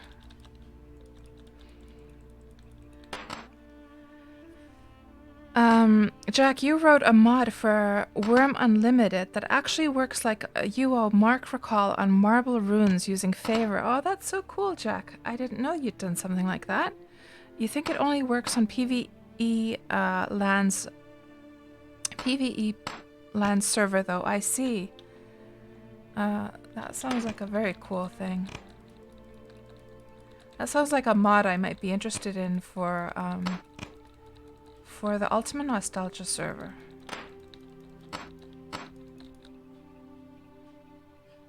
But are you saying basically that it would require some special tweaking of the server? Like you'd have to have like programming settings to be able to get the server to actually be compatible with the mod? Or...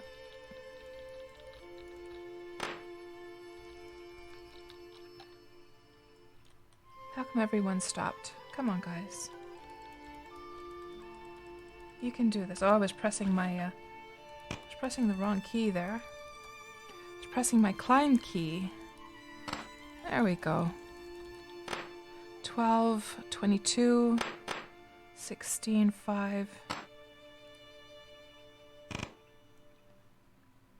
Just so this is a bit nicer to traverse. That's also... How come that's 27? Let's also round this one out a bit.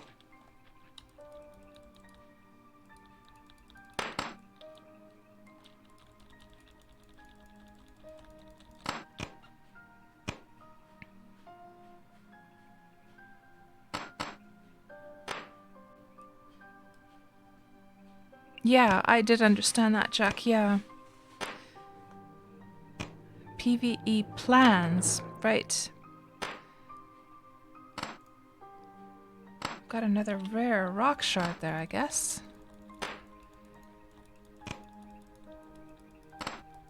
That's why I was asking Jack whether that particular server, because of course the person who sets up the server, they can, you know, change a whole bunch of things for the settings of the server. So I'm just saying, I was just asking whether or not your mod works with any of the Wurm Unlimited servers, or is it only compatible with the settings of that particular server?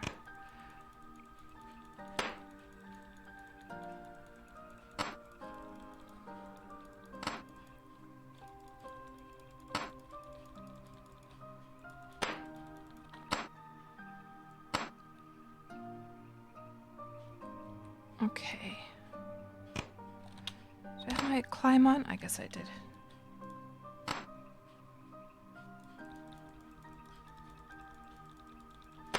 Oh, the admin commissioned the mod. I see, I see. Okay, that's a separate issue then. But you think you guys released it publicly, eventually been along well. I see, yeah. Well, if the server owner commissioned it, then that wouldn't be very cool to then use the mod on other servers, so... What I am planning to do, and it's something that I probably am able to do myself, is do the portals. Using, I forget the name of the functionality. It was some kind of, for the mission kind of functionality that they have. That would probably be something I would be able to figure out myself. I don't think it requires any programming. There's like tools already for that. So that I was planning to do those like Ultima Online portals, you know, the blue ones, like the moonstones. So that'd be something at least.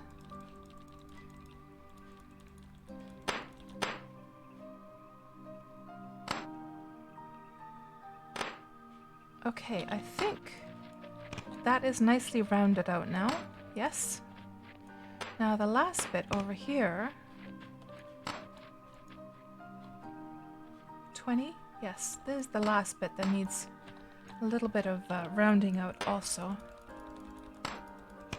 Let's just do that bit over here.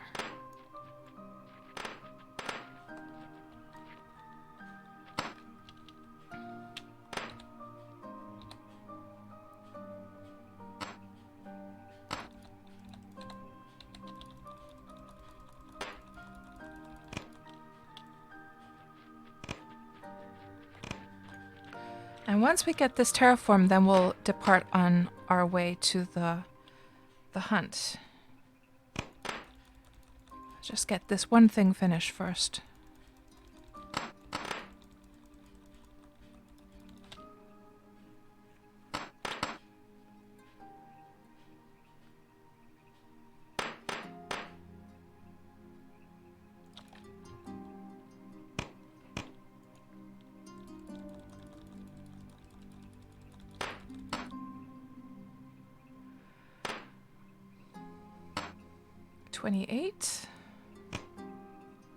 Okay, this one is gonna get too steep over here in a bit. So we might want to put one of these guys to go and terraform this part here.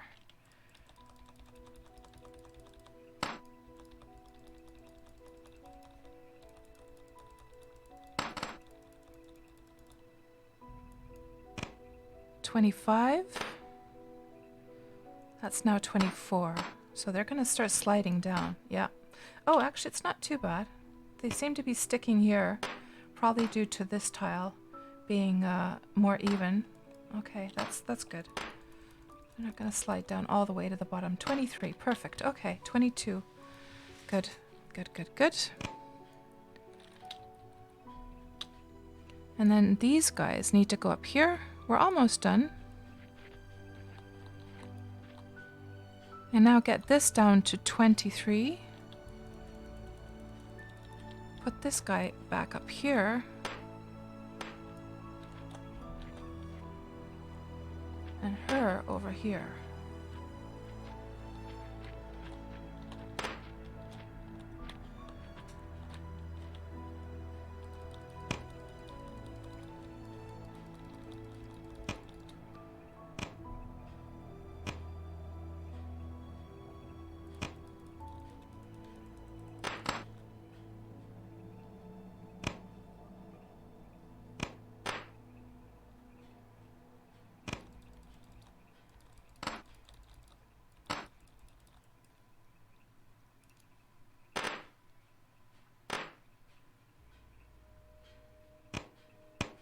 $25.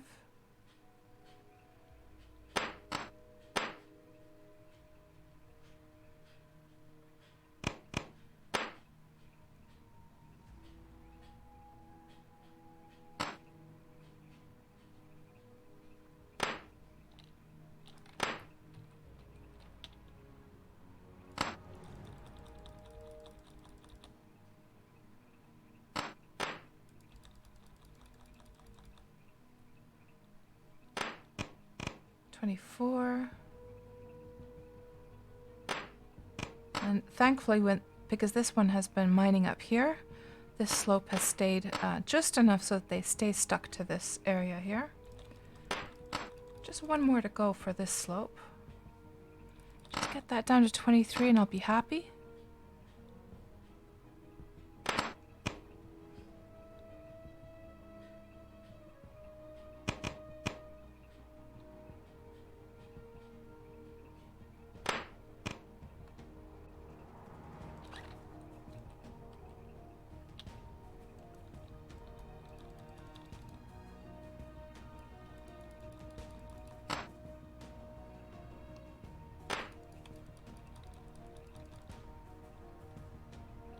There, we're done. We're done. We're done. Okay. Let's just shut these clients.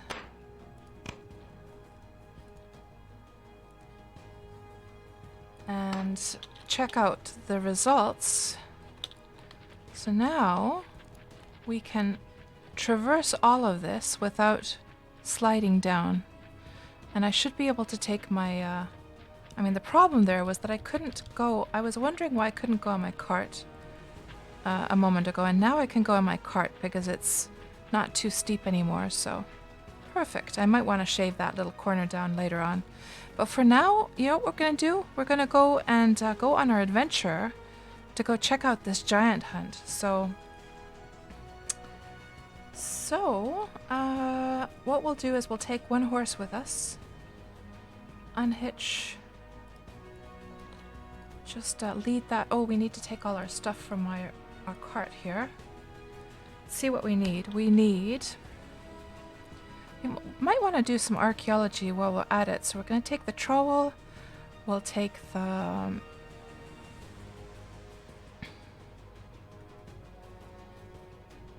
halter rope. We'll take pickaxe, metal brush, butchering knife,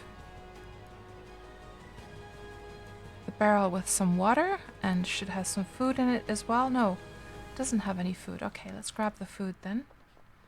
I thought I had, or did I just stick the one with the food in here? Yeah, that one has some food. Okay. And now before we depart, I have my armor in there. We want to eat all of the affinity foods that will be good for a fight. Not that it's going to take very long, but we might do some hunting while we're out there, so might as well get a little bit of aggressive fighting, and then a little bit of fighting affinity food into our bellies. Good. And is there anything else I need? We have our tent. We do. Our armor is over here. We could just stick that on.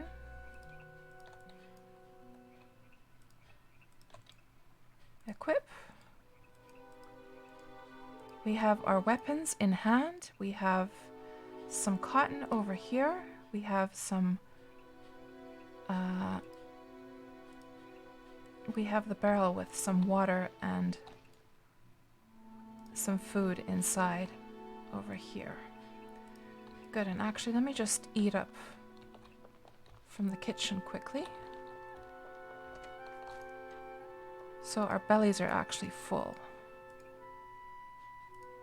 And we'll get a move on.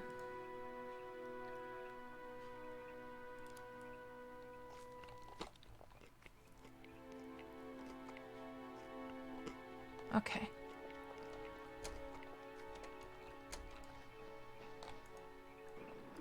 And since we are staying on the same server, we don't need to take any creature cages. We'll just have the horse follow us in the water.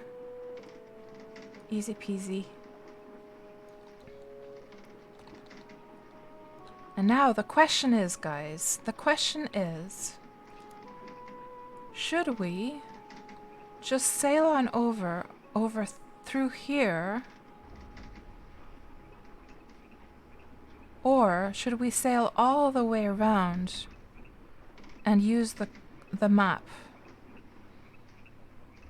I have a feeling that I want to go through here. We can go through the steppe, and then from the steppe area we'll go directly east, and we should bump into that road that was mentioned in the post. So yeah, I think we're just going to start sailing eastbound.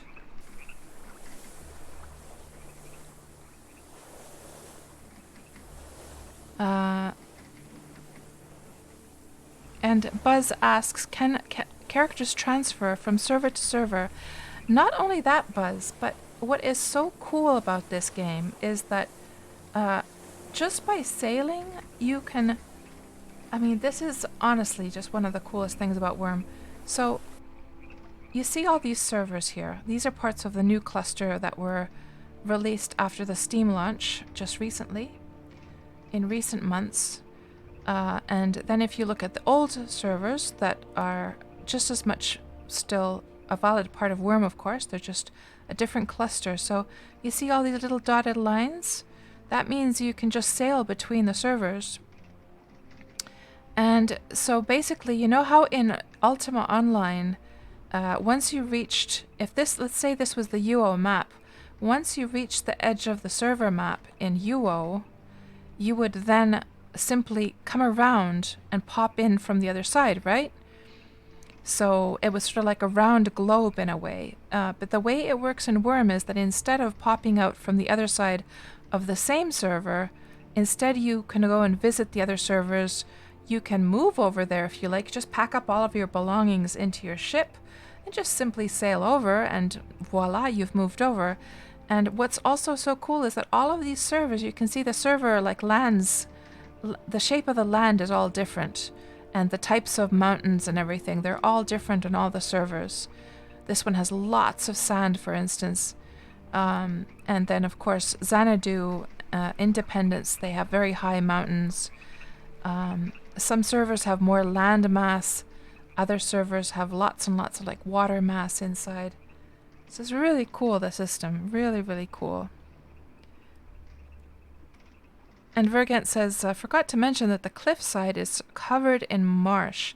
Well, the good thing, Vergent, of course, is that when you're going by horseback, it has no effect on your speed. If you're referring to speed, walking speed, it's only when you're walking by foot, I believe, that the tile type has any effect on your walking speed.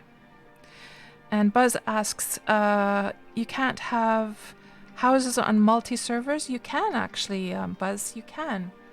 With one character, you can, well, here's the thing, in Wurm, you don't, like, so you know how in Ultima Online, when you own land, you don't actually own land, you own a plot, right? Like it's a foundation for a building. So,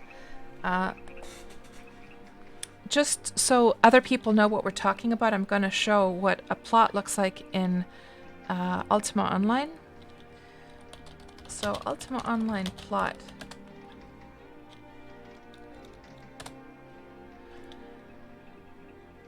So an empty plot in Ultima Online looks pretty much like this. It's just a foundation for a house. Now, whether you build many little houses on this foundation, I mean, you can see this brick foundation, right? It's basically meant to be the bottom of the house. Now, what you can do is build an entire house there, or have like a little patio. But what a lot of people also like to do is like they like to build many little houses on top of that plot, sort of like this. Well, that's actually one house. We see many houses, or actually town, plot, town. Some people have made tons of little bitsy houses on top of their plot. Let me see if I can find any pictures here. Miniature.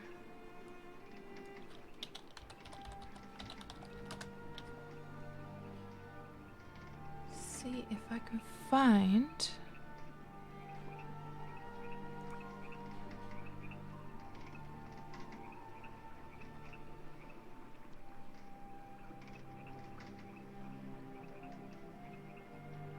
Well, I can't find an image, but anyhow, the way it works in Wurm is that instead of having that little foundation, in Wurm you actually you claim actual proper land that you can terraform. You can build as many houses on that land as you like. You decide their locations on the land. You decide their shapes. You can decide how much land you own. There's absolutely no limits to how large your plot can be. The larger the plot, the more expensive it is, of course. But also, you know, there's only so far you can expand it before it starts bumping into somebody else's plot. So, so that is a restriction, of course. But if you entered an empty server, you could literally plot the entire server almost, except for the starter town. So yeah, what you actually build on your land is completely up to you. And as far as your question about other servers, with the one character, you can own one. So the plotted land is called a deed or a settlement in Wurm. You can have one settlement per server with one character. So this character could own this settlement, but also she could go and claim. I was actually almost going to claim a settlement over on the Cadence server the other day. So yeah, it's a little bit different in that regard.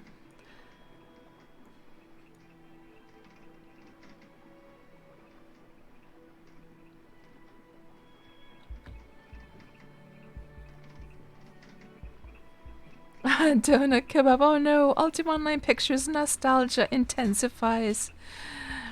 Uh,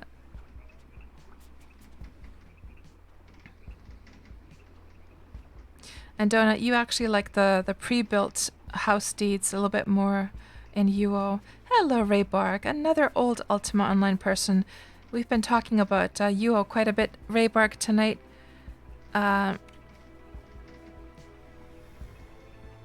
Yes, Jack. The template houses, the classic ones, you can still place those. Yes, but in addition, you can also convert the pre-made houses to customizable plots later on if you want. But yes, you can place them as they are, as the classic houses.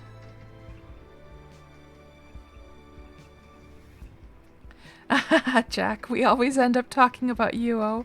That's true, isn't it? And you know, Buzzkill, I'm not sure if you ever did that, but back in the day, you know how you could when the houses started to decay and they became like they got the message of in danger of collapsing. Well, you have the same thing here in Wurm as well. So houses, if they have been abandoned by the player, they will start to actually rot away. And any stuff that's laying around on the ground, you can just pick up right when the deed disbands. And then once the house has decayed, you can just pick up the stuff that's inside. So I do a lot of, yes, Edok hunting, says Izome. I love doing that in Wurm as well. Edok hunts, yes, Donut, that's right.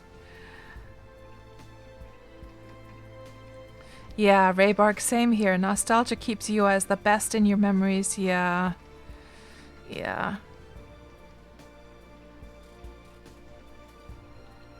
So, where we are headed right now is...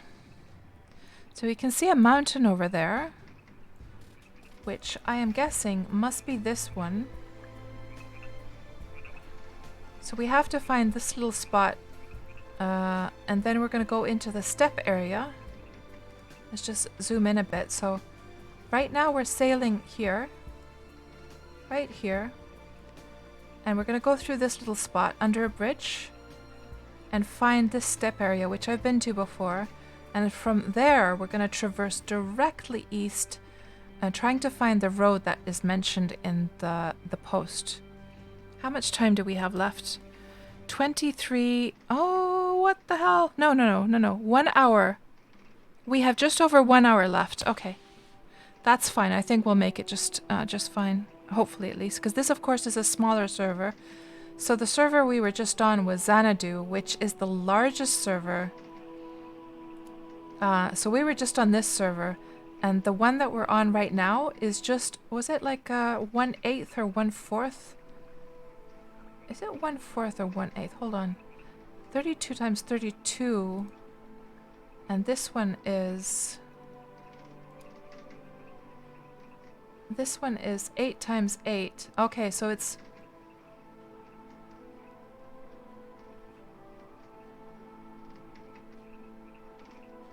Well, I can't calculate right now, but...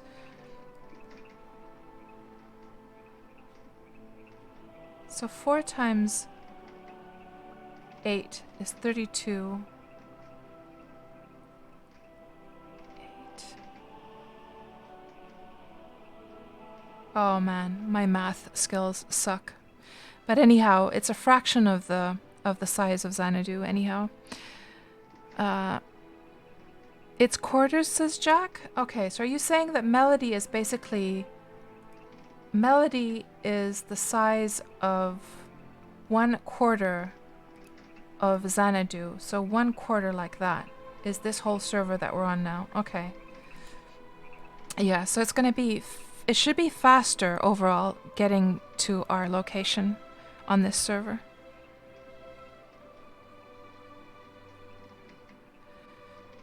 Yeah, it took me about 2 months to make my NAR as well. And Buzz, you were saying, so you're reading a review of the game on Steam, and it says it takes like a month to build a boat.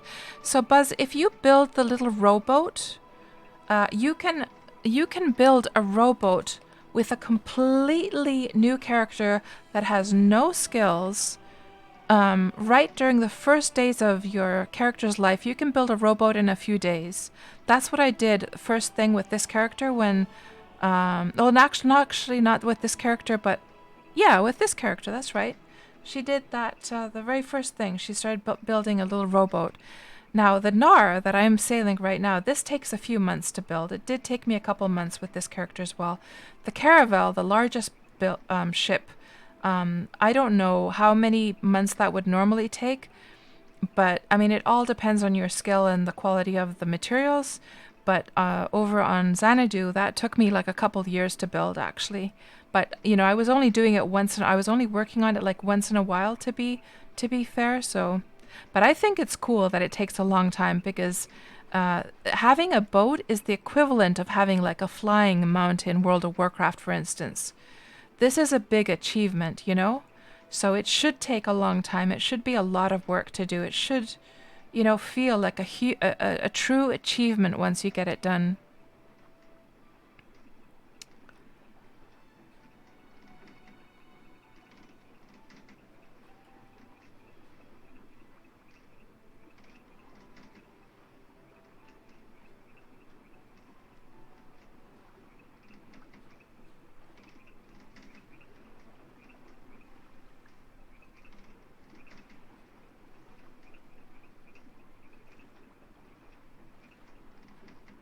And Raybarg, you made your first Nar when it was completed.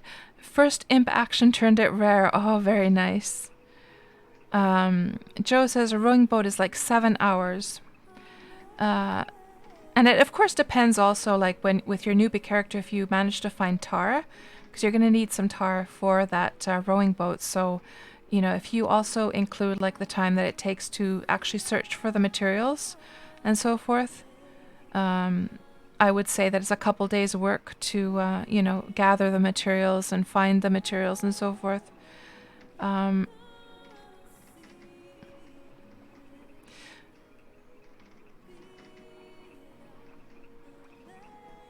Jack says, Melody is 1/16th of Xanadu, right? And 1/4 of Cadence, Harmony, Defiance, Indie. Yeah, Mr. Cat, yeah. You can't leave your unfinished boats on you can't just leave them out there. You have to build them in a safe spot, within a fenced area or on your deed or in a cave or that you have well, actually you shouldn't build it in a cave because if you put a cave door on, you can't actually get your ship out unless it's submerged in water. But you can't actually push it through the cave door. You can only sail through it, as far as I know.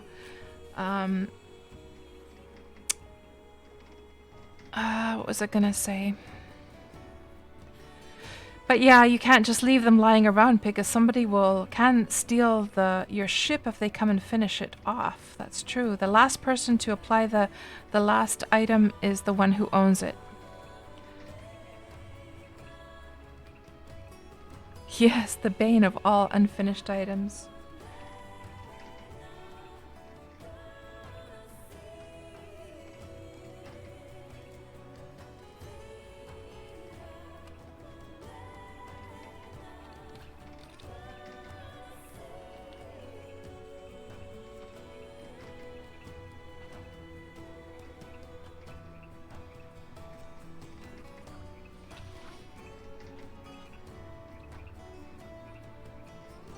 So there we can see the step area that we have to get to.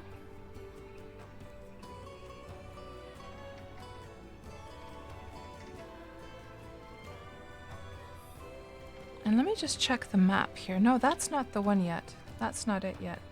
That's... Oh, actually it is. But it would be better for us to sail over onto this side. I mean, we could just run through as well, I guess.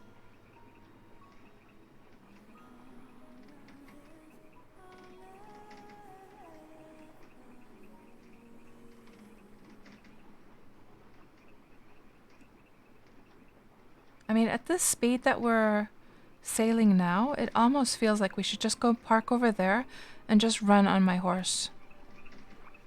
It might honestly be easier to do it that way.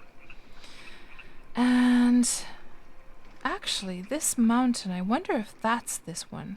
And the one behind it is like hidden behind. And that mountain...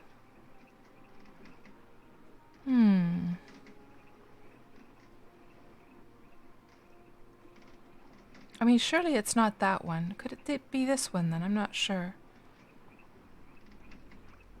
No. I'm not sure.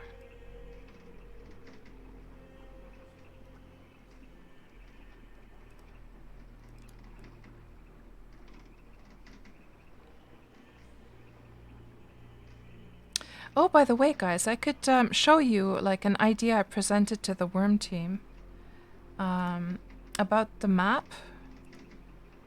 Let me just find the images here.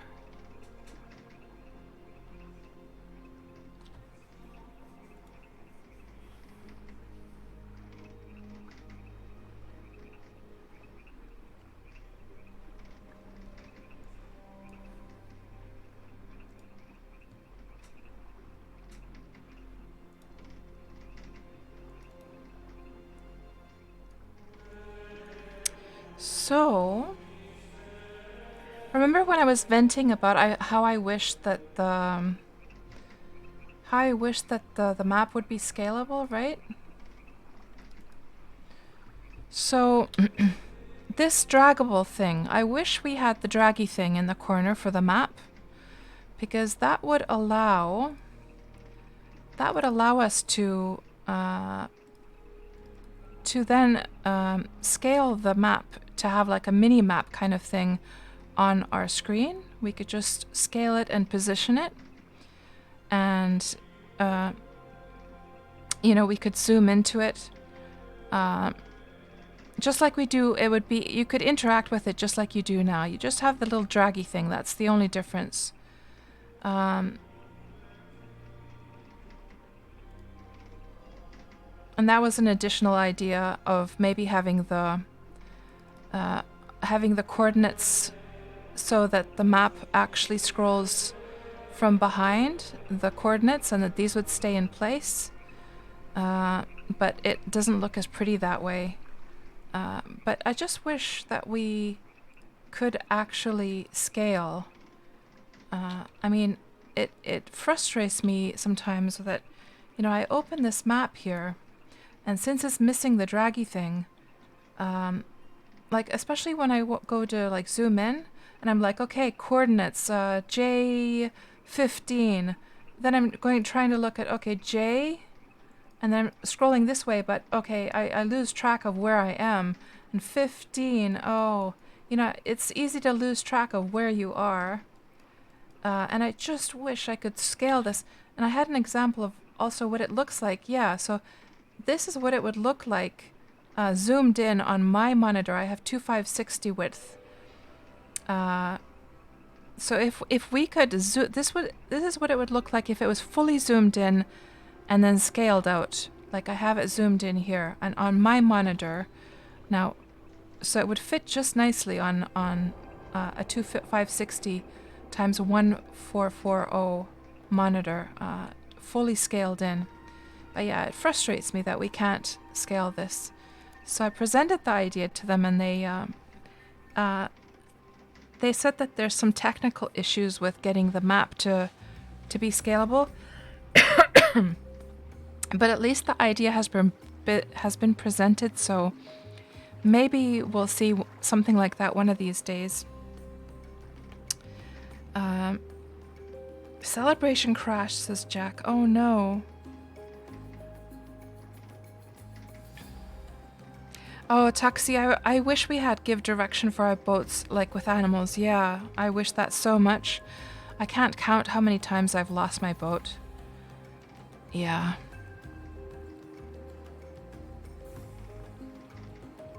And Jack, you still have an unlocked rowboat.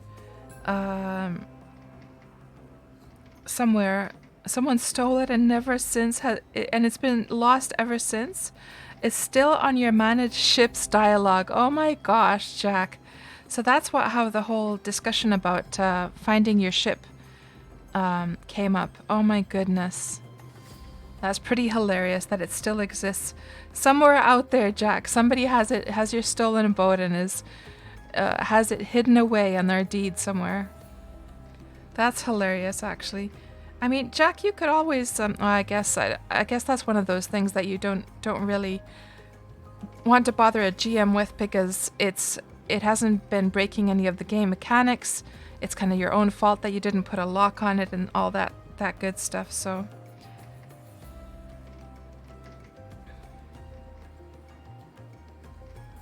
Let me just see. I missed some stuff from before. Let me see what else you guys were saying earlier on. Jack says, you can remove the cave door, though. You can push it over a tile border out of a cave. Yeah, if you remove the cave door, yeah.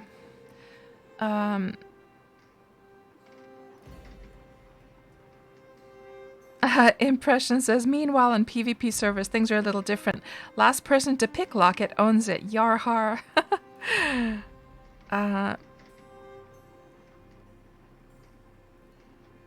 And Vergent, you had an unfinished sailboat on the shoreline near your deed for a few years before someone finally took it. Oh my goodness.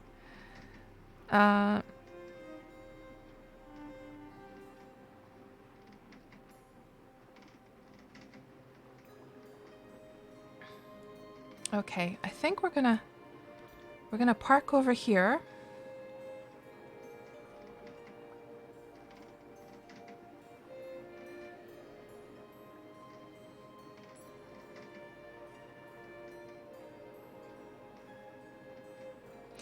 Yeah, by default, all boats and carts have a lock these days, Joe, but back in the early days, you had to make your own lock for it after you had built it.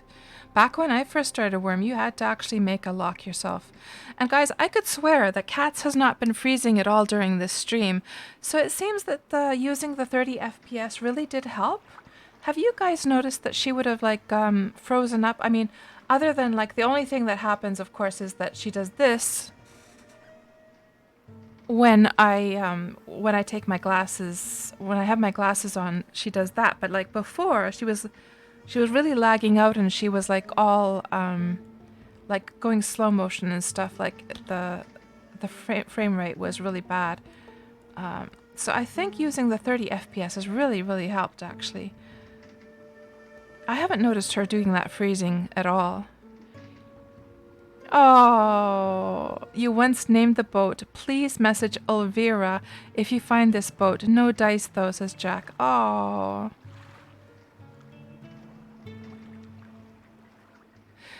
Jack, you need to rename your boat to Return My Boat, Thief. Or that this boat is being sailed by a thief. Or something like that. Something dramatic. So that the person doesn't want to own it anymore. Okay, now, Horsey, you still with me? And let's get a move on. How much time do we have left? We have 47 minutes left. More than enough time, I think.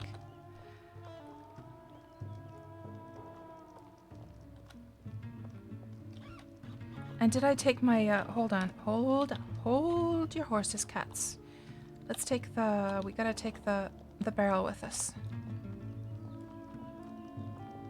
With some food and water. Yes. Oh, so much. It's got a little bit too much water in it, doesn't it? But what can you do? Well, it's not too bad. 47 kilograms, that's not too bad. I guess we could put the other pickaxe actually here.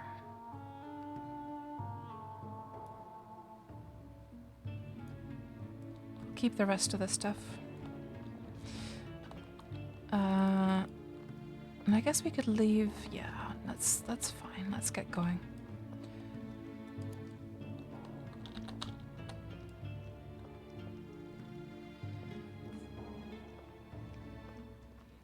Vergant. Or rename it. Since you stole me, you should at least imp me. That's a good one as well, impression. Oh my god, Izomi. Name the lost boat. I huff a farts. Oh no. Yeah, something like super embarrassing like that.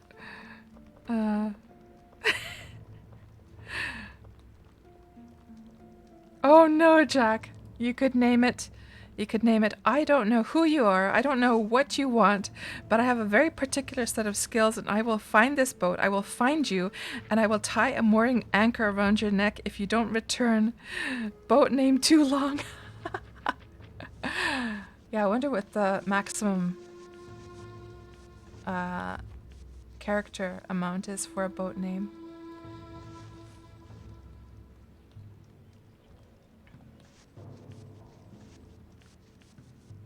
Okay, off we go, adventuring.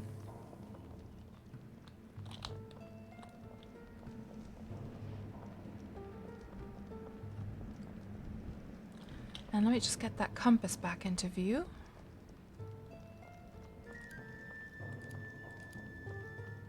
Oh, it was there all along. It was just hidden a bit. And let's just double check and make sure we're actually facing east. Vergant. Not even Retro can find me. You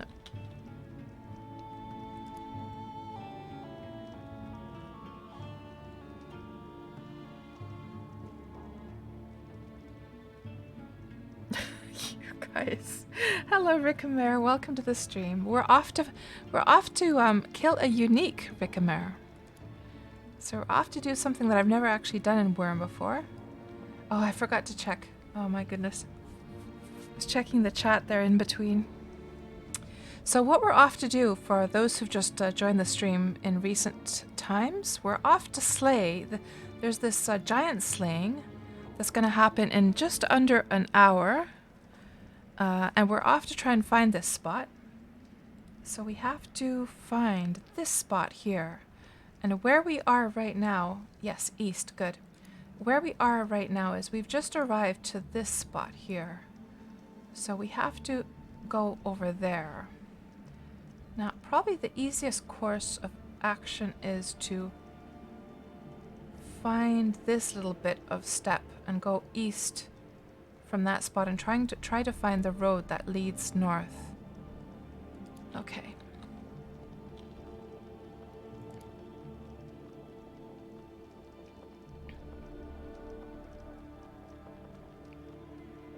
And Ayla, you found the tunnel at 025? Nice. You're excited and nervous. So Ayla, is this the first time that you're going to take part in something like this?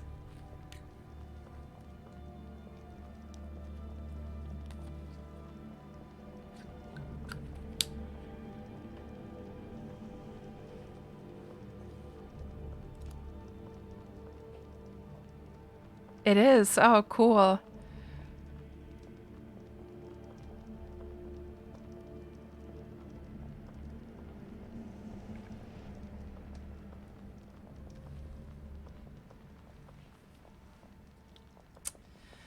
So, here's all this step area, and now we just need to find that little bit of land that's all splotchy on the eastern edge of it. Splotchy bit over here. And here we should have a good vantage point.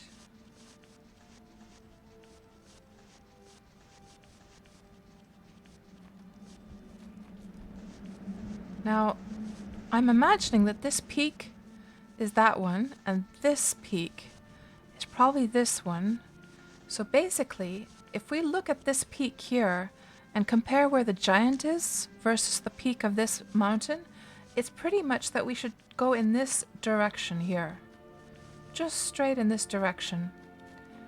And let me just check if I get lost in the woods, if I have to turn around, let me just check the direction here. The exact direction to go in.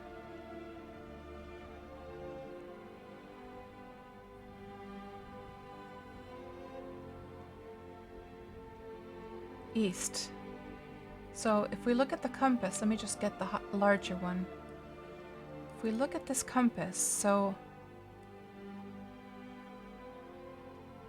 that it's just a little bit to the left of the east, like so. A little bit northeast. Yeah, a little bit northeast, just a tinge if we went ahead directly there.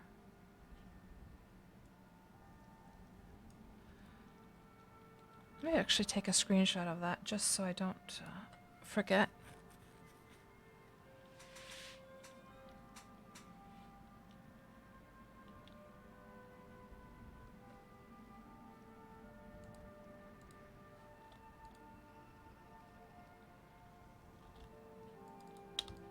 Okay, good. Off we go.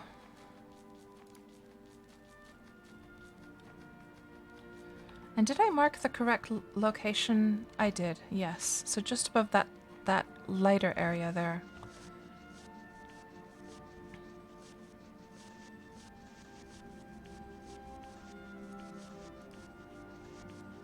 And I guess once we start to see those names in the local, that's also going to be some kind of indicator. So let's actually keep this open on the left. Once we start to see a whole bunch of names appear, we'll know we're in the general correct area. And I won't alter the direction. I'll just let her sort of bump against the... Well, this part she's going to have to go, actually, because this is steep. But once we get into the forest... Ooh. We'll just keep on in the same direction. This is exactly... Oh, what am I doing? We'll keep on going as much as we can, just in the same direction without altering our course. So let's just make sure we get it in the right... Let's put her in like a generally good spot here. And then just check that compass once again so it's in the right direction. Hello, the Parser. Welcome to the stream. Parser, we're off to do a giant hunt. There's a public giant slaying here on Melody. Yeah, yeah, the road. The road just like suddenly just plonk. Surprise! So, if I remember correctly, if we just compare this here, it's just a little bit. This is exactly why I wanted to get a screenshot of this, so we can compare to the screenshot and make sure we're going in the right direction. Okay.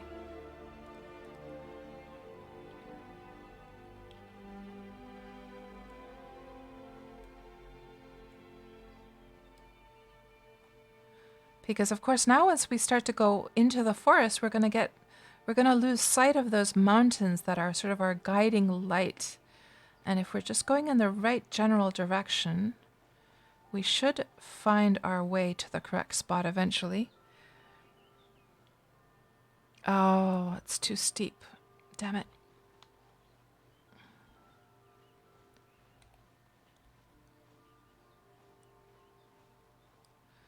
Oh, it's a dead troll, thankfully.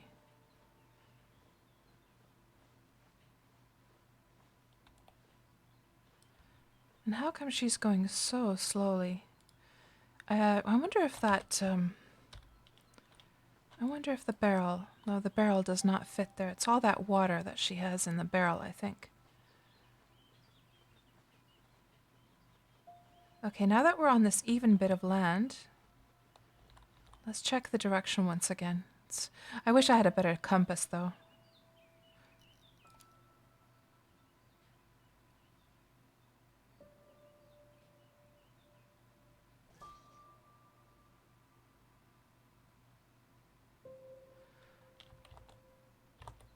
A little bit to the left. Okay, that looks about right.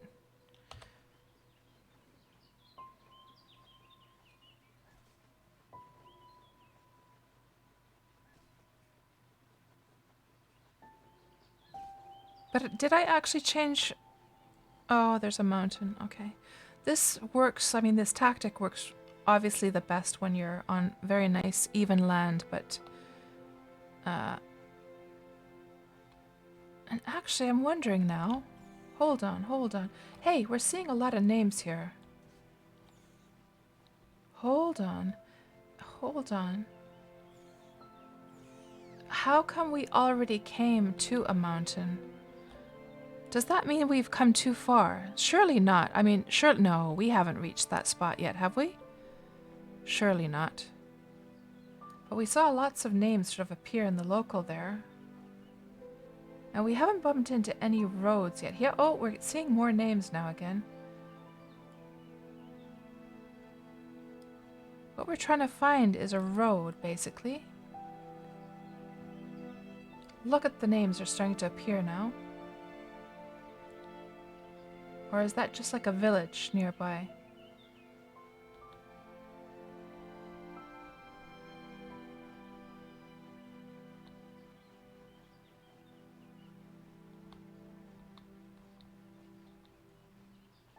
Oh, there's a road. More names are appearing. And there is some water. Okay, this water...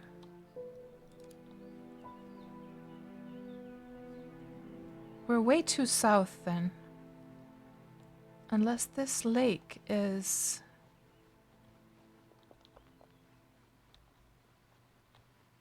Could this lake be possibly this one here? If I went directly east, it could be that lake.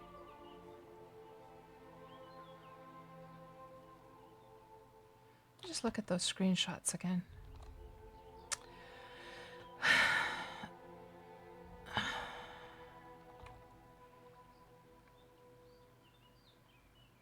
"78 names in the local there?" Okay, so this is not the right area yet. I'm trying to... I'm kind of imagining that this is this lake, and if we have to find a road, that means we have to go east from here. Let's see if we can find a road on the other side.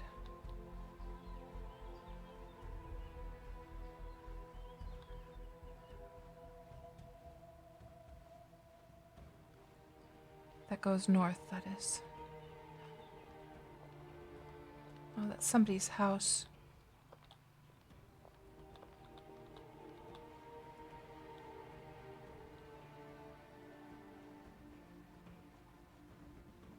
Oh, it looks like maple syrup is in season.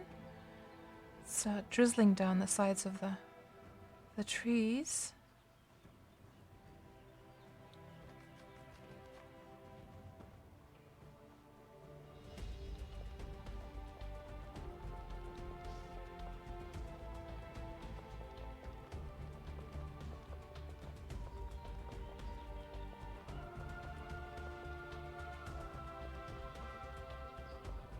Lots of names appearing. Is this the road that we meant to find? Oh, but it ends right there, though. Hold on. Get to the desert. Okay. So we... Oh, there's the desert right there. Perfect. So get to the desert. Hopefully this is this desert, though. I'm assuming it is.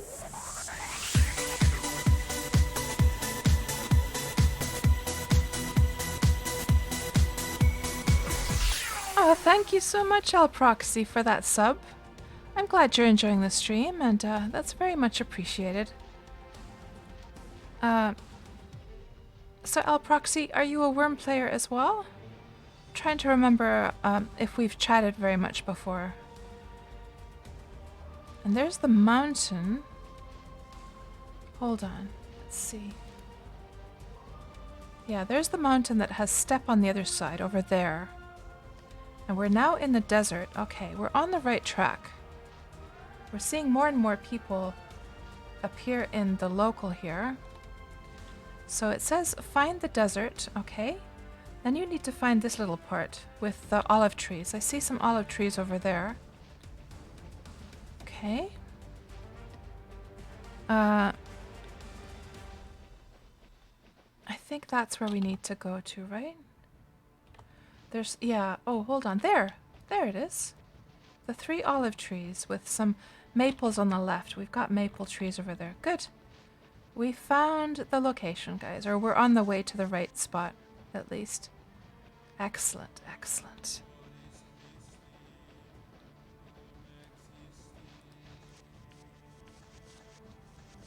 Okay, I can now shut this one, I think.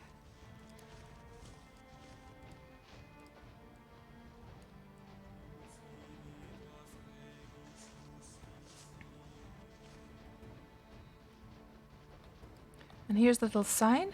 Way to fight giant.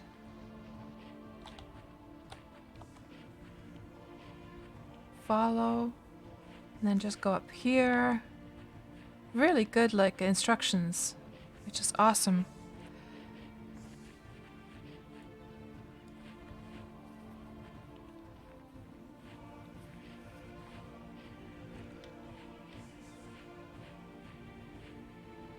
What's the quality of these, by the way?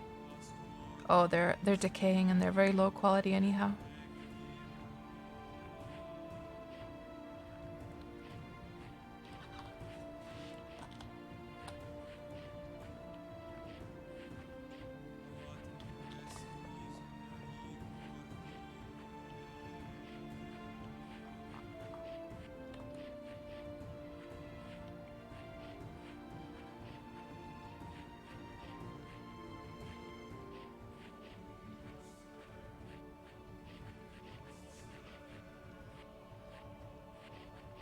And looks like there's a priest here saying, Jimson is saying, Taxi Jimson has returned.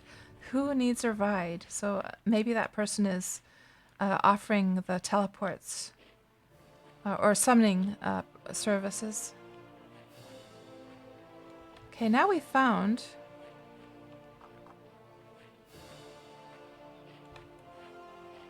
Hold on, hold on, hold on, hold on. Are we lost now? Is this gate open? It is. Are we supposed to just run through here? I think so.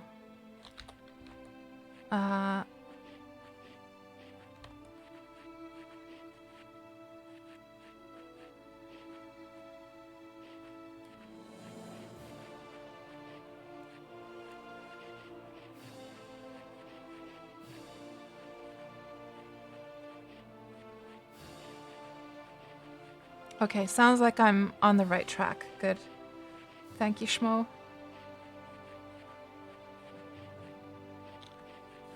So those Follow me.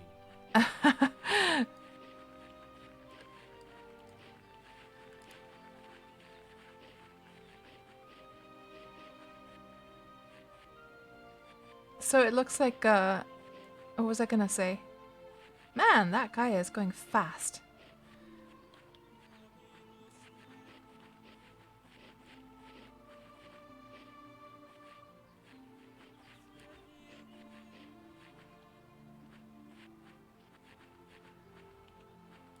The Green Knight, yes.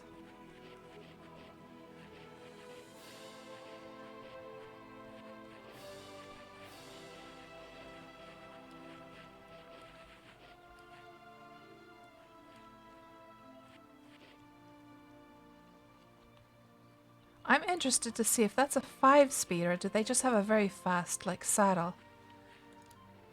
Let's see if we can see the... Examine that horse he's on. He's too fast for me, though. So I'm on a 4-speed horse myself. My saddle is imped up to... I think this is a 60 quality. Yeah, 60 quality saddle. Hello, how are you? Hello. There's Schmo. Let's just have a look at Schmo. Looking so dapper in his plate armor. And here is where all the tents are. So we're just going to plonk our tent down here somewhere. Look at all the tents all over the place. That's so cute. Let's plonk it down right here.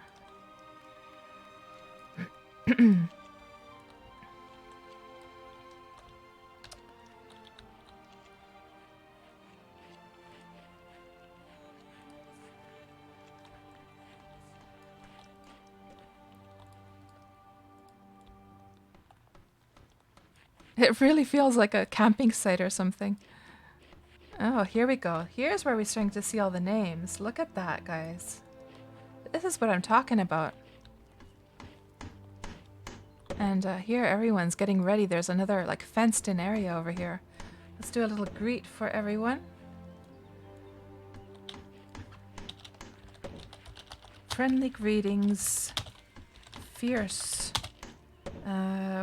Giant. What was the Slayers? Yes.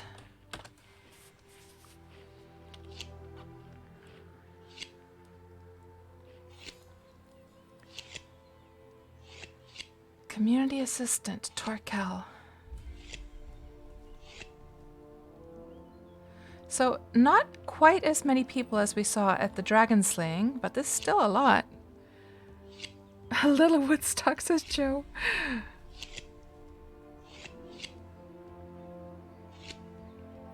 Hello.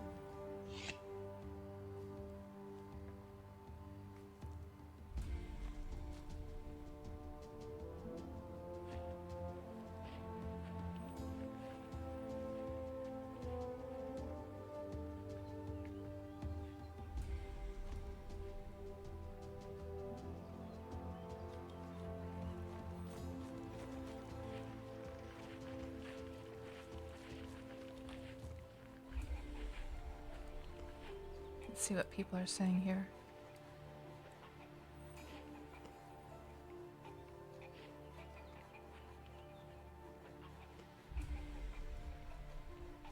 Somebody's having a problem getting into their tent. How are you? And lots of people waving here.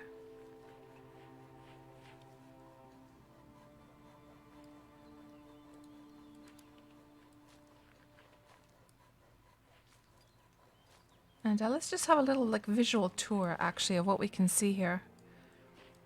Of all the folks standing around. Hello, how are you? So who do we have? Megan 2, J2, Dalton, Sorceress the Performer, Alari, Minami, Bermir, Unicorn Murder, what the heck? Semperfi, Christanthe, Amazing Marks, Cried Havoc, Kaiser Wurf, Aspen the Good-Hearted, Ashley the Wurm, Jack of Shadows, Trickles, Magron, Adar the Giving, Thulio the Gentle,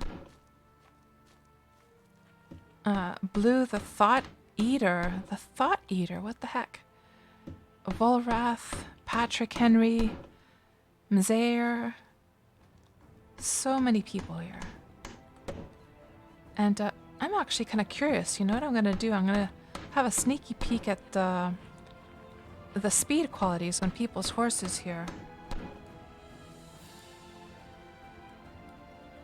So this person has a 1 speed. This one has a 2 speed. This one has 1 speed.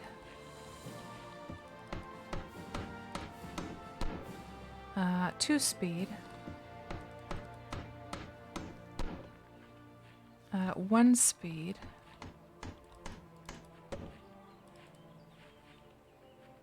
No speeds at all. No speeds at all. Hello. No speeds.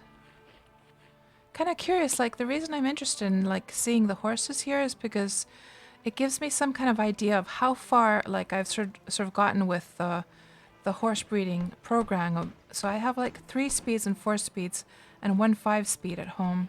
I should have actually taken the 5-speed. So we're not actually seeing any horses that are faster than this one. That's a 3-speed one right there. Where was the guy who just passed me by super fast?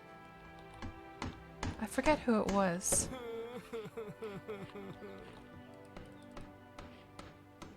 That one is 2-speed. No speeds at all. 2-speed. No speeds. 1 speed. Yeah, so it's actually kind of cool to see that all of the hard work that I've put into the animal breeding, the horse breeding business. How much is this black silver? No speeds at all, just keen senses. What about this one over here?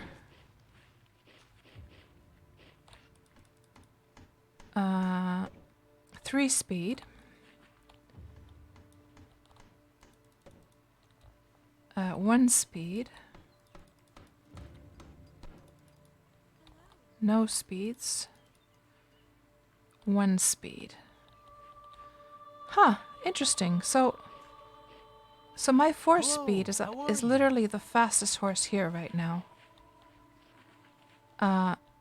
And if I would have taken my 5-speed with me, then that would be even faster. So here's the thing, guys. Like, the whole thing that I'm trying to do right now is I'm trying to get like a horse breeding program to sell fast horses on this server. So seeing that like a lot of these people actually have much slower horses, like I thought I was kind of late for the game. And here's the point is that I'm finding that, wow, maybe my horses are doing pretty well. Like that there's a chance to make the market actually work, you know? What's with the big cat? That seems to be a pet champion wildcat, yes.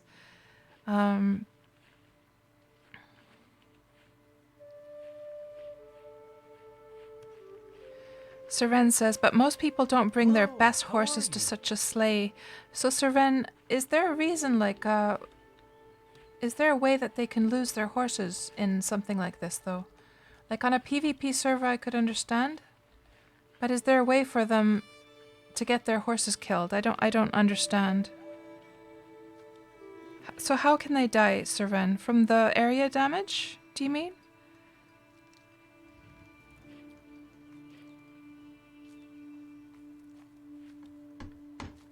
Because I was asking before when I went to the dragon slaying, I was asking, is it safe to go on the horse?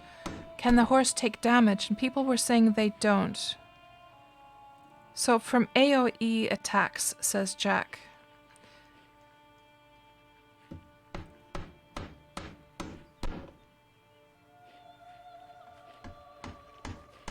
So they sometimes attack horses.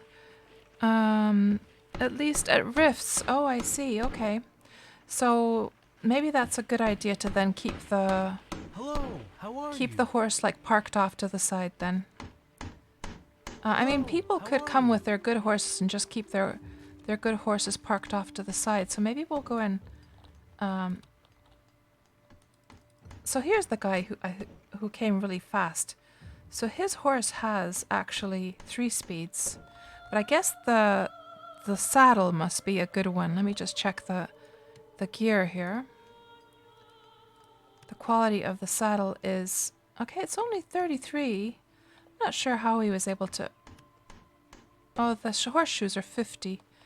I'm not sure how he was able to go so quickly. He went really, really fast. He went much faster than I was going. So let's see if we can find. There's Safarina's tent. So we'll just, since the horse is branded and has a saddle, it doesn't really need to be hitched, but we could hitch it just to be on the safe side. And we'll just walk over.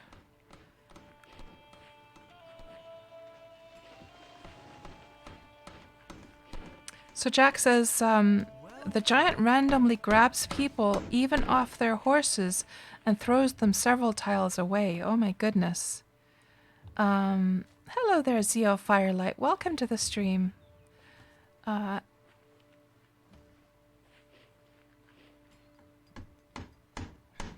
Yeah, and apparently, Zeo, they do... yeah, I don't know, actually. Do they have AoE, the giants? And Perigi is saying all uniques have AoE. And you know what we need to do, guys? We need to switch over to the action music now, the battle music. How much time is left, by the way, before it starts?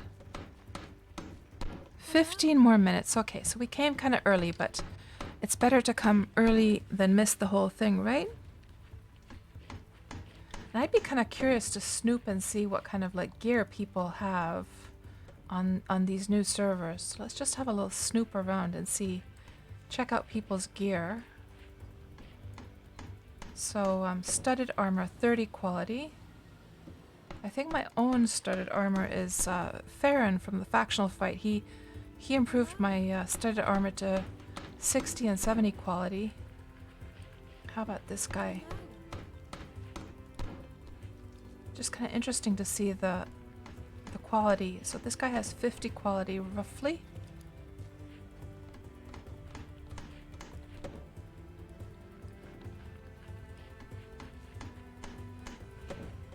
And what kind of weapons do people wear? Or what they're using?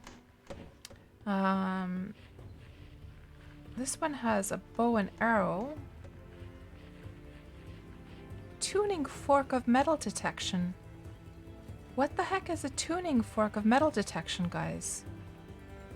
Tuning fork? I haven't even heard of Wurm having a tuning fork. What the heck is that? Tuning fork of metal detection.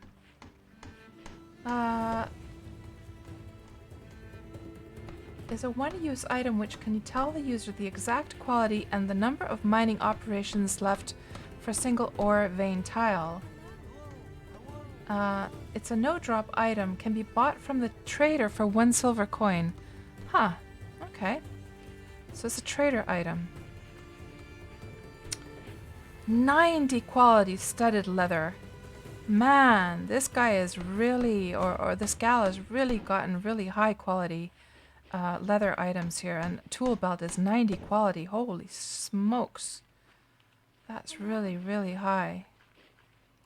And you know what we can do, guys, while we're waiting? We should do the archaeology stuff. We've got nothing better to do, right?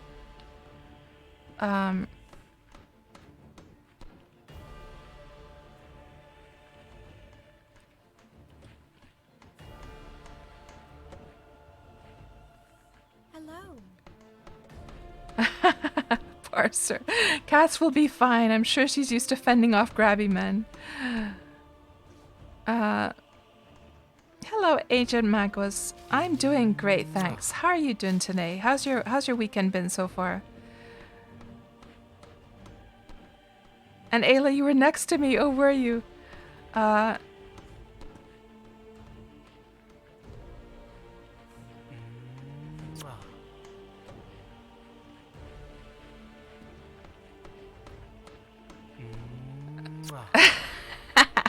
Jack, your bad influence, it rubbed off on me.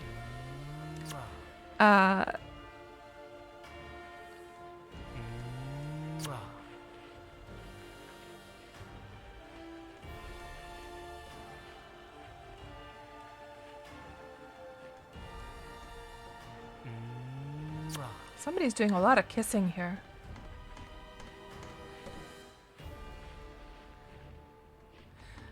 Oh yes, I was meaning to do... That's actually would make kind of a cool screenshot, wouldn't it? All these people. And the fact we're kind of like up on the hill like this.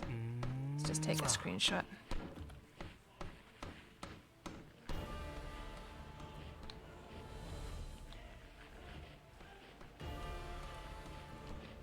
Actually, let's go first person. I want to just check out some of these faces here.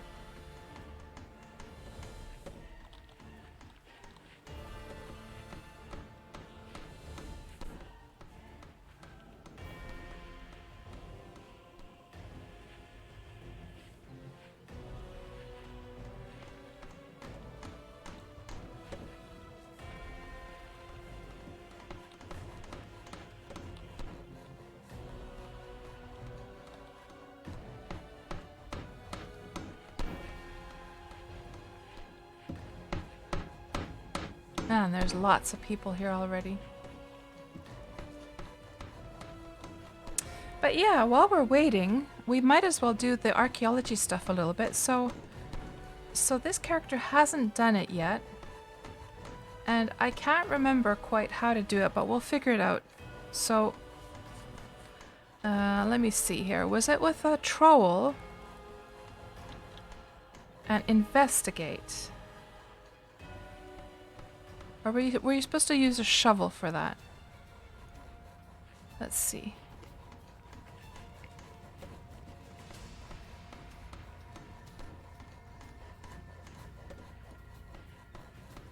What does it say here in the vent window?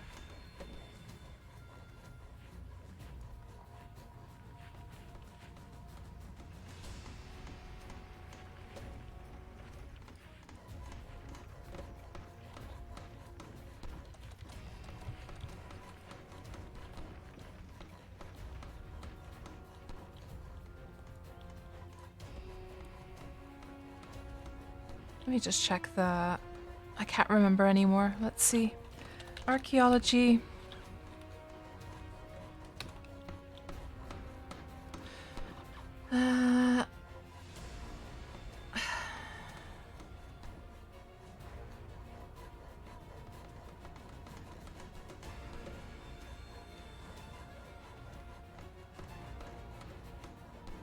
To investigate a tile, activate a trowel, right-click the tile and click Investigate. This will search for the tile for fragments. Okay, so I was doing it correctly. We could probably set a keybind for that. So let's just set some kind of keybind. And it might as well be I for Investigate.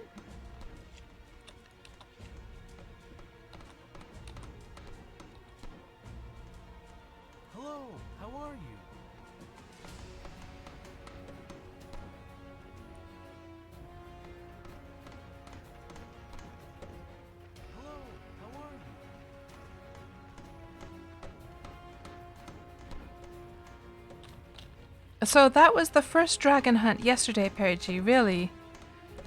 Yeah, so nobody would have the dragon armor yet. And Buzzkill, you were asking, how did the guy already have blue dragon armor if these servers are so new? I'm trying to see if anyone does have dragon armor. I'm not seeing. I'm seeing like studded leather armor. Studded leather armor. That looks like normal leather. That's just plate. Maybe it was something that looked like the... Maybe you were confusing the... Could it be that you were confusing the... Oh, hold on. What does this guy have? How are you? Look. How are you? Equipment. Hello, how are you? That's actually Drake armor. Hello, how are you? This guy had Drake armor, actually. So how did they already have Drake armor? Is that possibly a GM? Hello, how are you?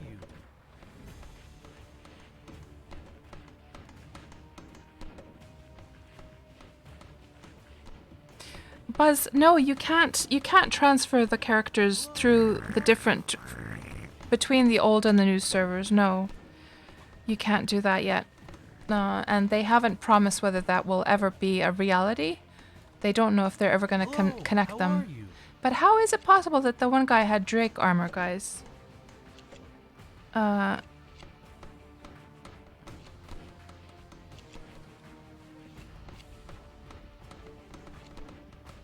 There's a couple with them. But if the first... So have drakes spawned already? Drakes are different from the dragons, right? So So drakes have already spawned on the new servers. And, oh, that's the guy, says, hello, Leodemus. That's the guy, and hello, Stone Shard. Leodemus says that that's the guy who did the first unique with 30 alts. Oh, I heard about that. And not all slayings are public, I guess, says Perigi. Yeah, true. Yeah. And hello, Lukrova. Good to see you. And Arno as well. Hello. How are you? Drake is from a hatchling, though, right?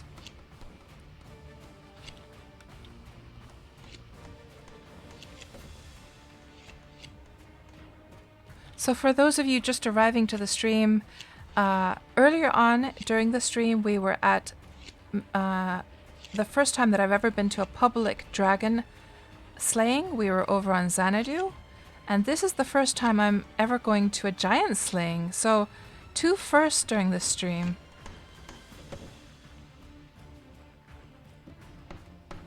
And it's just about to start. What does my timer say? 5 more minutes and then it's going to start. So we're just waiting here for the timer to be up, and then they're going to dig the giant out of the cave, which should be somewhere in here, I guess. And then everyone's going to be able to attack. You know what I should do? Like, just looking at all the cool, like, painted armor that people have, it's reminding me that I should probably dye my my leather armor at some point, because I haven't done anything to it.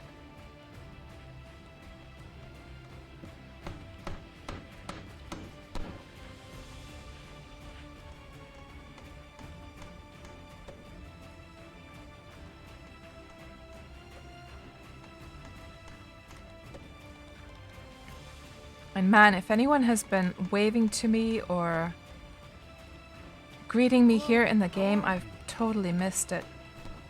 Let's see if anyone said anything. I don't think so. But at least in the event window, I wouldn't have noticed if anyone would have waved.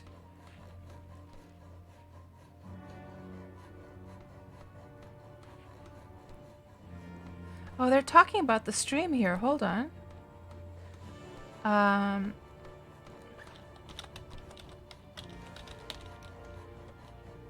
Hold on. What are they saying here?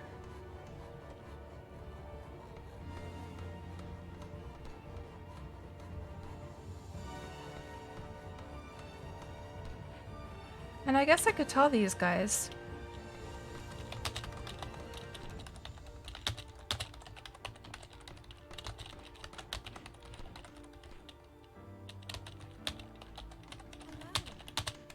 I guess I could give the address of the stream, shouldn't I? Just in case anyone wants to actually follow that.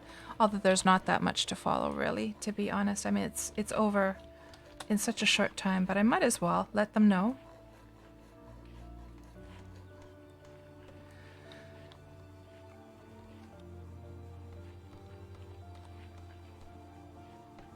So is there anything else we should know about the giant? So they can throw you around and they can pick you up off the horse and fling you in the air. And does the giant also do the AoE damage as well? Hello, Pnut, good to see you. And so Jack says, hitting it makes you eligible for loot. And hello, Blue Worm, good to see you back as well.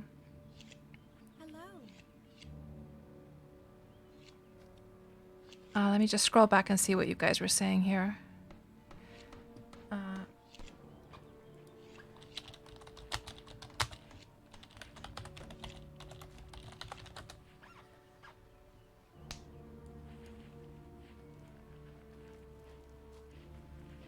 And lots of friendly greetings here in the chat.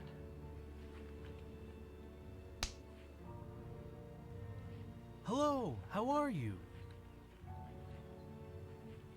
Oh, Zulatek is also streaming it. Okay, here we go. I think it's gonna start now. Hello.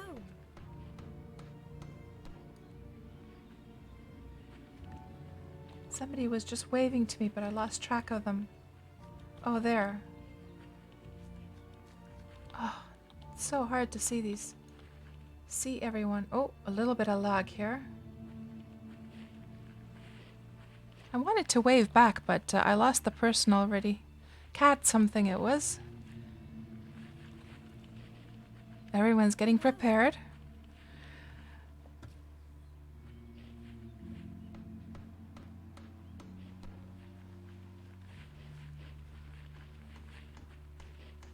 So, Fira Lucky, this is Melody. You disgusting pig!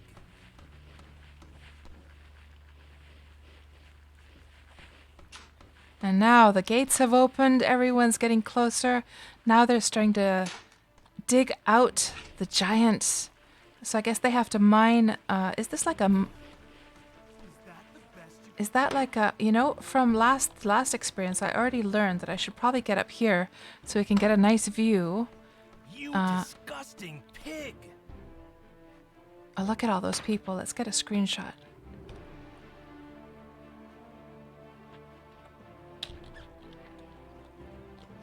Look at all the people all over the place. Exciting. So now they have to mine through the... Do they have to tunnel through the opening, I guess?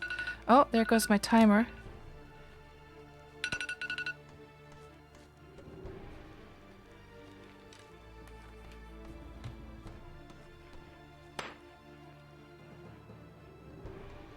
Hello, how are you?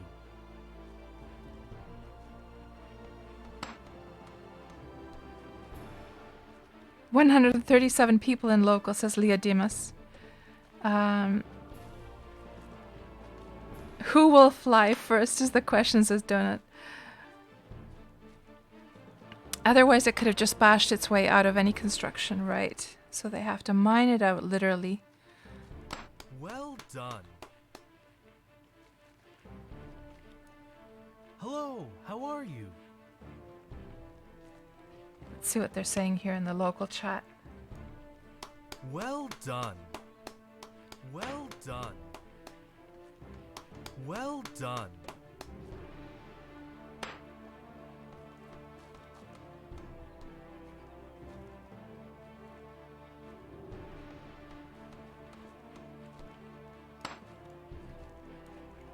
And you know what? We're going to switch actually over to...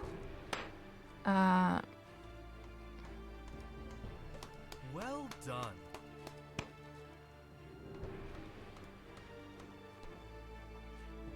Let me just move this over here so we don't obstruct the view from actually seeing the... Oh, that guy came right in front there. I want to get a certain song to play as this starts.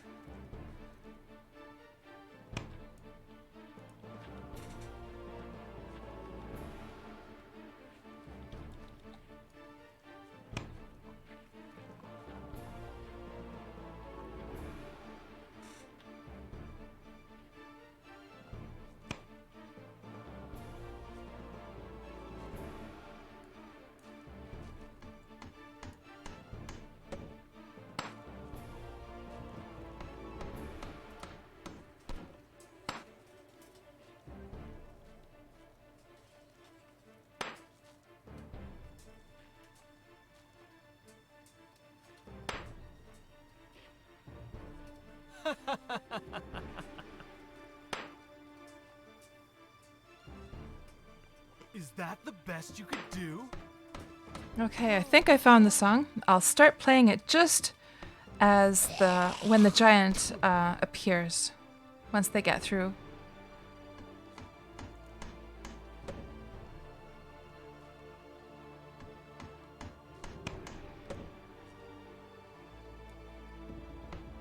Oh, we got 2 unidentified fragments.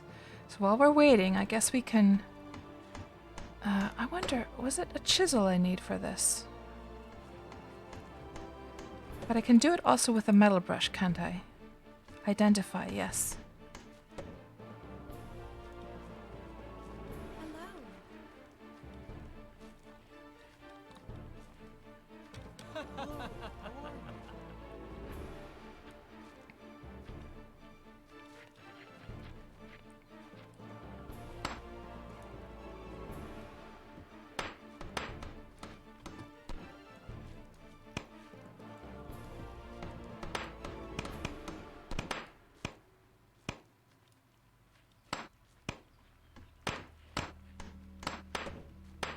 Everyone's mining away. I think they gave maybe permissions now for... Oh, there it goes. Let's start this now. Ooh, there he is, guys.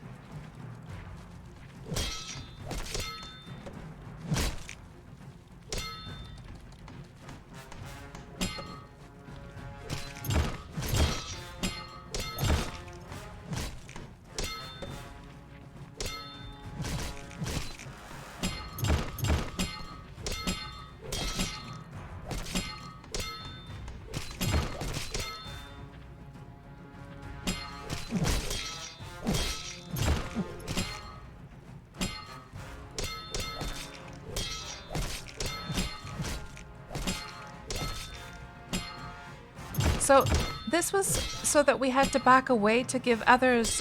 No, that was just like normal mobs, wasn't it? Not the uniques. So I don't have to back away from this, do I? There wasn't the thing about the max 30 people for uniques. You can only attack him from inside the cave. Ah, okay, let's get inside the cave then.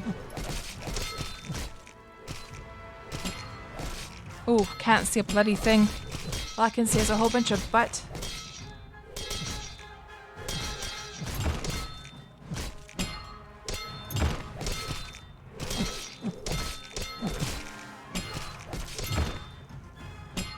There we go. That's better. Looking up, but is he actually on the surface though? He might be on the surface. Oh god, I can't see a thing.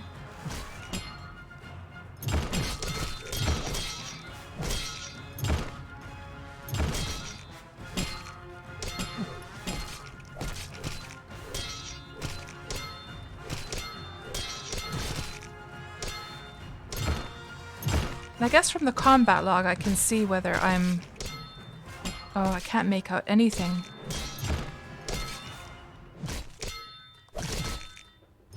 I'm guessing that I got at least one hit in there though. Ooh, you just received the title Giant Slayer. Yay! So I guess... And we got some blood. So it actually was a success. Awesome. Yay! Nice. Perfect. Very nice.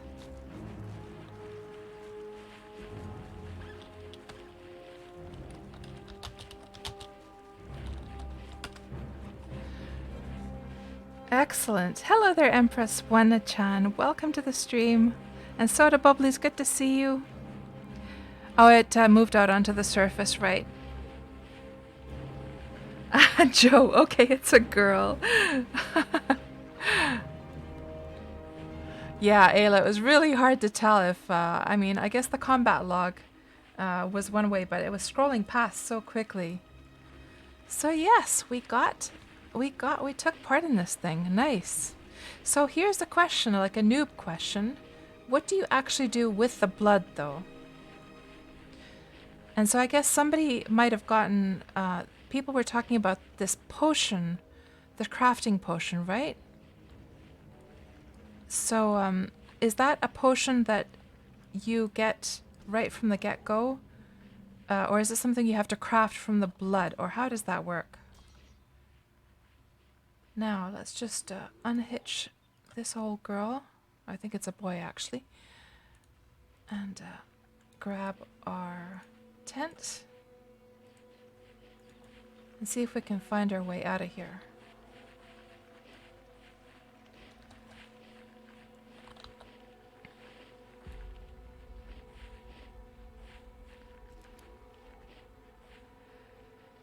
There's a troll on the road, so you can make a potion of wood cutting from the blood Vergent.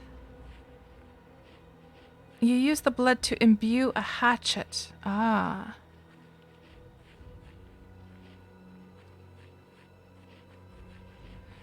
So, okay, let me see if I get this straight. So the different uniques. Let me just check the name of the blood here. Hold on. Oh yeah, because I I switched my keybind to I. How the heck am I gonna get my inventory open now? Here.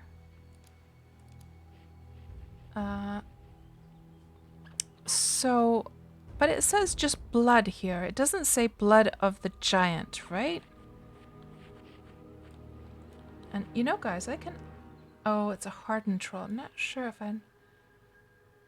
I would be able to take this down. We can try. I don't think I will though, without healing in between. Is this on deeded land?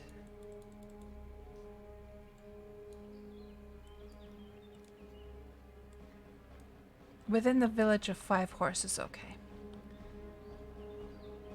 I won't bother. So examine it, okay. So if we examine the blood, it says blood from special creatures is said to have magic enchanting powers. This came from the forest giant, right? Yeah, okay. So it does have a different, it technically has a different value. They're not just like a generic blood type from the uniques. Okay. So the forest giant blood lets you make this imbue for crafting stuff, does it?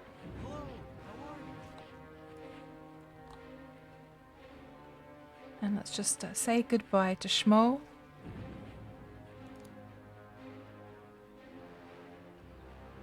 God, it takes me forever to find those emotes these days. And we should switch over to more calm music now, since the fight is over. There we go. Going back to the exploration music. Let's start heading, well, actually, no, we could go all the way to the desert, to be honest. Let's go all the way to the desert first. And then we'll start heading west from there.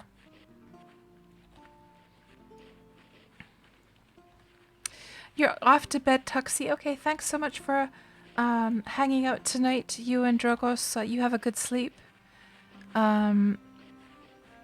So use blood and source salt to create potion of woodcutting.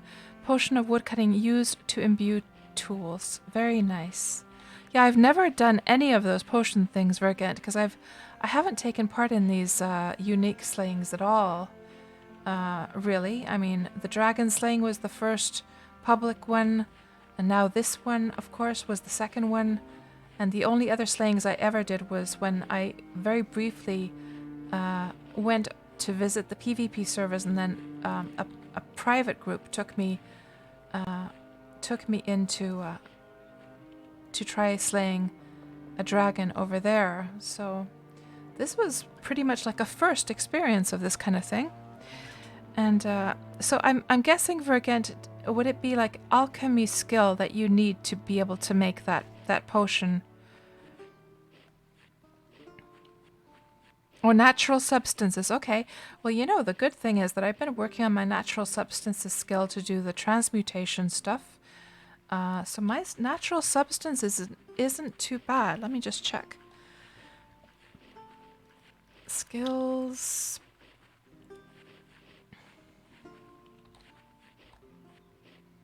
Alchemy. Natural substances. Oh, it's only 25.78. But still, you know, it's on its way. And I guess the best way to train that would be making the healing covers, right? Or what would be the best way to train natural substances? Here we are. We found the desert.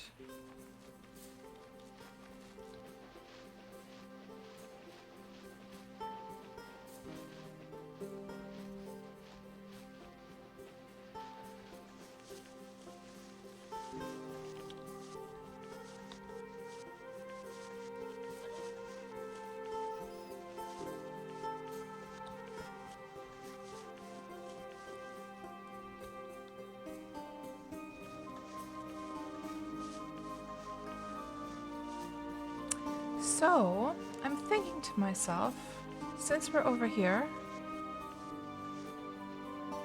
we might as well do a little bit of archaeology. And I'm thinking to myself that actually this desert view is nice and clear, without having to be too scared of, I mean, we might encounter some mobs.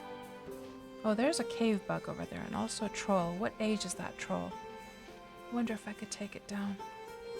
Because I've gotten to a point now, guys, that I can actually solo crocodiles. Oh, it's a hardened troll. Maybe a bit too tough for me.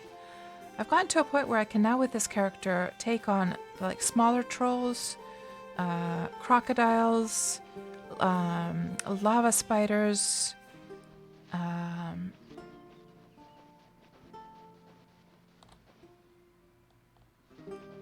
and hellhounds and stuff like that. So over the Halloween time, I was doing quite a bit of fighting, obviously. Didn't get any of the Halloween items, unfortunately. Oh, this is alert cave bug. Okay. And I didn't have any stamina. Let me get my stamina up first. So Vergent says the imbue part, I'm not sure about.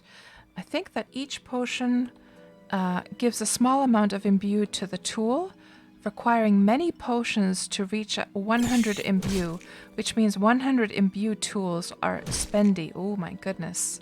That does sound like a lot of work. You wound up with a skull mask? Yeah, I did a lot of... Well, congratulations on the skull mask. I unfortunately didn't have any luck whatsoever.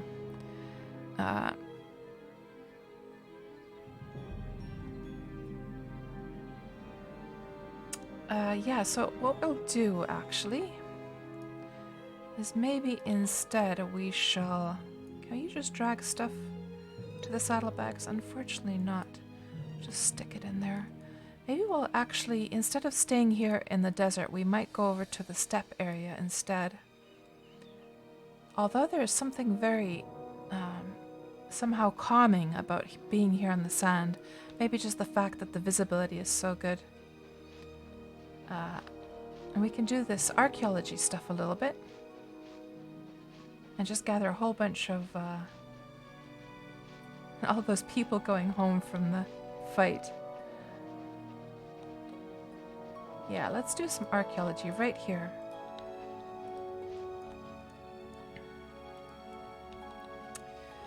So, we need to... Oh, damn it. We're gonna have to change the keybind. Let's go over here. Let's see. Wurm. Keybind. Keybinds. Inventory. Is it just toggle inventory? Yes. Okay. Let's just set it to I once more. Bind I toggle inventory. And it should work now. Yes, good. So we're gonna have to use the... We'll set a different one for inspect. Where did I put the troll? Here. So for investigate, let's just set it to G for now. Hello. And there's Seren. Hello. Seren is in our alliance. Everything looks picked clean. Maybe this isn't the best place to do it, by the way. If lots of people have sort of gone through here, right? And you know what? We're carrying so much water here. I think what I'll do is I'll just pour it, just drink the last bit of it, and I'll pour the rest on the ground. Don't want to be getting myself overloaded. We could put those fragments also into the... I wish you could just drag them onto the saddlebags, but obviously the game sees this as like one item. You can't actually highlight the saddlebag, so I guess that explains why. Okay, now... Yeah, all of this stuff has been... no. Troll. All of this has been picked clean, so maybe this isn't the best place to do that. This at, because I'm imagining lots of players came through here for the hunt. So instead, what we'll do is we'll try and get to the... You know, I've never been to that steppe area down below. Let's go over there. So if we look at the map, you can see there's this big step area. I've never actually gone to investigate it. It's so cool to see somehow like everyone sort of streaming, the stream of like people walking away, going home, homebound from the hunt, seeing people going on their wagons and their carts. There's something like, I don't know, it gives a sense of realism somehow. One step at a time. Yes. There's a whole cart full of people.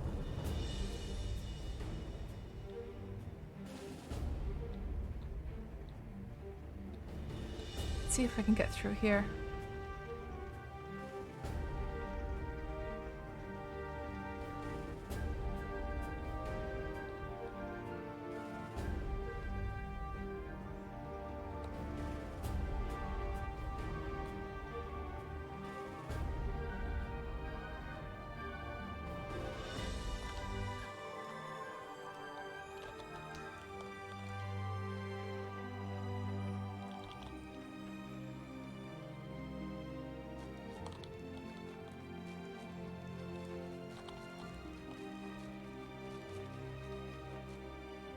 Yeah, I've never actually seen this part of Melody before.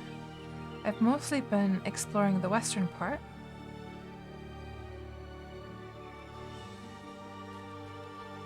Look at all of these crops, my gosh.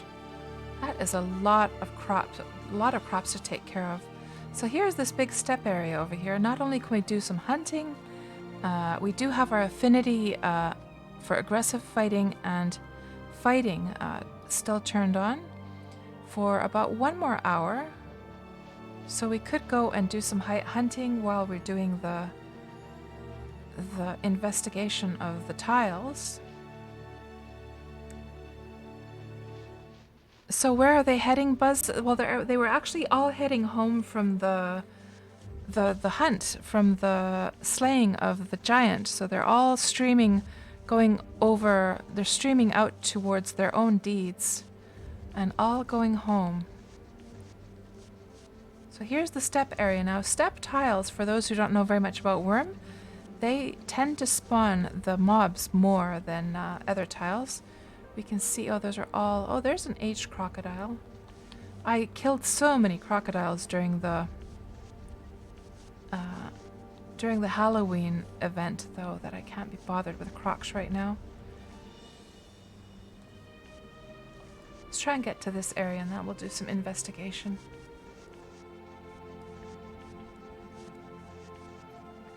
I guess we could take down this one. Let's just get our stamina up first.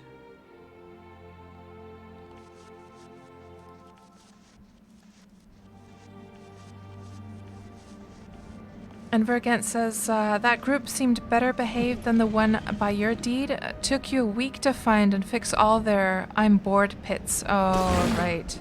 So they sort of decimated the lands because they had nothing better to do, Vergant? So Buzz, can people dig on your land? By default, no, they cannot. And by the way, let's just put the volumes back down to what they were before. Just noticing that I kept it quite at a high volume there. Ooh. For the sake of the fight, just lower that a bit. There, that's better.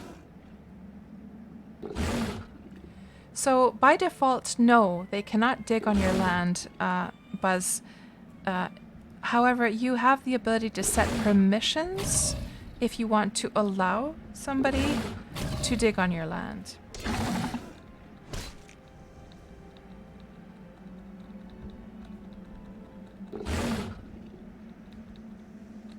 So that's kind of cool if you want to have like a group project with some trusted friends or something.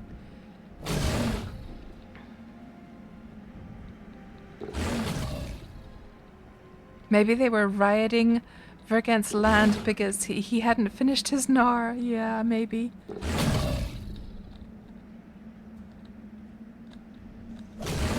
So Buzz, have you seen anything cool that sort of made you think again about Wurm, or like that piqued your interest a little bit more after that one experiment that you had?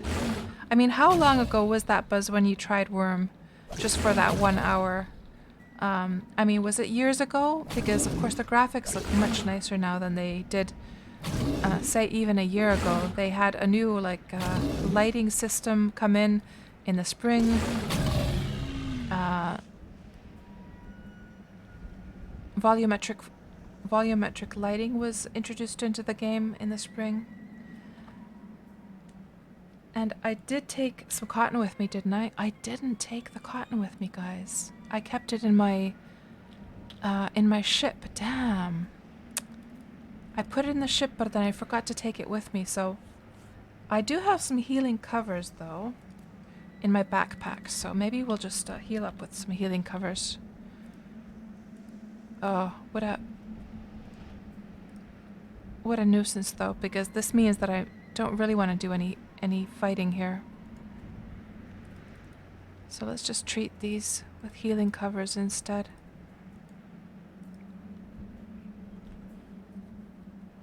So November 21st, 2018. So that would have been, yeah, I mean, the game has visually come leaps and bounds since that time, because also in this time they introduced the faraway trees. So you can see the trees all the way over there, when before they would, you wouldn't be able to see them from such a distance. And Seren is on the step, and she has some cotton. Are we on the same step, though, Seren? So I am over on this step right now. I didn't come to this one, though, you see. The injuries aren't too bad. They're not too bad, but I still want to put healing covers on them. It's a good skill gain anyhow, regardless.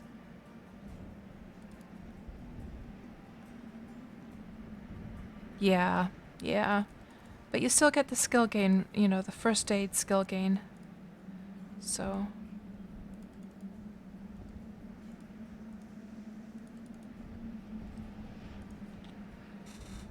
I should probably repair my sickle as well.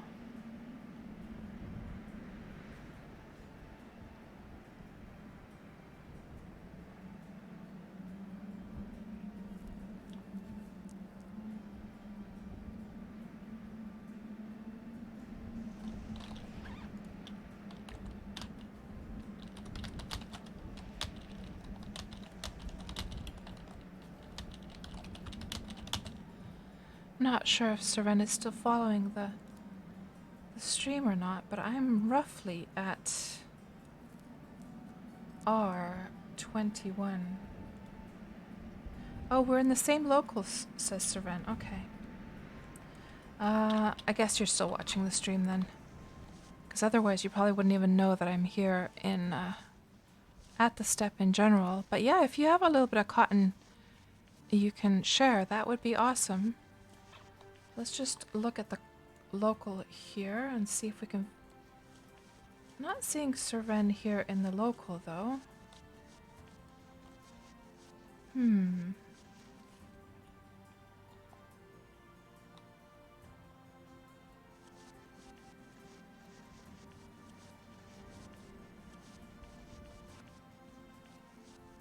Yeah, I'm not seeing you in local, Seren. I'm not sure. Not sure where you are, then.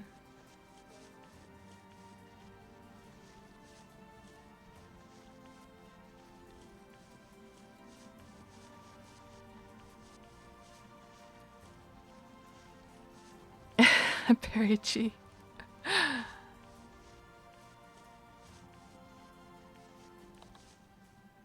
There's a couple of hell horses here if anyone needs hell horses.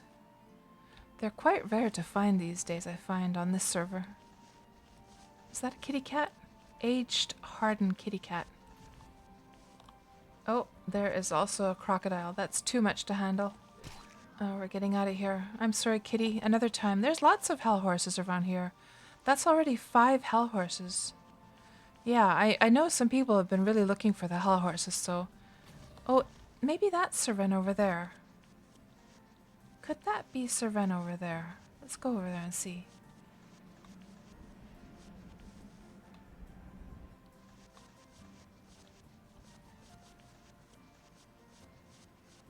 Yeah, I'm wondering if she's over in the more western steppe, actually. But let's just go and see if that's Seren over there.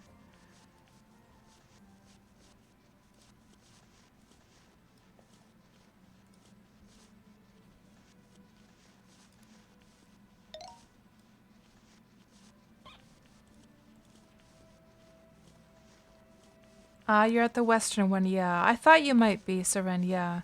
I decided to pop over to this steppe because I wanted to see what this is like. I've never been to this steppe, but thanks for the offer regardless. But who is that over there? Semperfi and Semperfi's wife. And you know what that reminds me of? Like Semper reminds me of a German baby's food. And Fi is the, you know how you have like the domain names like com and net and so forth,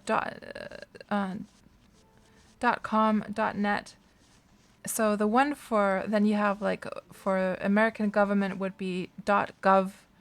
Or I guess it's for all governments, right? It doesn't have to just be American one. And then for the Canadian, it would be .ca. So for Finland, it would be .fi. So if somebody's called Semperfi, it's making me think of like the Finnish website for a baby food. And I'm just curious to see whether that actually exists. So if I put Semper, so Semper, of course, baby food. I think it's German. Seren would actually know if it's German. So that's what I'm reminded of from Semper.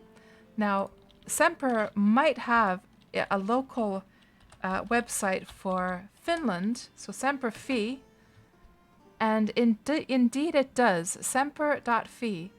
That's what I think of when I see that name.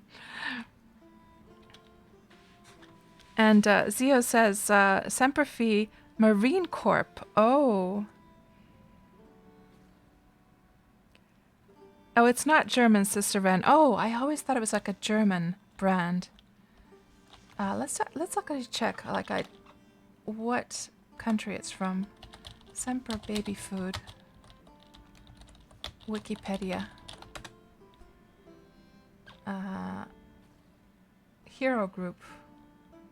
Leading baby food manufacturer in Scandinavia.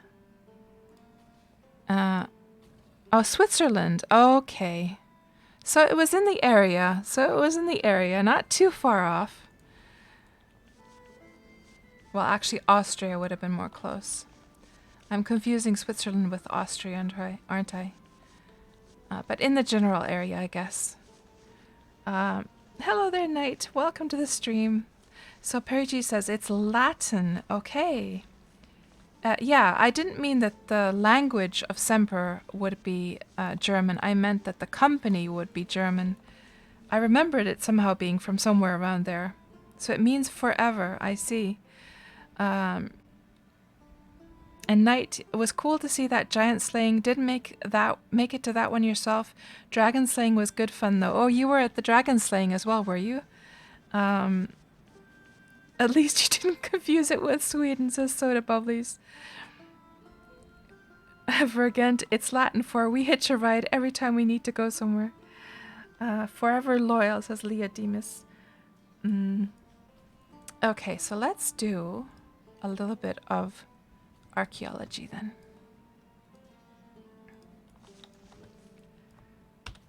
And activate the troll. And maybe we'll have a little bit better luck here. There we go.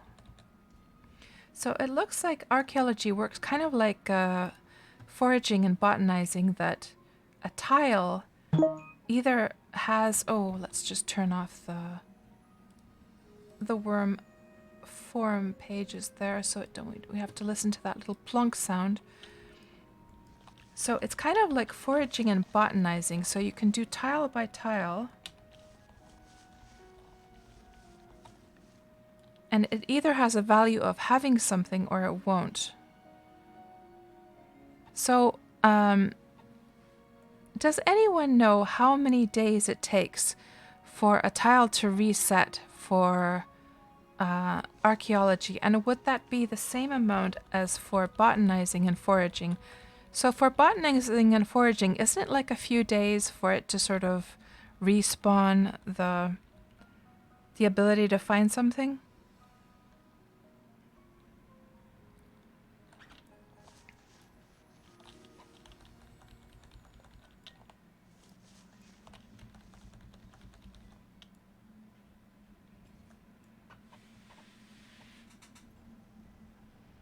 So Perry G says 24 hours unless the server restarts. I see. You pick out a fragment of some item wedged into the ground.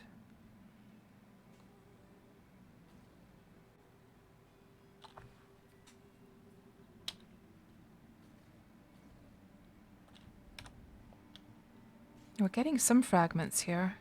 But so those need like a stone chisel, do they? I did not take a stone chisel with me. But I can use the brush on it, right?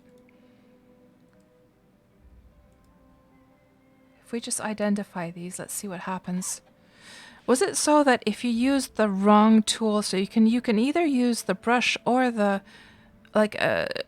other tool, it would just require higher skill or something like that? Or is it harder to do it with the other tool? Something like that.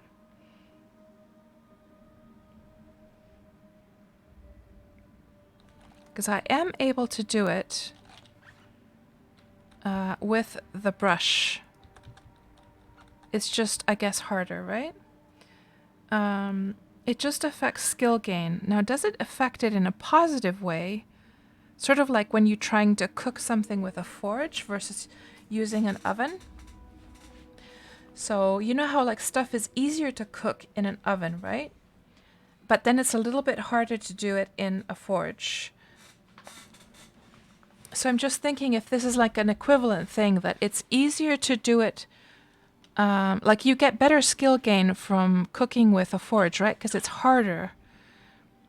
Or like there's a certain threshold. So I'm assuming that this is sort of like I should be using an oven for this, but I'm actually using a forge, like in that kind of context. Yeah. So is it like does it give a bonus to skill gain, or does it give sort of like a debuff to skill gain? That's the question. Now let's see how our skills are doing. You know what I'm going to have to do, guys? I'm going to have to make myself some new affinity foods. Archaeology and restoration affinity foods. You know what we'll do? You know what we'll do? I'll tell you what we'll do. We'll dig up a whole bunch of fragments. Go home. I'll make myself some affinity foods. And we'll get the correct tool at home. And identify them at home, I think. And how much have we been streaming? We've been streaming for 6.5 hours, guys. But I'm not in any hurry. We can do a little bit of this.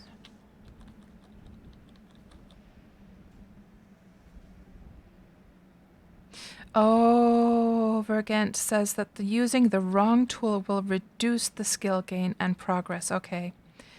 Seren says, someone just charmed a wild cat, and it looks so cute that the cat followed him. We need those cats docile. Oh. Yeah, I saw somebody had a cat over at the giant slaying. Big fluffy kitty. Yeah, it would be so wonderful, wouldn't it, Seren, if we could have cats as pets. I would love it. Absolutely love it.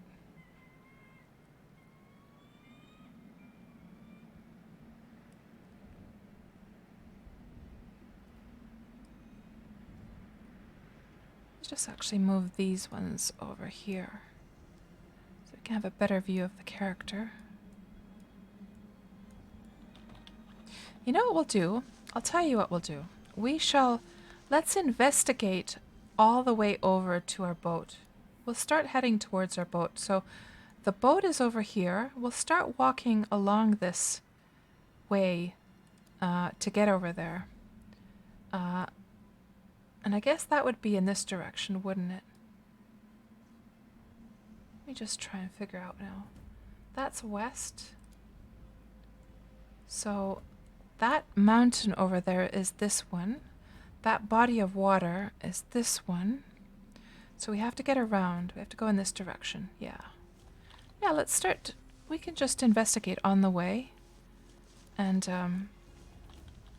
just gather a whole bunch of fragments and walk slowly towards the boat and then sail back home and get the correct tools.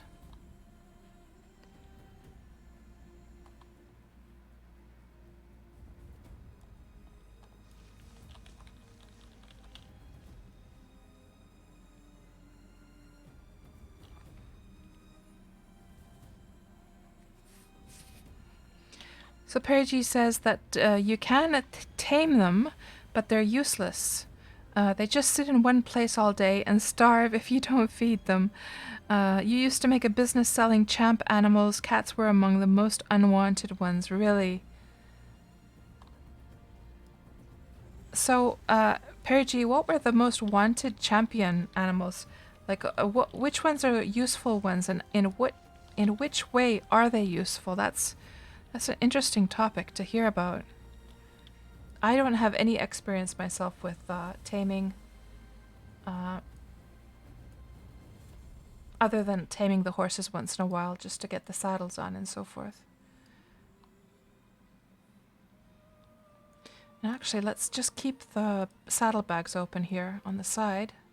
We can just pop those fragments in there. Just put this over here.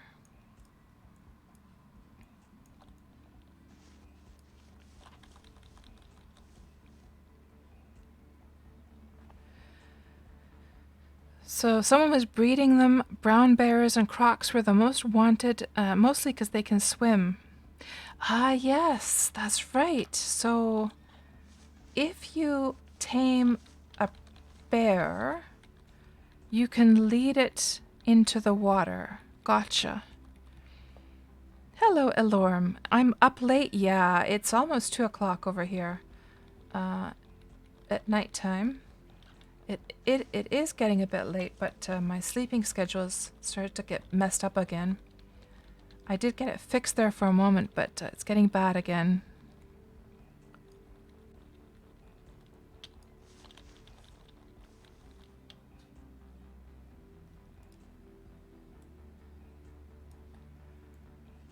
And Semper is saying short for Semper Fidelis. Ah, you guys are like actually watching the stream. So who is it on the stream? And I hope I didn't, whoever that is, I hope I didn't offend you with the whole like baby food thing. Wurm destroying sleep schedule since 2006. And Zio is Semp's wife. Oh, I see. Yeah, that the whole baby food thing was a bit demasculating, wasn't it? I'm sorry.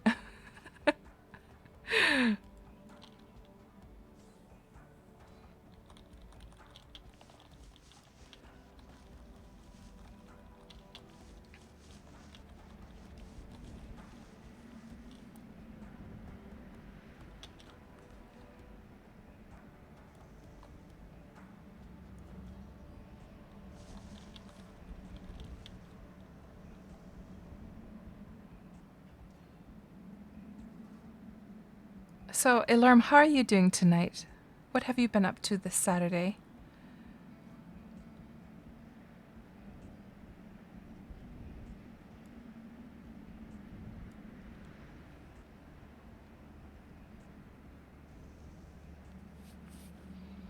I'm wondering whether I pulled the volume of the music down just a smidgen too much. Let's just amp that up just a little bit more. Actually, let me just compare that. Let me just see here.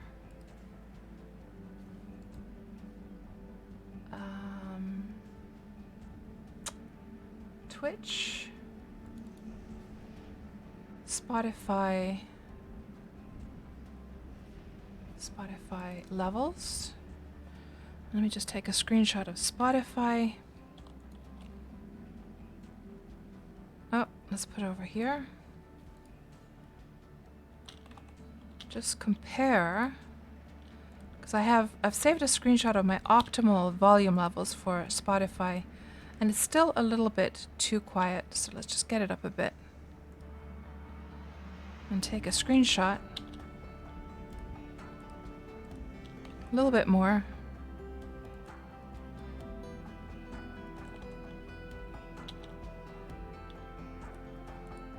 Now it seems to be correct. Good.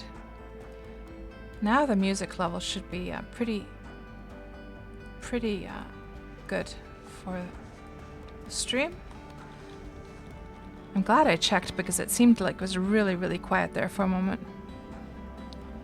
Yeah, I wish Spotify had like that there was some kind of like tooltip to show the percentage of the volume, and then you could just remember the percentage, but I have to always use these like Photoshop hacks to make sure that the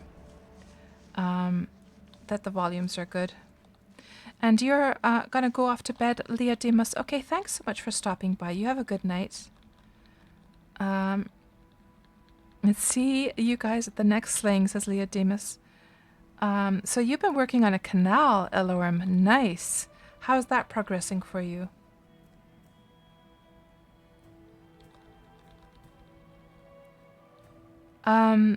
Oh, Serven, can I show you where my boat is? You parked next to it and you're lost. Yes. So I think I landed somewhere here, Serven. Somewhere in this area.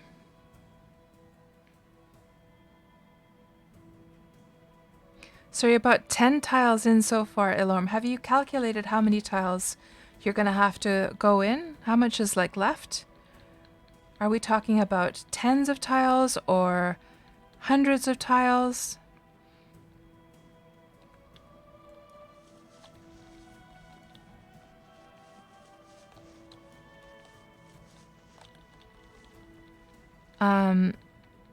And you're at the O16 canal right now, Seren? Let's see where that is.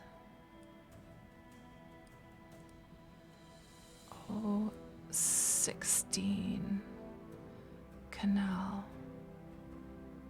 Ah, you're up there, yeah. So you just need to go south a little bit then.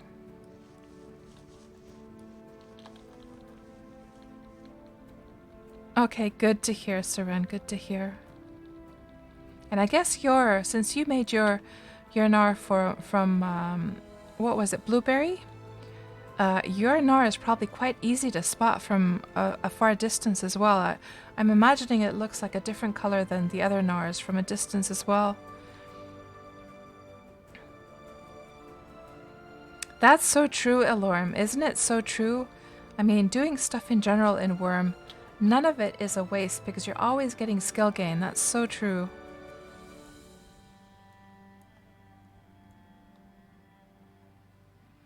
So here's a question, guys. If I were to sell this blood, what would that go for? Just like 0.10 kilograms. What would that sell for? Hello, Denali. Good to see you. How are you doing tonight? And Roly Poly, hello. Canal construction, the most noble form of human sacrifice. Yes. Yeah, we've been working on a little canal in our alliance as well to get through. So the person who's most worked on this has been Ivy Song, and she's been working very hard to make us a canal going all the way through this bit here. Of course, this would be like a shorter bit, but her deed is right there, so at Unicorn Peak. So we're going to have a little canal going through there. Although the trip to go around is not too bad, but it's always nice to have a way to get through. So Perry G says it sells for 3 silver on the old cluster. Don't know anything about the new cluster, northern cluster markets. Right, 3 silver isn't too bad for 0.10 0.10 kilograms. I might just sell mine, to be honest. And Denali, you're doing good. You've been trying to identify fragments for 20 minutes now. 55 to go. Yeah, well, Denali, you know what? I have done a little bit of archaeology with Malena back in the day, when archaeology first came out. But since then, I have not touched archaeology. So, and this, of course, is my new character here on the new servers. So she has never done archaeology at all. So this is her very first time. Ooh, and we have to make sure, by the way, that we don't lose the troll. So we have to keep it repaired. Because Griff made me this skiller troll, and he put like the COC enchantment on it. So he said to keep it at about 10 quality and just make sure to keep it repaired. I almost forgot about doing that.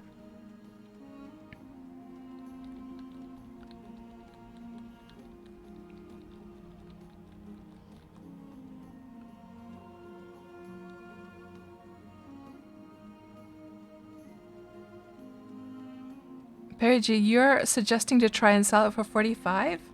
Seriously? Let's see if anyone now after the fight, let's see if anyone is actually selling it on the trade channel here.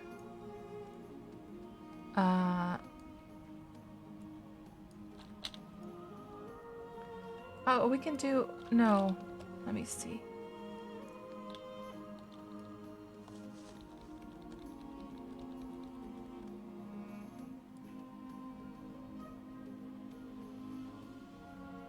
Here, black dragon blood.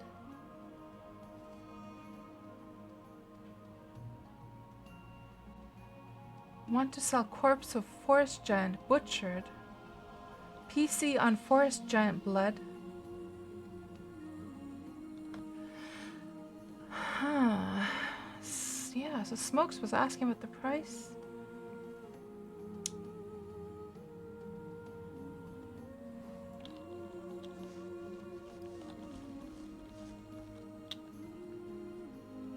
Did anyone respond to Smokes, though?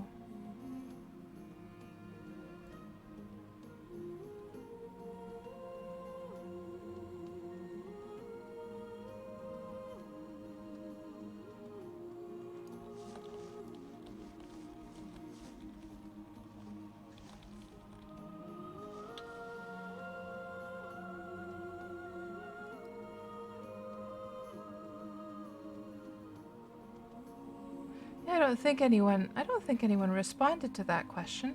Let's see if there's any earlier ones about the forest giant.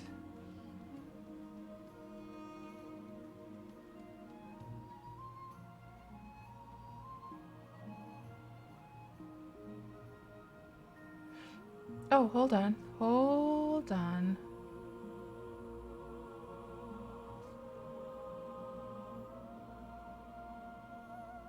Oh, they're just saying that they were at the giant slaying. Somebody was selling some sleep powder. Yeah, that was just their location.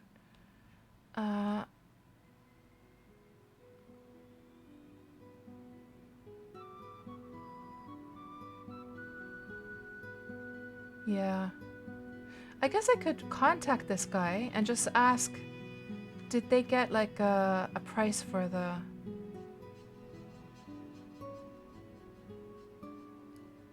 Let's just send a private message to this guy. And is that actually the same Schmokes as who we were talking to earlier on? And thank you so much for the follow, Steppen Cats. Welcome to the stream. Let's just send a message. I saw you did a price check for the giant blood.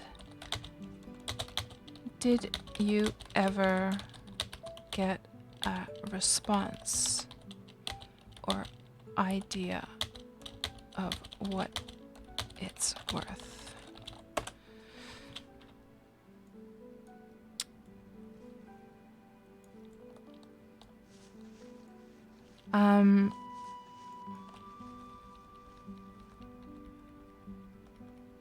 Oh yeah, Vergent, you were actually suggesting I do that. I didn't even notice your message there. Yeah. Yeah, exactly. Let's see what they answer. Yeah, you would think, Vergent, that due to supply and demand that the prices would be higher on these new servers, right? And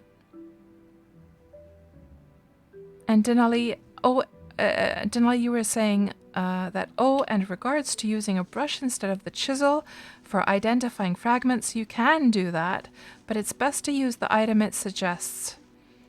You think a chisel might work best for chipping away the larger bits of rock.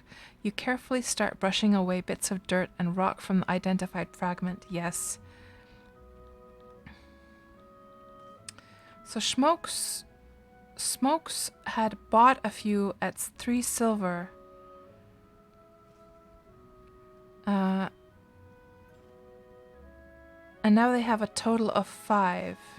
So is it like, do you need 5 blood to make one of those potions, or?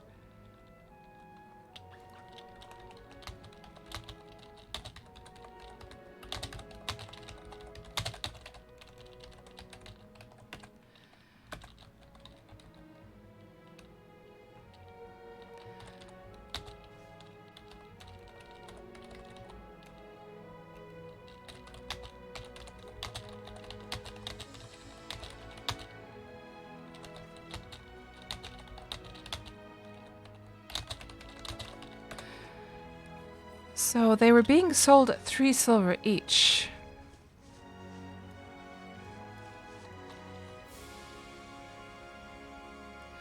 And Roly Poly says 1 to 1. So are you saying that all you need is 1 blood to make 1 potion?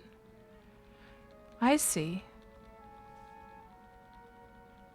I was just wondering because this guy says, but I think I've got 5 total now, which makes it kind of sound like, well, now I got all that I needed, right?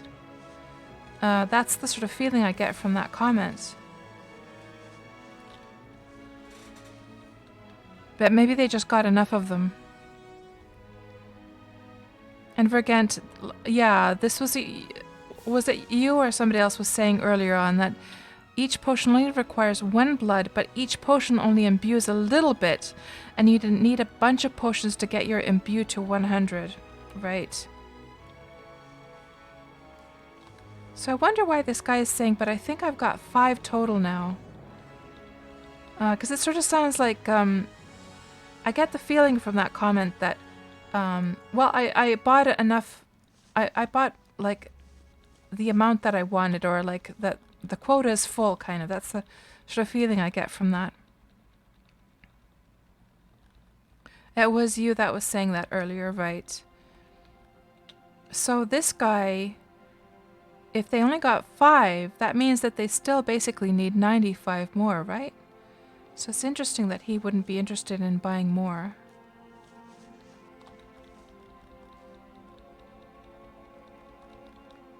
So what do you guys think? 3 silver? Does that sound like, does that sound like a reasonable sort of realistic price for the new servers?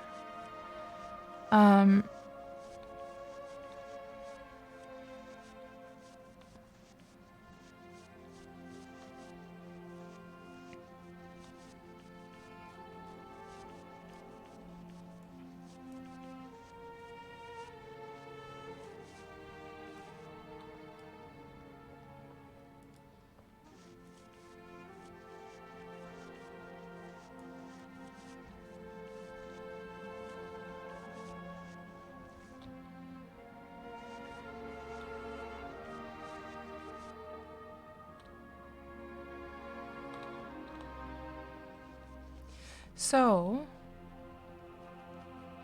if we try and figure out where the heck we are now, there's the water still. And we need to get to the other step. So we're probably right here right now, and we need to get just through there. So if we just go past those water, the edge of the water over there.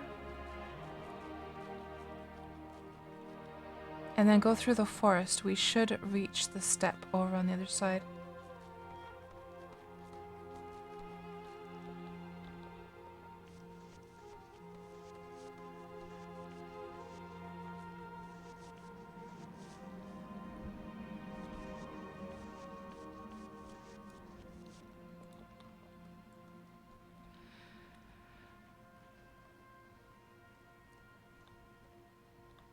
Kind of cool seeing this place. That's the first longer bridge that I've seen here on the new servers.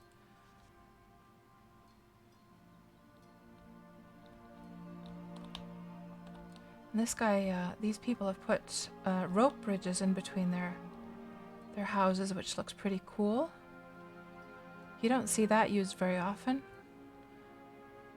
Or at least it's like pretty new to these servers.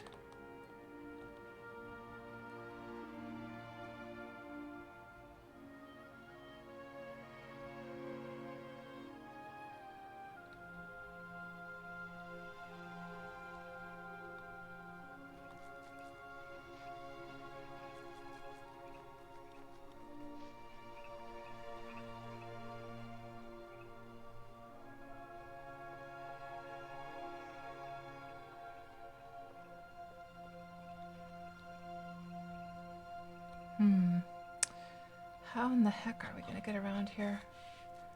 Maybe we'll have to go down here.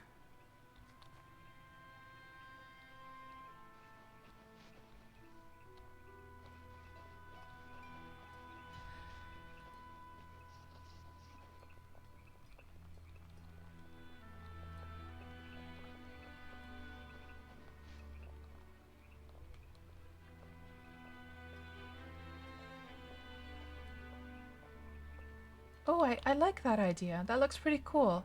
See how they put the iron lamps right up against the windows? That's a cool idea. Let me take a screenshot of that, actually. That looks really cool. I haven't seen anyone do anything quite like that. It's a very cool effect.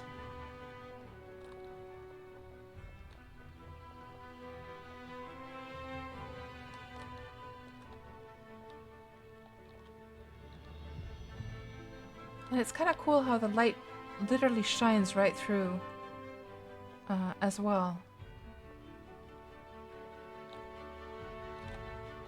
Even better with hanging lamps, Vergant? Right, I haven't seen that with hanging lamps. That's the first time I've seen that kind of effect. Oh, is it all? Let's see if we can get out of here somehow. Or is it all locked up? I'm assuming... Oh, the door is open. Open. But can we get through here?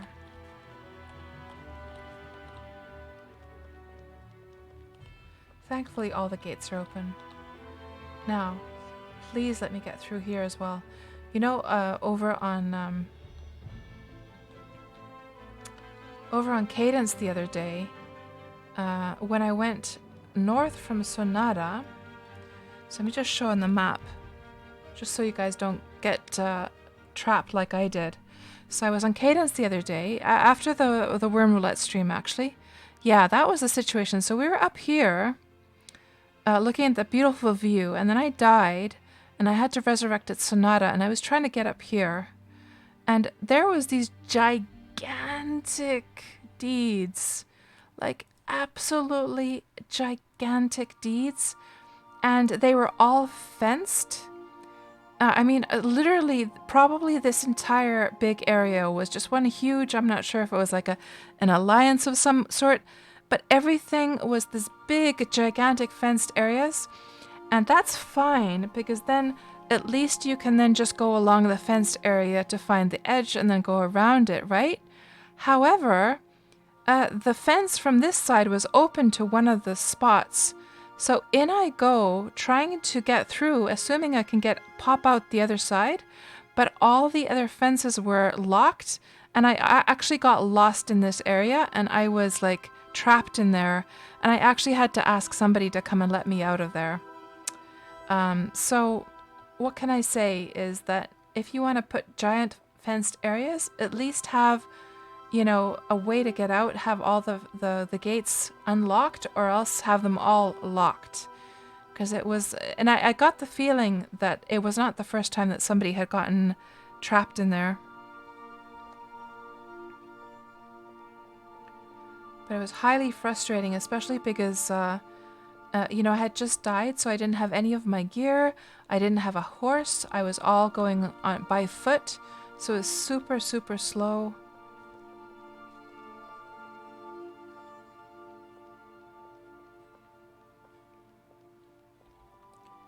Oh, there's a troll, adolescent hard.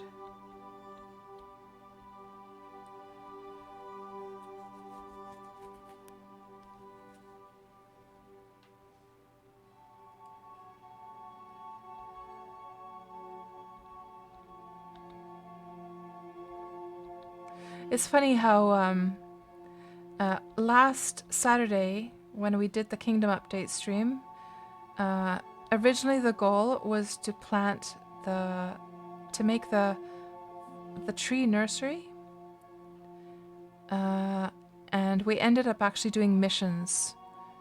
It was like a complete spontaneous thing that we just completely changed the plan.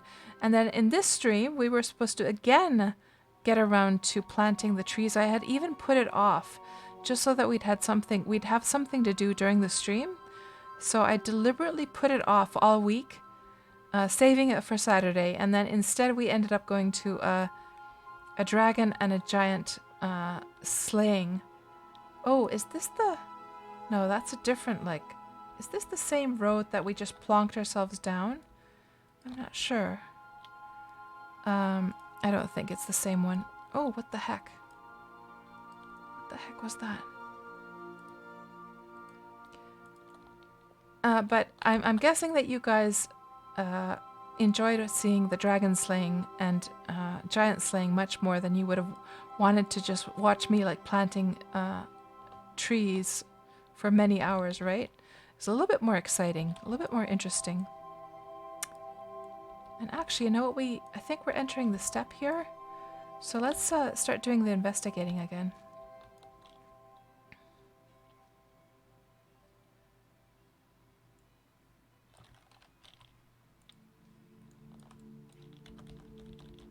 Oh, we're on a deed. Okay, let's get off the deed first. Rolly, you have been known to grumble when you come across a locked deed blocking a mountain pass. Yeah. I mean, if... What the heck is that? Is that a champion wolf over there? I think it is. Cats can break her legs on a straight road, confirmed. Well, actually, Perry G, I have broken my leg in real life on a straight road. Oh, it's a venerable champion black bear. I have absolutely no idea if I have any chance against that thing. We'll give it a try, though. Let's just get a healing cover. Because I unfortunately don't have my cotton with me, but we'll put a healing cover on that hand at least. And see if we can take down this champion black bear. Unless that's on deeded land. So Perry G, I actually broke my leg stepping out from a building right onto just a straight road. Because you know that little sort of curb that's up against the door? I misstepped on that, and then I went twisting my ankle and breaking my leg, just crashing onto the ground like that. It's rather embarrassing. Did I actually manage to... Yes, I did. And let's just see what happens with this guy. I have no idea if I have any chance. If it attacks you, you can fight it even on someone else's deed. Okay, let's just check if this is deeded land or not. You enter wolf's packs. Maybe I can get it to follow me. Let's get it to follow me over here. Come on, old buddy. Let's go for a little fight. That's right. Come on.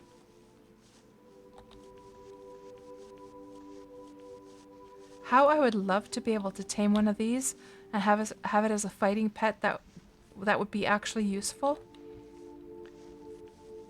Come on, let's go. Don't be shy.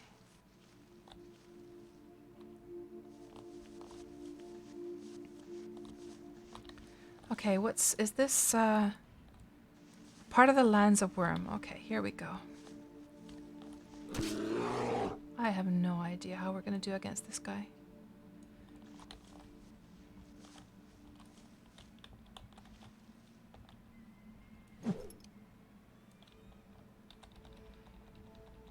Yeah, exactly, Donut. If only taming was like it is in UO. Exactly. It's so much fun in UO. Oh, we're doing just fine. We're doing just fine. Easy peasy. Easy peasy. Oh my gosh, Vergent. Yeah, imagine one of these like hitched to a cart. That'd be pretty cool.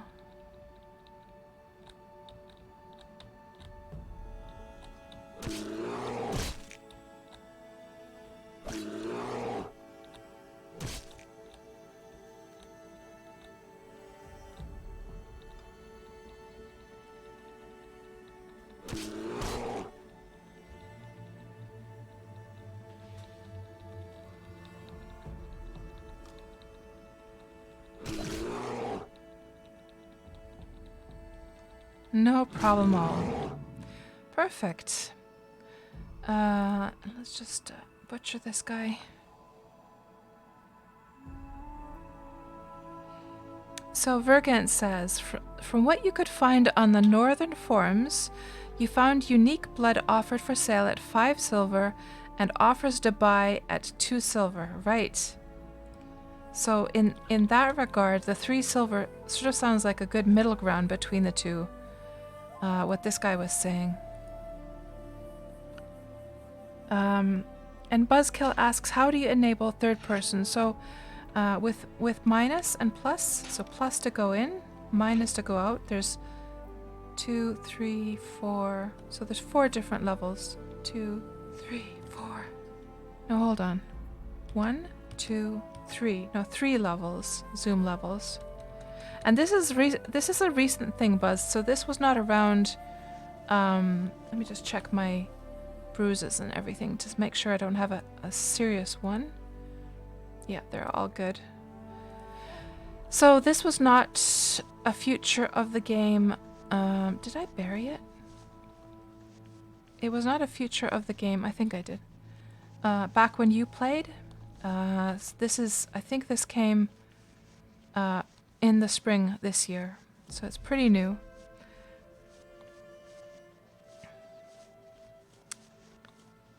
And Perigi is saying that you can also hold click and scroll the mouse wheel. Yes.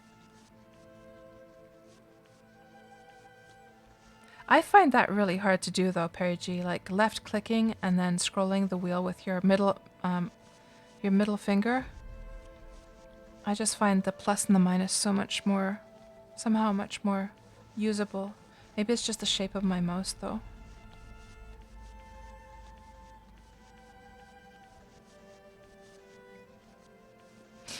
Buzz, it's not actually working on Wurm Unlimited whatsoever though. They have not they stopped doing the updates for Wurm Unlimited at some point. And that new feature never went through to Wurm Unlimited. Okay, let's continue doing the archaeology stuff.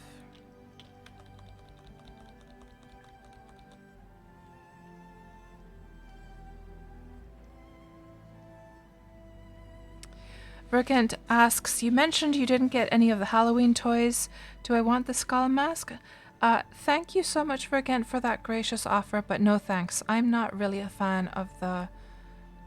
oh my gosh, we're going in the wrong direction, guys. We should be going there. I'm not a fan of the skull mask, I have to say. The only ones that really would have interested me would have been the witch's hat and then the bear hat. The black bear hat. The other ones don't interest me so much. Maybe some of the... Well, I'm not sure if there was any other shoulder pads. The pumpkin shoulder pads I have no interest in, but I'm interested in getting other types of shoulder pads. Didn't they? I can't remember if they had the other shoulder pads during the other Halloween events or not, or has it always only been the pumpkin ones for Halloween? Oh, you actually got it from a goblin ambush, right, Vergent? Well, that's very, very nice of you to offer, but no thanks. I'm not really into the masks just because I think it's much cuter to see the face of my character. A little bit more feminine that way.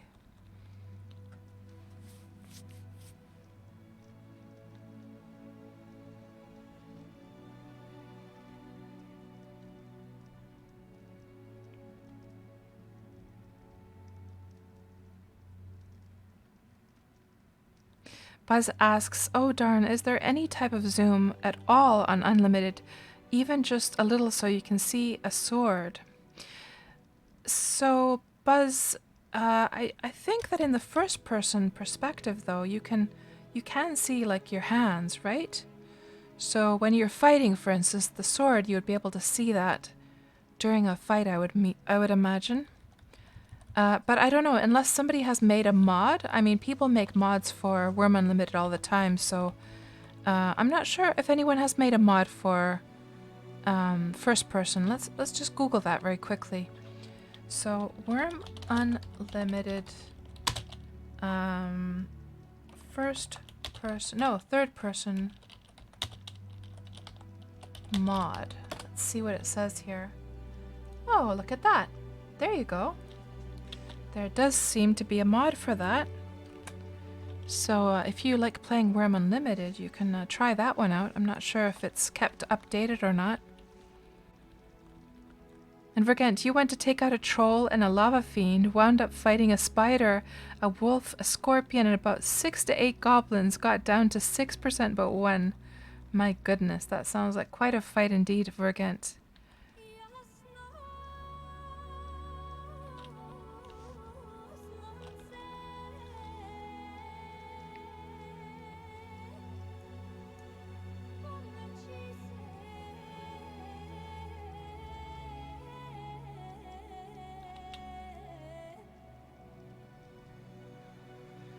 Yeah, it definitely does seem to be that doing the stream at 30 FPS is really, really helping with the face rig avatar character. And I'm starting to wonder to myself that since sometimes the Factional Fight Brothers, I mean, they're not using face rig, but of course they're using the facial, the filters. And I'm just wondering to myself, because they sometimes have some technical issues, whether I know they stream at 60 FPS. So I'm just wondering if they were to try streaming at 30 FPS, whether that would help them or not. Hello, Chabney. Good to see you. Chabney asks, what's happening here? Grubbing around in the muck. Chabney, I'm getting into a little bit of archaeology here. This is this character's first time.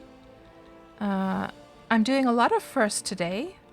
First time doing archaeology, first time at a giant slaying, first time at a dragon slaying for this character. No, actually Milena was at the dragon slaying and this character went to a giant slaying. How are you doing, Chabney? I know, you love the archaeology stuff. Hello, Dreamt. Welcome to the stream. How are you doing tonight? Dreamt, we were killing a dragon tonight. What do you say to that?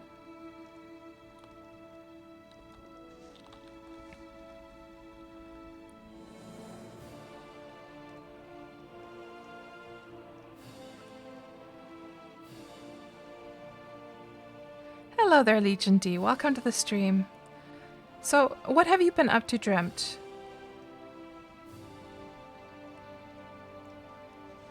Yeah, they do exist. They do. Yes, it was. I think we got some screenshots. Let me just see. Let me check my screenshots here. Let's see. Quick access, Safarina, screenshots. Here we go. put these into the thingamajig over here.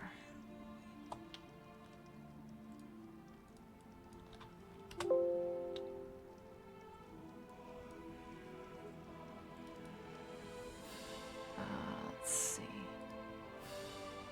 So that was the giant slaying, the dragon slaying. Oh, damn. Didn't I take any screenshots with I must have been pressing the wrong button. We got a couple of screenshots, but not of the actual dragon itself. Okay, oh well, oh well. There was lots of people though there. Tons and tons of players. There was like, what was it guys? It was over 200 players in the area? Something like that? Yeah, there were so many at the dragon slaying. Yes, Perry G. F11 is the screenshot button, but I might have been pressing F10 by mistake. Yeah, or maybe I just forgot to press it during the actual slaying part. But at least it's on the stream VOD once this gets saved.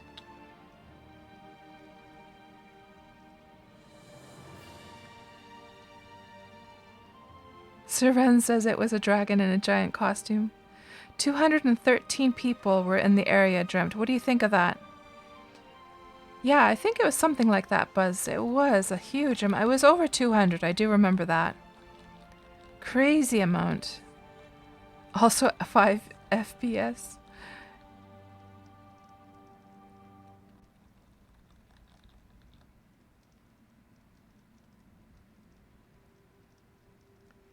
And so what we're doing right now, Dreamt, is we're just doing a little bit of archaeology.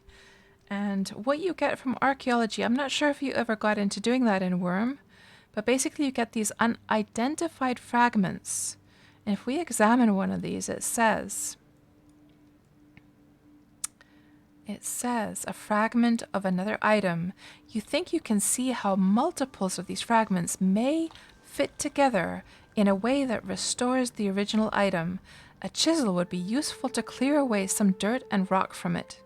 And so then when you use a chisel on these items, you start to see what material they're made of. It will then tell you whether it's made of stone or... so for instance, this one I already figured out it's made from marble, but then there's a third level of the fragment.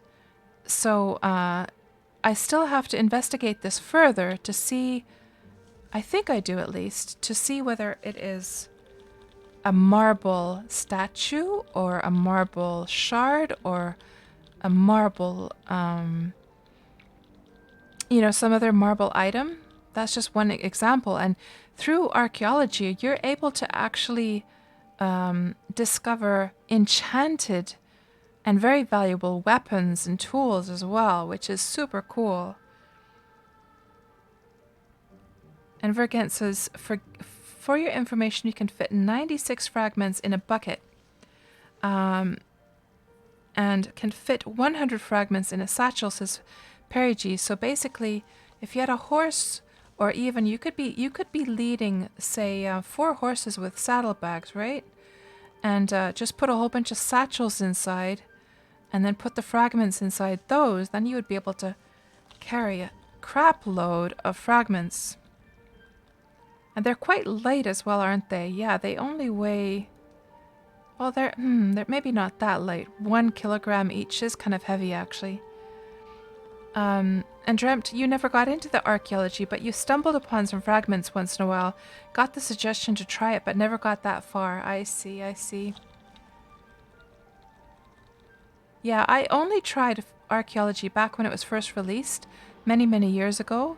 And I had not touched it since then. So, but I've heard that it's been improved a lot since then.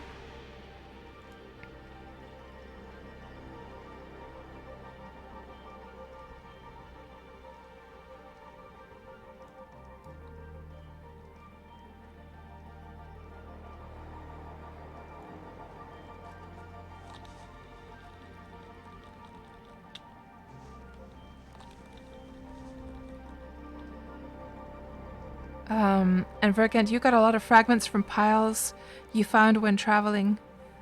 And Knight says, seems to be quite an investment to get archaeology going. Don't you have to put all the fragments together after? Yes.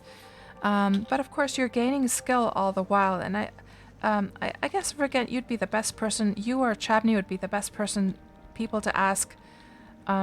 So when you get more skill in identification, is it so that the progress bar, I'm guessing, then goes quicker as well?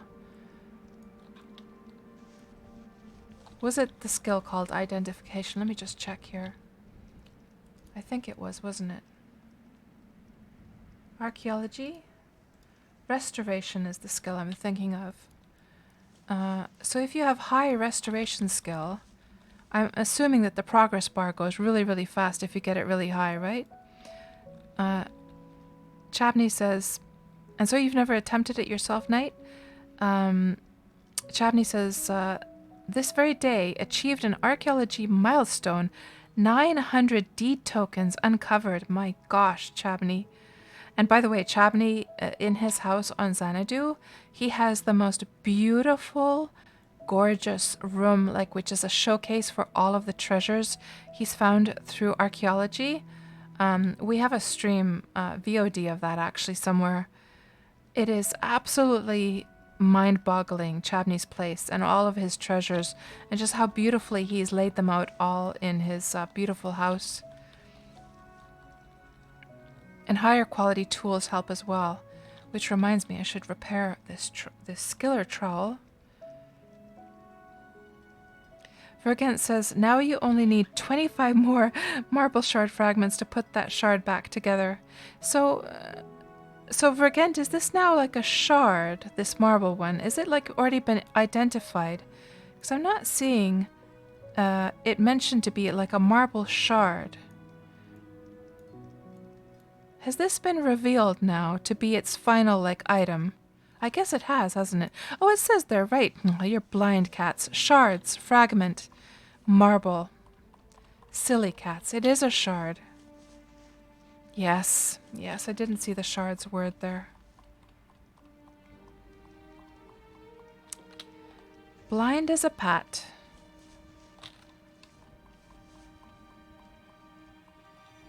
And Roly-Poly says, you have often wondered if high restoration meant you'd be more likely to get non-iron metal items. What am I doing?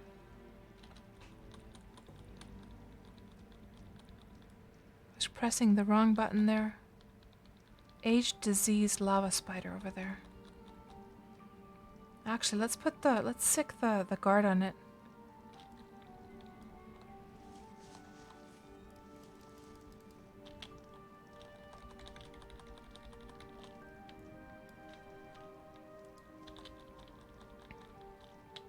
They're completely ignoring me, so that means that that spider must be...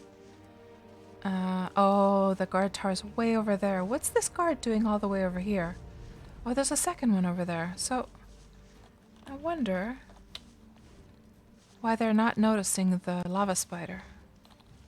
We might as well get on our horse, just to be on the safe side. Is this deeded land? Part of the land's a Wurm. Okay, we'll take this guy down.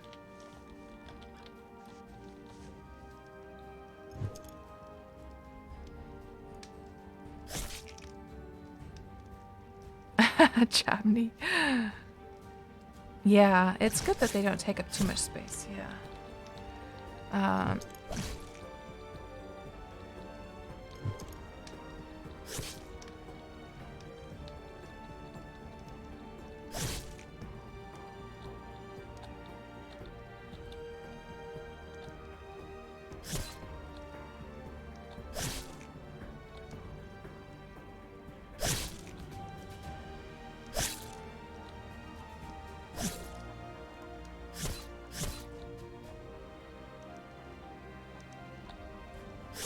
Oh, they saw me shouting. I was spamming my guards here.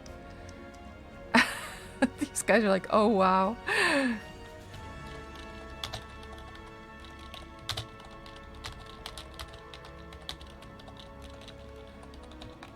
I didn't realize to check if anyone was in the local. Oh, those poor people. Oh no.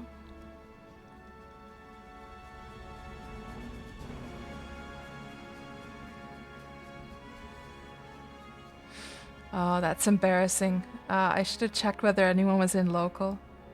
Yeah, the reason I spam that is because sometimes if you only do it once, not all of the guards will um, not all of the guards will come, and then you have to sort of spam it again for the rest of the guards to come in. That was the only reason. But kind of embarrassing to spam those guys like that.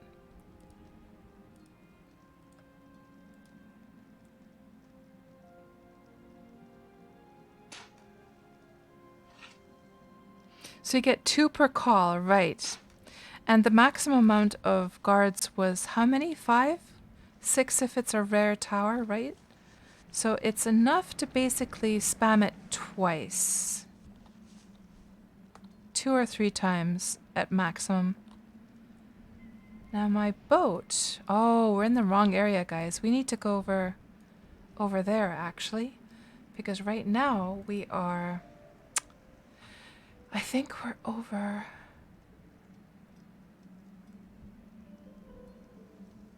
I think we're over here somewhere right now. I'm not sure. Or no, hold on. Let's see if we go over to the edge here.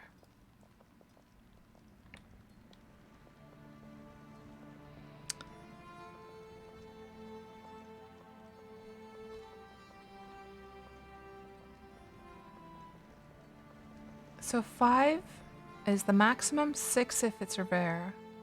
Okay, there's the little lake over there. So we have to go this way, don't we? To get over to the steppe area. And you've had 3 guards fights going on at once before. Says Vergent. Okay, there's the steppe. Okay, now I think I'm on track now of where we are.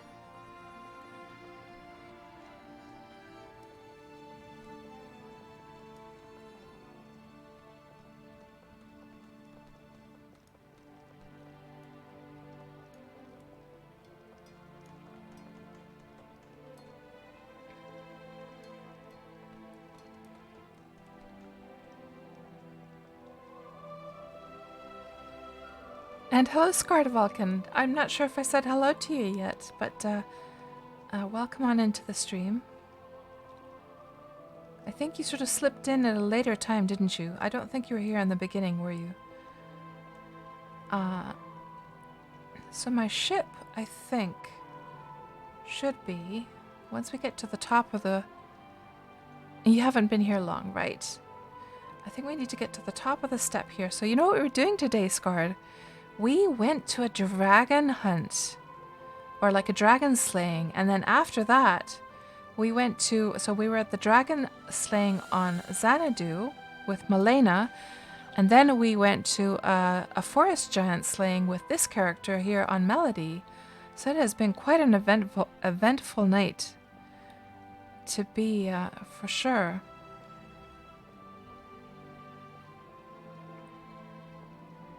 And our original plan was just to plant trees tonight, so things turned out much more exciting than they were supposed to originally.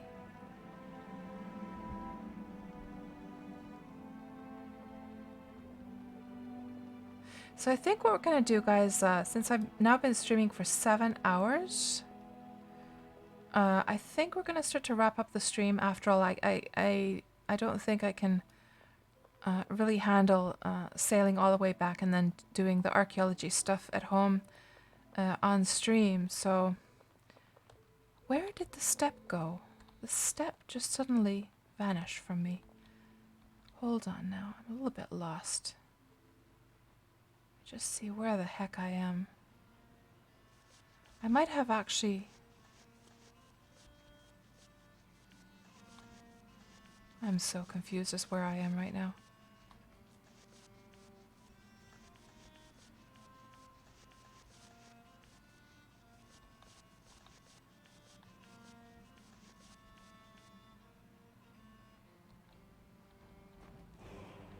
I think I went too much south. I think what I did was I went too much this way. And I should have stopped already earlier on. Yeah. Anyhow, I think I will wrap up the stream right now. And Knight says, you must have gotten the dragon slaying. So there was a dragon slaying on the news servers. Was it yesterday, somebody was saying? Oh gosh, I'm so confused as where I am. I'm going to have to check the direction here. You know where I might actually be right now is maybe on the other side of this. I'm not sure. We'll have to check. Anyhow, I think I'll wrap up here, guys. And I'll thank you all so much for hanging out tonight with me and keeping me company as we slayed a dragon tonight with over 200 other people. We also went to the forest giant slaying. We did some terraforming. We did some building earlier on, and we also did some archaeology. So that's quite a lot of adventures for one night. I'm just going to check and see if there is anyone streaming Wurm right now that we could go and raid. Let's see.